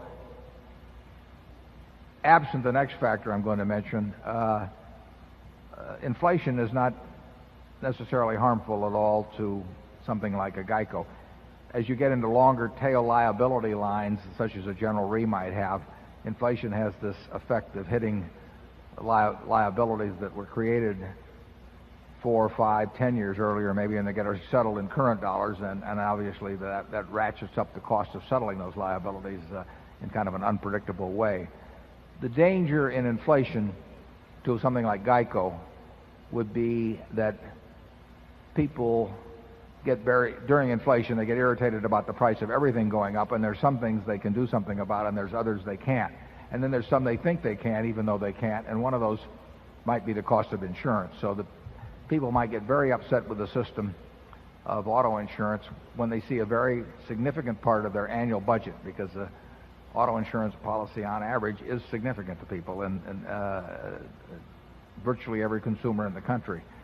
And there could be a lot of pressure on legislatures to do a variety of things that might change the system in a major way. It wouldn't reduce the number of cars that crashed into each other or the injuries that were done or anything else, but it would be a way of striking out against higher rates, and people would be unhappy about those rates, and that also might reflect itself in difficulty getting the increases that were required to take care of it, costs that were ratcheting up fast. So net, I think inflation is bad for the auto insurance business, although you can argue that, GEICO, I think when I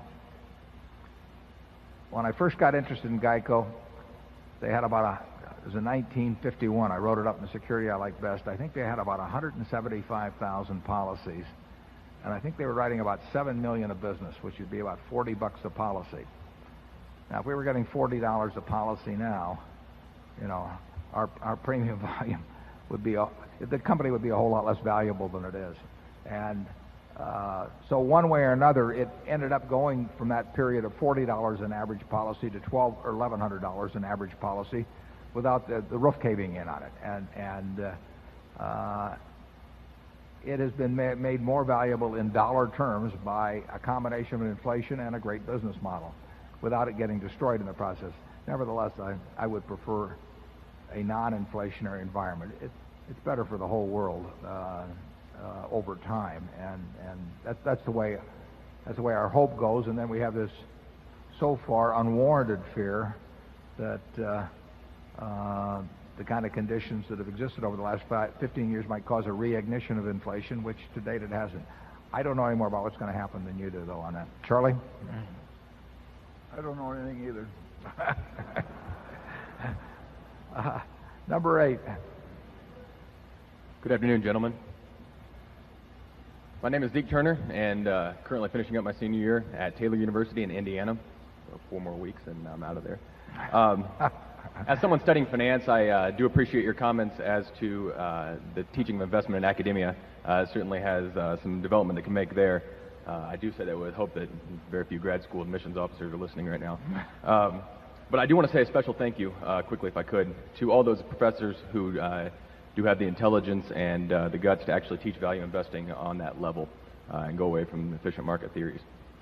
I do kind of wish Benjamin Graham were still teaching. Many questions have been asked as far as technology and its development into the business model. I think the greatest effect of this will probably be in the globalization of the economy.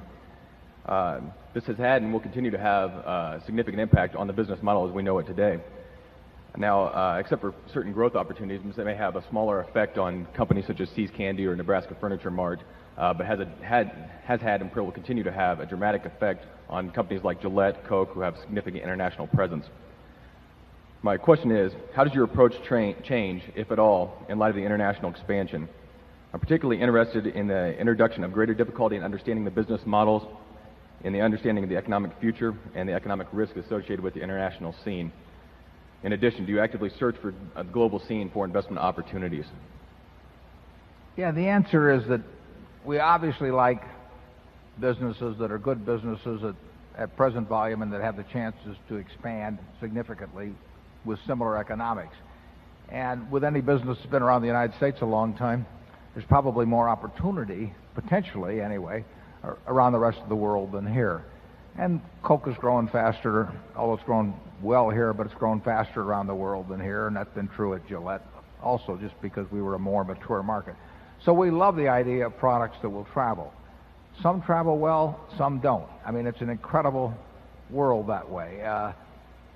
Candy bars don't seem to travel so well, you know. Soft drinks travel terrifically, and razor blades travel terrifically. But the Cadbury bars sell in England, and and the Hershey bars sell here. And it's very hard with some items to travel. In fact, within this country, it's amazing to me. We talk about having a mobile society, and people are moving all the time, and we're all watching the same television, everything else. And the supermarket share of Dr. Pepper in Dallas is 18 and a fraction percent, and in Boston it's 0.6%. I mean, 18 to 0.6, 30 times the market share. Dr. Pepper's been around forever. You know, people move back and forth and everything, and how can you have that sort of a differential in this country? Royal Crown Cola, 3% in Chicago, 0.1%, you know, maybe in Detroit, you know, a couple of 100 miles away, same kind of people, all of that sort of thing. And Royal Crown's been around for 75 years or whatever it may be, 50 years at least. And you get these incredible differences in what people do, even within this country. So it's not easy to predict how, if you can't predict how Dr. Pepper, or you can't figure out how to make if I were to own Dr. Pepper and was selling 18% of the market in the supermarkets of Dallas, it would drive me crazy. You know, I was getting 0.6% in Boston, or I think it's 0.5 maybe in Detroit. That would drive me crazy. Although maybe I should just be grateful that I've got 18% in Dallas. It's very hard to predict how products will travel. With See's Candy, you know, we have this incredible penetration in the West and particularly in California. We know it's the best candy. Now, boxed chocolates just do not sell big in this country. The annual consumption is low, but it still seems that if we can make a lot of money in California, we ought to be able to make some money in New York or Pennsylvania, but we haven't figured out how to do it, and we've tried a lot of things. So the answer is we're always interested in geographic expansion, whether it's even in the United States or going beyond that into other countries. It's not as easy as it looks, but when the chance to do it comes, you know, then you ought to just pound and pound and pound. And we occasionally have bought stocks in other countries. I wrote a fellow the other day that I read about in Germany about his business. I've never met him or anything else, but it sounded like he had a pretty good business and it sounded like he might be my type of guy. So I just wrote him a letter. Haven't heard back either. But I may. The odds are against it. But it sounded to me like I'd buy his business if he chose to write back and wanted to do something. And we're very willing to do business, you know, in any country in the world where we think we understand the nuances of the corporate governance system and taxation and that sort of thing. I mean, we don't understand all 200 countries by a long shot, but there's plenty we would love to be in business in. We looked at a very significant company in Japan a couple of years ago, and some other fellow I know bought it and has done very well. It would have made sense for us, and we missed it. We will continue to look at things internationally. It makes a lot of sense, and we got a lot of capital to employ. We're more likely by some margin to find things here, but we may find a big one outside of this country. Charlie? Nothing to add. Okay, number one. I'm John Bailey from Boston, Massachusetts.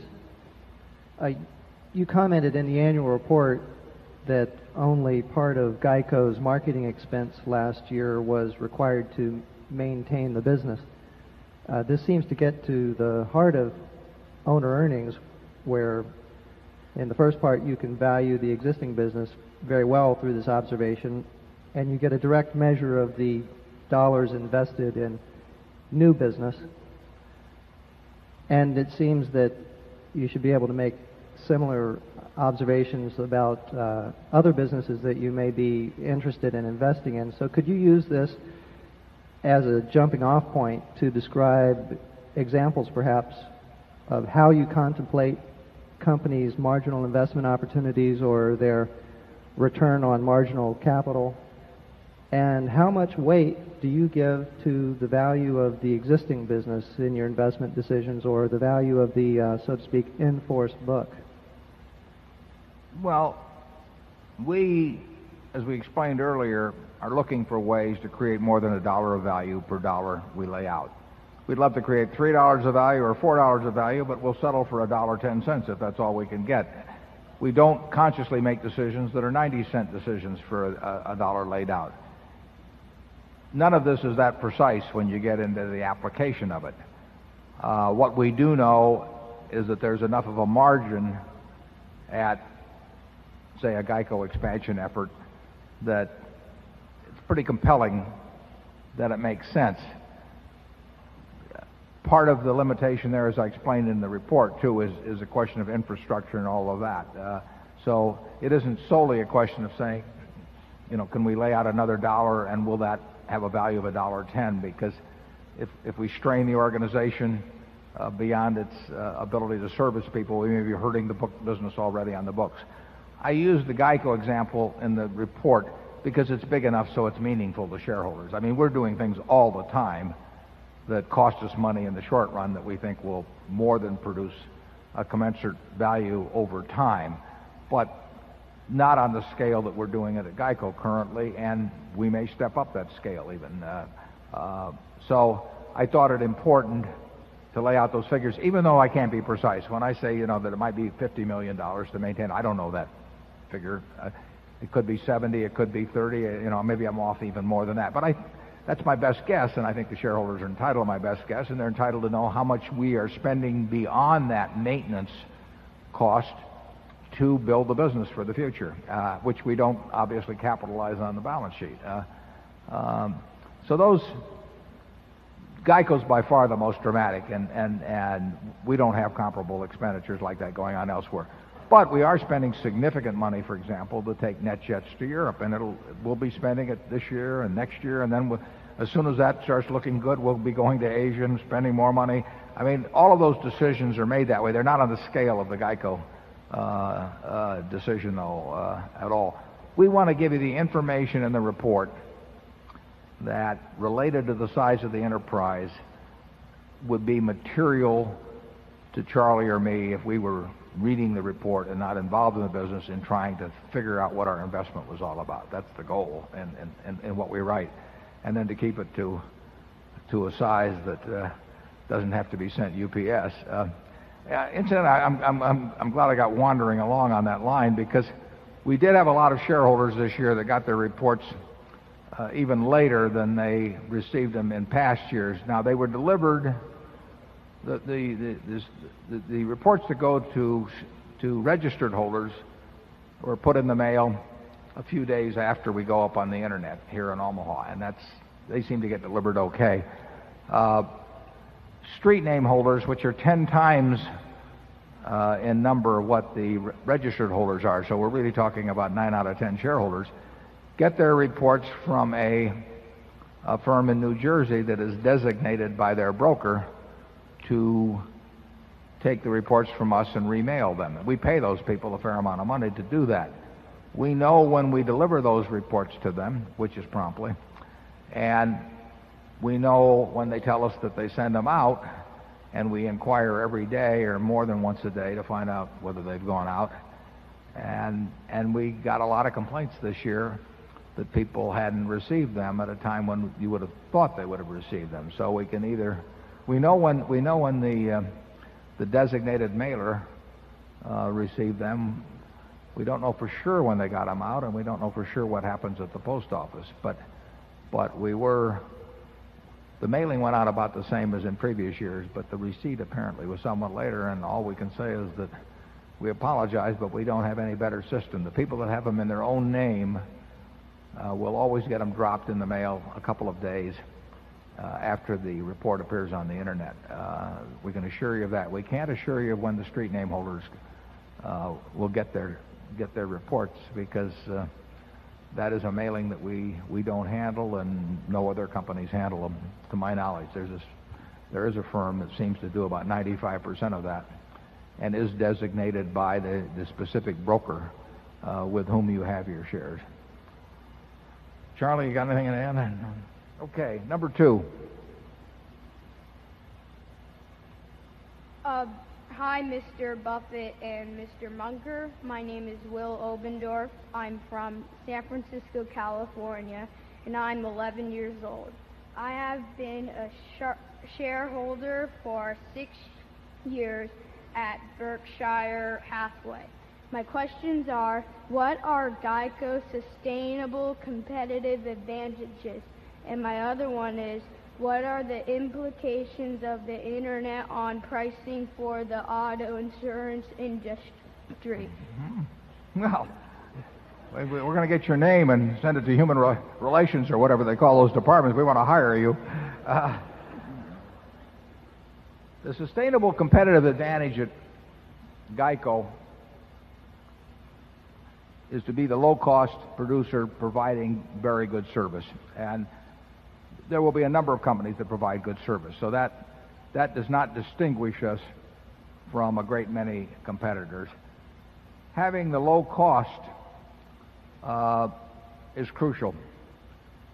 There are companies that specialize in given groups of policyholders, but smaller groups, such as USAA, that have very good costs. So they are very, very competitive with us in their chosen area. There's another company in Los Angeles that geographically, called 21st Century Insurance, that has costs like ours. And so they are extremely competitive within that geographic area.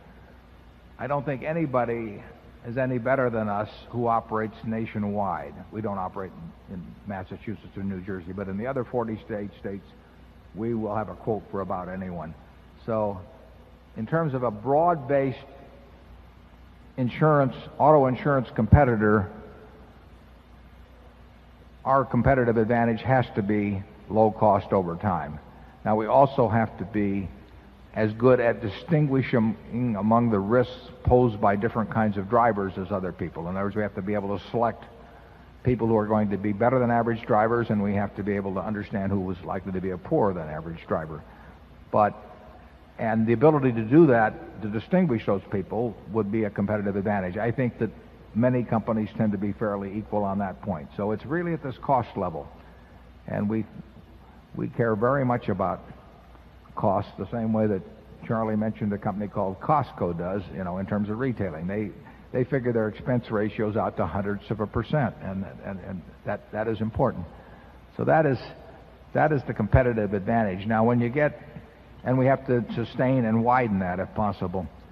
The question of the internet, it's going to be very important. It already is important to GEICO. It will be more and more important. It will be important to the insurance industry. Because when you have the internet, you have a situation where somebody thinking about insuring a car can click to one place, find out what that rate will be. They can click to someplace else and find out what that rate will be.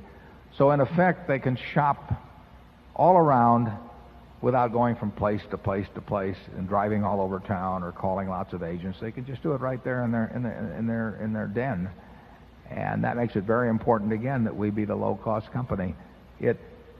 I think it's going to be an advantage for us over time. For one thing, I think it makes brand very important, because we want people to be thinking of GEICO as one of the possibilities to call. And if you've got the XYZ company that nobody's ever heard of, nobody's going to think about clicking on them.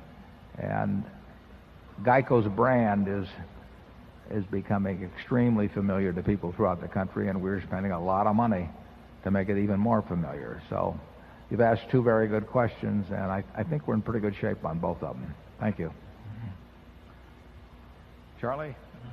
Number 3. Good afternoon, Mr. Berkshire, Mr. Hathaway. My name is Anthony Priest. I'm from Washington, D.C. A couple months ago, I saw an ad in the Wall Street Journal where it said Berkshire Hathaway wants to see real estate finance opportunities in excess of $100 million. I was curious about your thoughts in this area, real estate field, some of your goals, if you can talk about any of the deals you may have made, and if Donald Trump has given you a call yet. I don't think Donald Trump will give us a call. We have got about, 3 deals that we've put on in the last couple of years in real estate, and they are in this $100 million and up category. And we're willing to put billions and billions of dollars in if we can find the right sort of opportunities, or nothing may happen depending on the market. We don't have a lot of places have a mortgage department or they have a real estate department, and they sort of have a budget and they put money out based on using up the budget, and they have a whole bunch of people that don't have a job unless they do that. That's not the way we operate at Berkshire.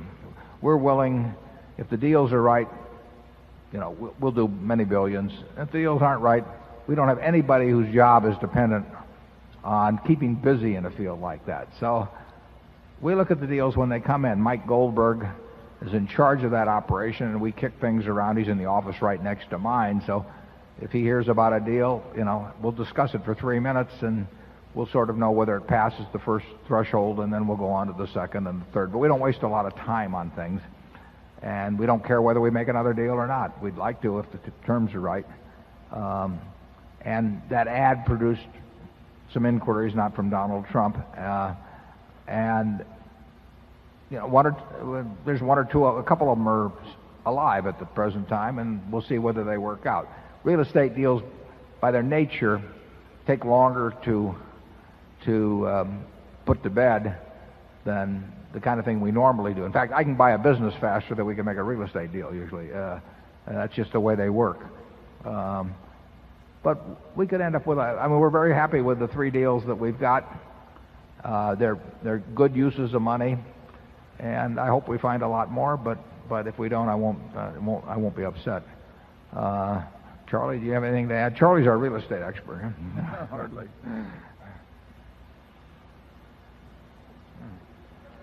We are not financing Charlie's boat, incidentally, despite the rumors. Number 4. Hi, my name is Joel. I'm an undergraduate student at the University of Virginia. I have 2 questions.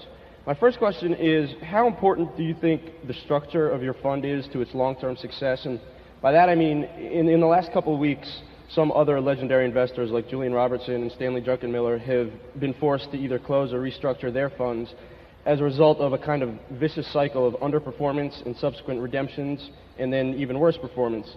Do you think that the structure of your fund as a publicly traded company, as opposed to a private partnership like Tiger and Quantum, has protected your business from a similar fate? Or phrased a different way, do you think that if Tiger or Quantum were structured the way that Berkshire Hathaway is, that they might still be in business in the same way today? Yeah, we don't consider ourselves in remotely the same business as Tiger or so. I mean, they're managing a securities operation, and we aren't doing anything like what they do. So they have 30 years ago, when I had the partnership, it was much more along their lines, although still far from what they do. But it was structured much more like what they did. And although we had bought control of businesses and all that, we were functioning much more, or focusing much more on securities. We don't care whether we own whether we own a stock or a bond, and we will over the next 20 years. But that's not what we're about. We're not a fund. We are an operating business that generates a lot of capital, and uses that to buy other businesses in whole or part. And we prefer in whole, but we sometimes do it in part. But I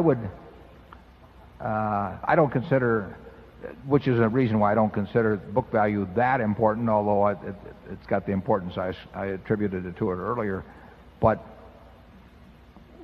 we could easily have 90% of the value of Berkshire 10 years from now be represented by businesses that we own, and 10% by securities, or we could very easily have 60 or 70% represented by securities, depending on how markets develop. I hope it develops in the former way, but I'm perfectly willing to go the other way too. But it just has no relationship to the kind of funds you talk about. And we are structured poorly from a tax standpoint compared to those fellows, and compared to what I used to have.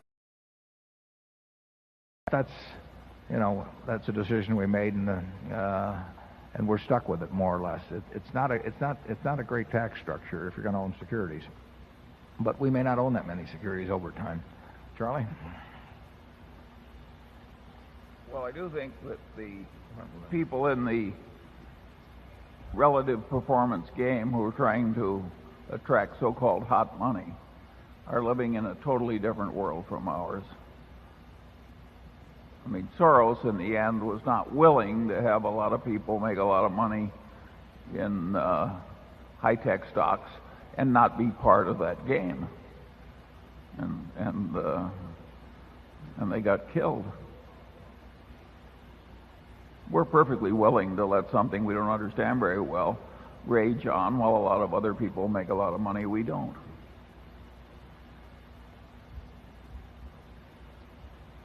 Yeah, it's just not a securities operation that we have.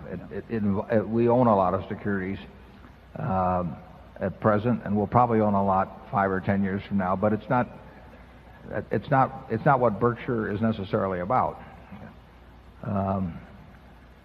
Ideally, I would love it if we could move all the money in securities into businesses that we liked. But that isn't going to happen in all probability. It's too tough because we can't find multi-billion-dollar businesses to buy right and left. We find a few, but they tend to be small. Number 5. My name is Paul Tomasic from Chicago. My question is about intellectual honesty and your incredible ability of rising intellectual honesty in organizations. In particular, you look at General Re, a large, well-managed, publicly traded firm. And if you think about it, if you raise the intellectual honesty in an organization like that, initially you're going to have an aberration, as you called it. In particular, Berkshire Hathaway was the first company to write down the Unicover, write down, whereas Aon pushed it on into the year 2000. Can you comment, give us some hints on how you raise the intellectual honesty in an organization? And somebody whispered in my ear they wanted to know Charlie's reading list. I guess they finished Guns, Germs, and Steel. Thank you. We really don't want to buy into any organization that we felt would be lacking that quality in the first place, because we really don't believe in buying into organizations to change them. We may change the comp system a little or something of the sort, but I'm not going to name names, but there are a whole lot of organizations that if we bought into them, we wouldn't move their needle 1 point in terms of how they operate, and we wouldn't be comfortable with how they operated. So we try to buy into organizations that we think are very much like ours at bedrock. And General Re would have recognized that Unicover loss just as quickly if we hadn't owned it as we had. Now, that was not true of some other people, but they didn't need any prodding from us in order to realize something like that. We want people joining us who already are the type that face reality and that tell us, that basically tell us the truth, but tell themselves the truth, which is even more important. And once you get an organization that lies to itself, and there are plenty that do, I just think you get into all kinds of problems. And people know it throughout the organization, and they adopt the norms of what they think is happening up above them. And particularly in a financial organization, really in any organization, but particularly in a financial organization, that is death over time. We wouldn't buy into something that we felt had that problem with the idea that we would correct it, because we wouldn't. Charlie and I have had a little experience with some organizations that have had that sort of problem, and it's not correctable. At least, based on the lifespan of humans, it's too much to commit to. Charlie? Well, I think you're totally right about General Re. We didn't improve behavior at General Re. They already had a behavior just like ours. And regarding a reading list, I didn't read one book last year that I thought was a Lollapalooza. Therefore, I didn't make any recommendations to that bookstore at the airport. Charlie, how many books do you think you read, though? He reads a lot. Yeah. Well, I don't count, and some of them I skim through pretty fast. But there was no Lollapalooza. A book like Guns, Germs, and Steel doesn't come along every year. Okay. And by the way, that guy was a little nuts in one way. It's hard to get an A from Charlie. Okay, is it 6 we're going to? Hello, my name is James Armstrong from Pittsburgh, Pennsylvania. Thanks for having us. I'd like you to comment, please, on the reinsurance business and how it might look over the next 10 or 20 years. At Berkshire, we've usually bought businesses that are insulated to some degree from easy entry by new competitors and from commodity-type pricing. We want businesses that possess defensible franchises, few substitutes, resistance to cyclical factors, etc. The reinsurance business carries a lot of characteristics that are the opposite of what we usually look for. There's a lot of excess capacity. We're hindered by irrational and unwise pricing decisions by competitors. For Gen Re to prove out as an investment for us, we need better underwriting, and we also need prices to harden. But in a world with great global liquidity, where capital moves very rapidly from place to place, why wouldn't the reinsurance business gradually evolve into a poor business, where all excess returns are competed away, where prices never firm for very long because a new entrant arises and throws capital at the business? So I'd like to get a comment on how Gen Re can be made to work, and also give us a broad view of how the reinsurance business might unfold over the next 10 or 20 years. Thanks. Okay, you've made some good points, and we have been actually in the reinsurance business at Berkshire Hathaway for 30 years, so it's a business obviously that we've paid a lot of attention to, and we've gotten some scars from it at times, but overall we've done extremely well. And the reason we've done extremely well is because we've had an absolutely sensational manager in Ajit Jain, who I wrote about, running that business. But Ajit is a good example of what somebody with brains and energy and discipline and the right temperament and some capital behind him can do in a business. It's not the world's most efficient business, and it never will be the world's most efficient business, because it's not strictly actuarial. All excess returns will not be competed away. There will be people that will earn very subnormal returns in the business. There will be people that get killed in the business, and that means there will be quite a deviation from the mean in terms of the results of individual insurers. And we think that both at National Indemnity under Ajit and at General Re, that we have advantages so that our returns will be significantly better than average. But both of our businesses are subject to getting killed in any single year, will get killed in specific years, but also, in our view, will do better than average and more than satisfactory in terms of Berkshire Hathaway's results. I can't prove that to you now. I can show you what's happened over the past years. I don't think the situation in reinsurance is way different than some years back. There are always dumb competitors. There's always a lot of capital in the business. In the 1985, 1986 period, people felt very poor. But it wasn't really a lack of financial capital. It was psychological capital that disappeared. People were just plain scared. And that was the best of times to be writing business, obviously. We like prices are somewhat better now, but there are always people that misevaluate risk. And when they misevaluate risk, it's our job to let them have the business.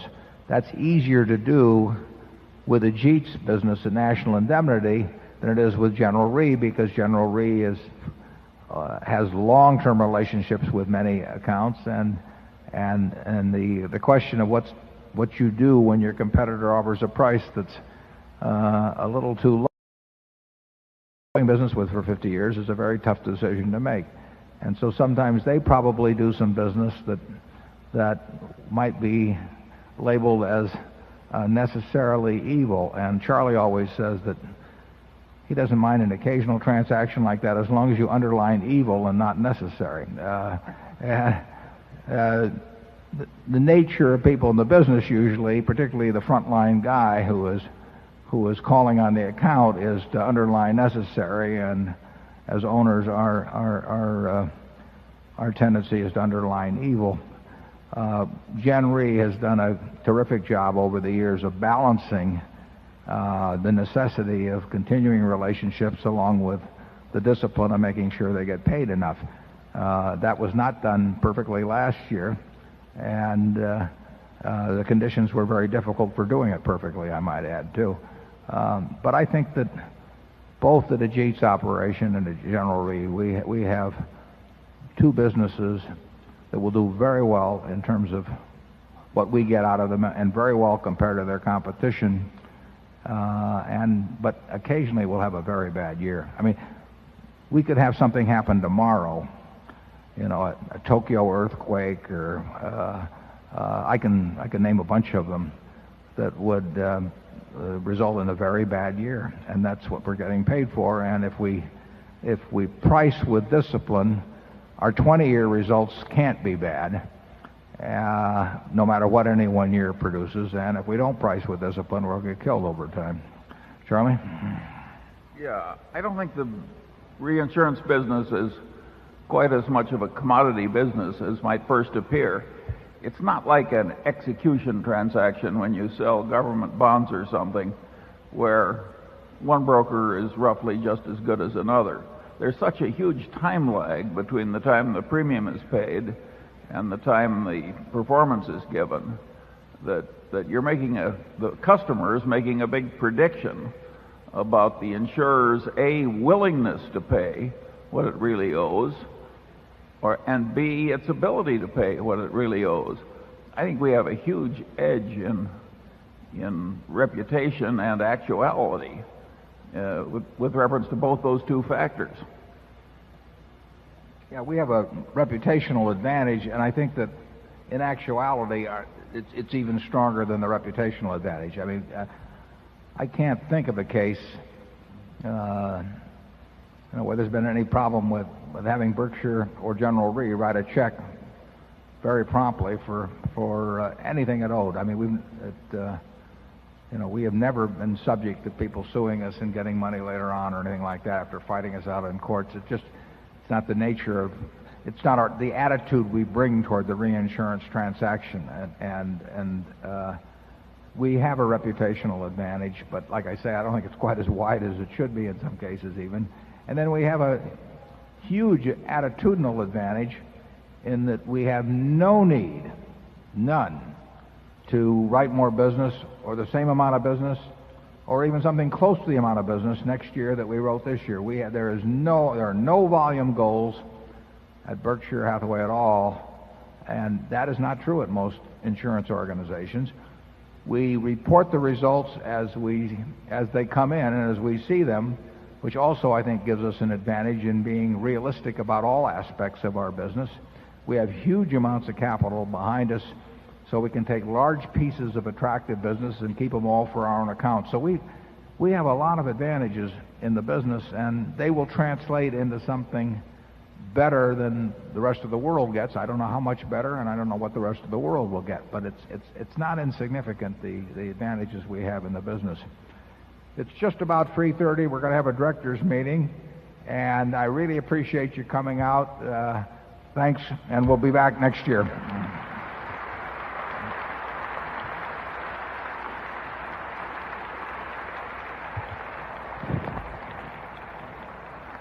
Careful, you don't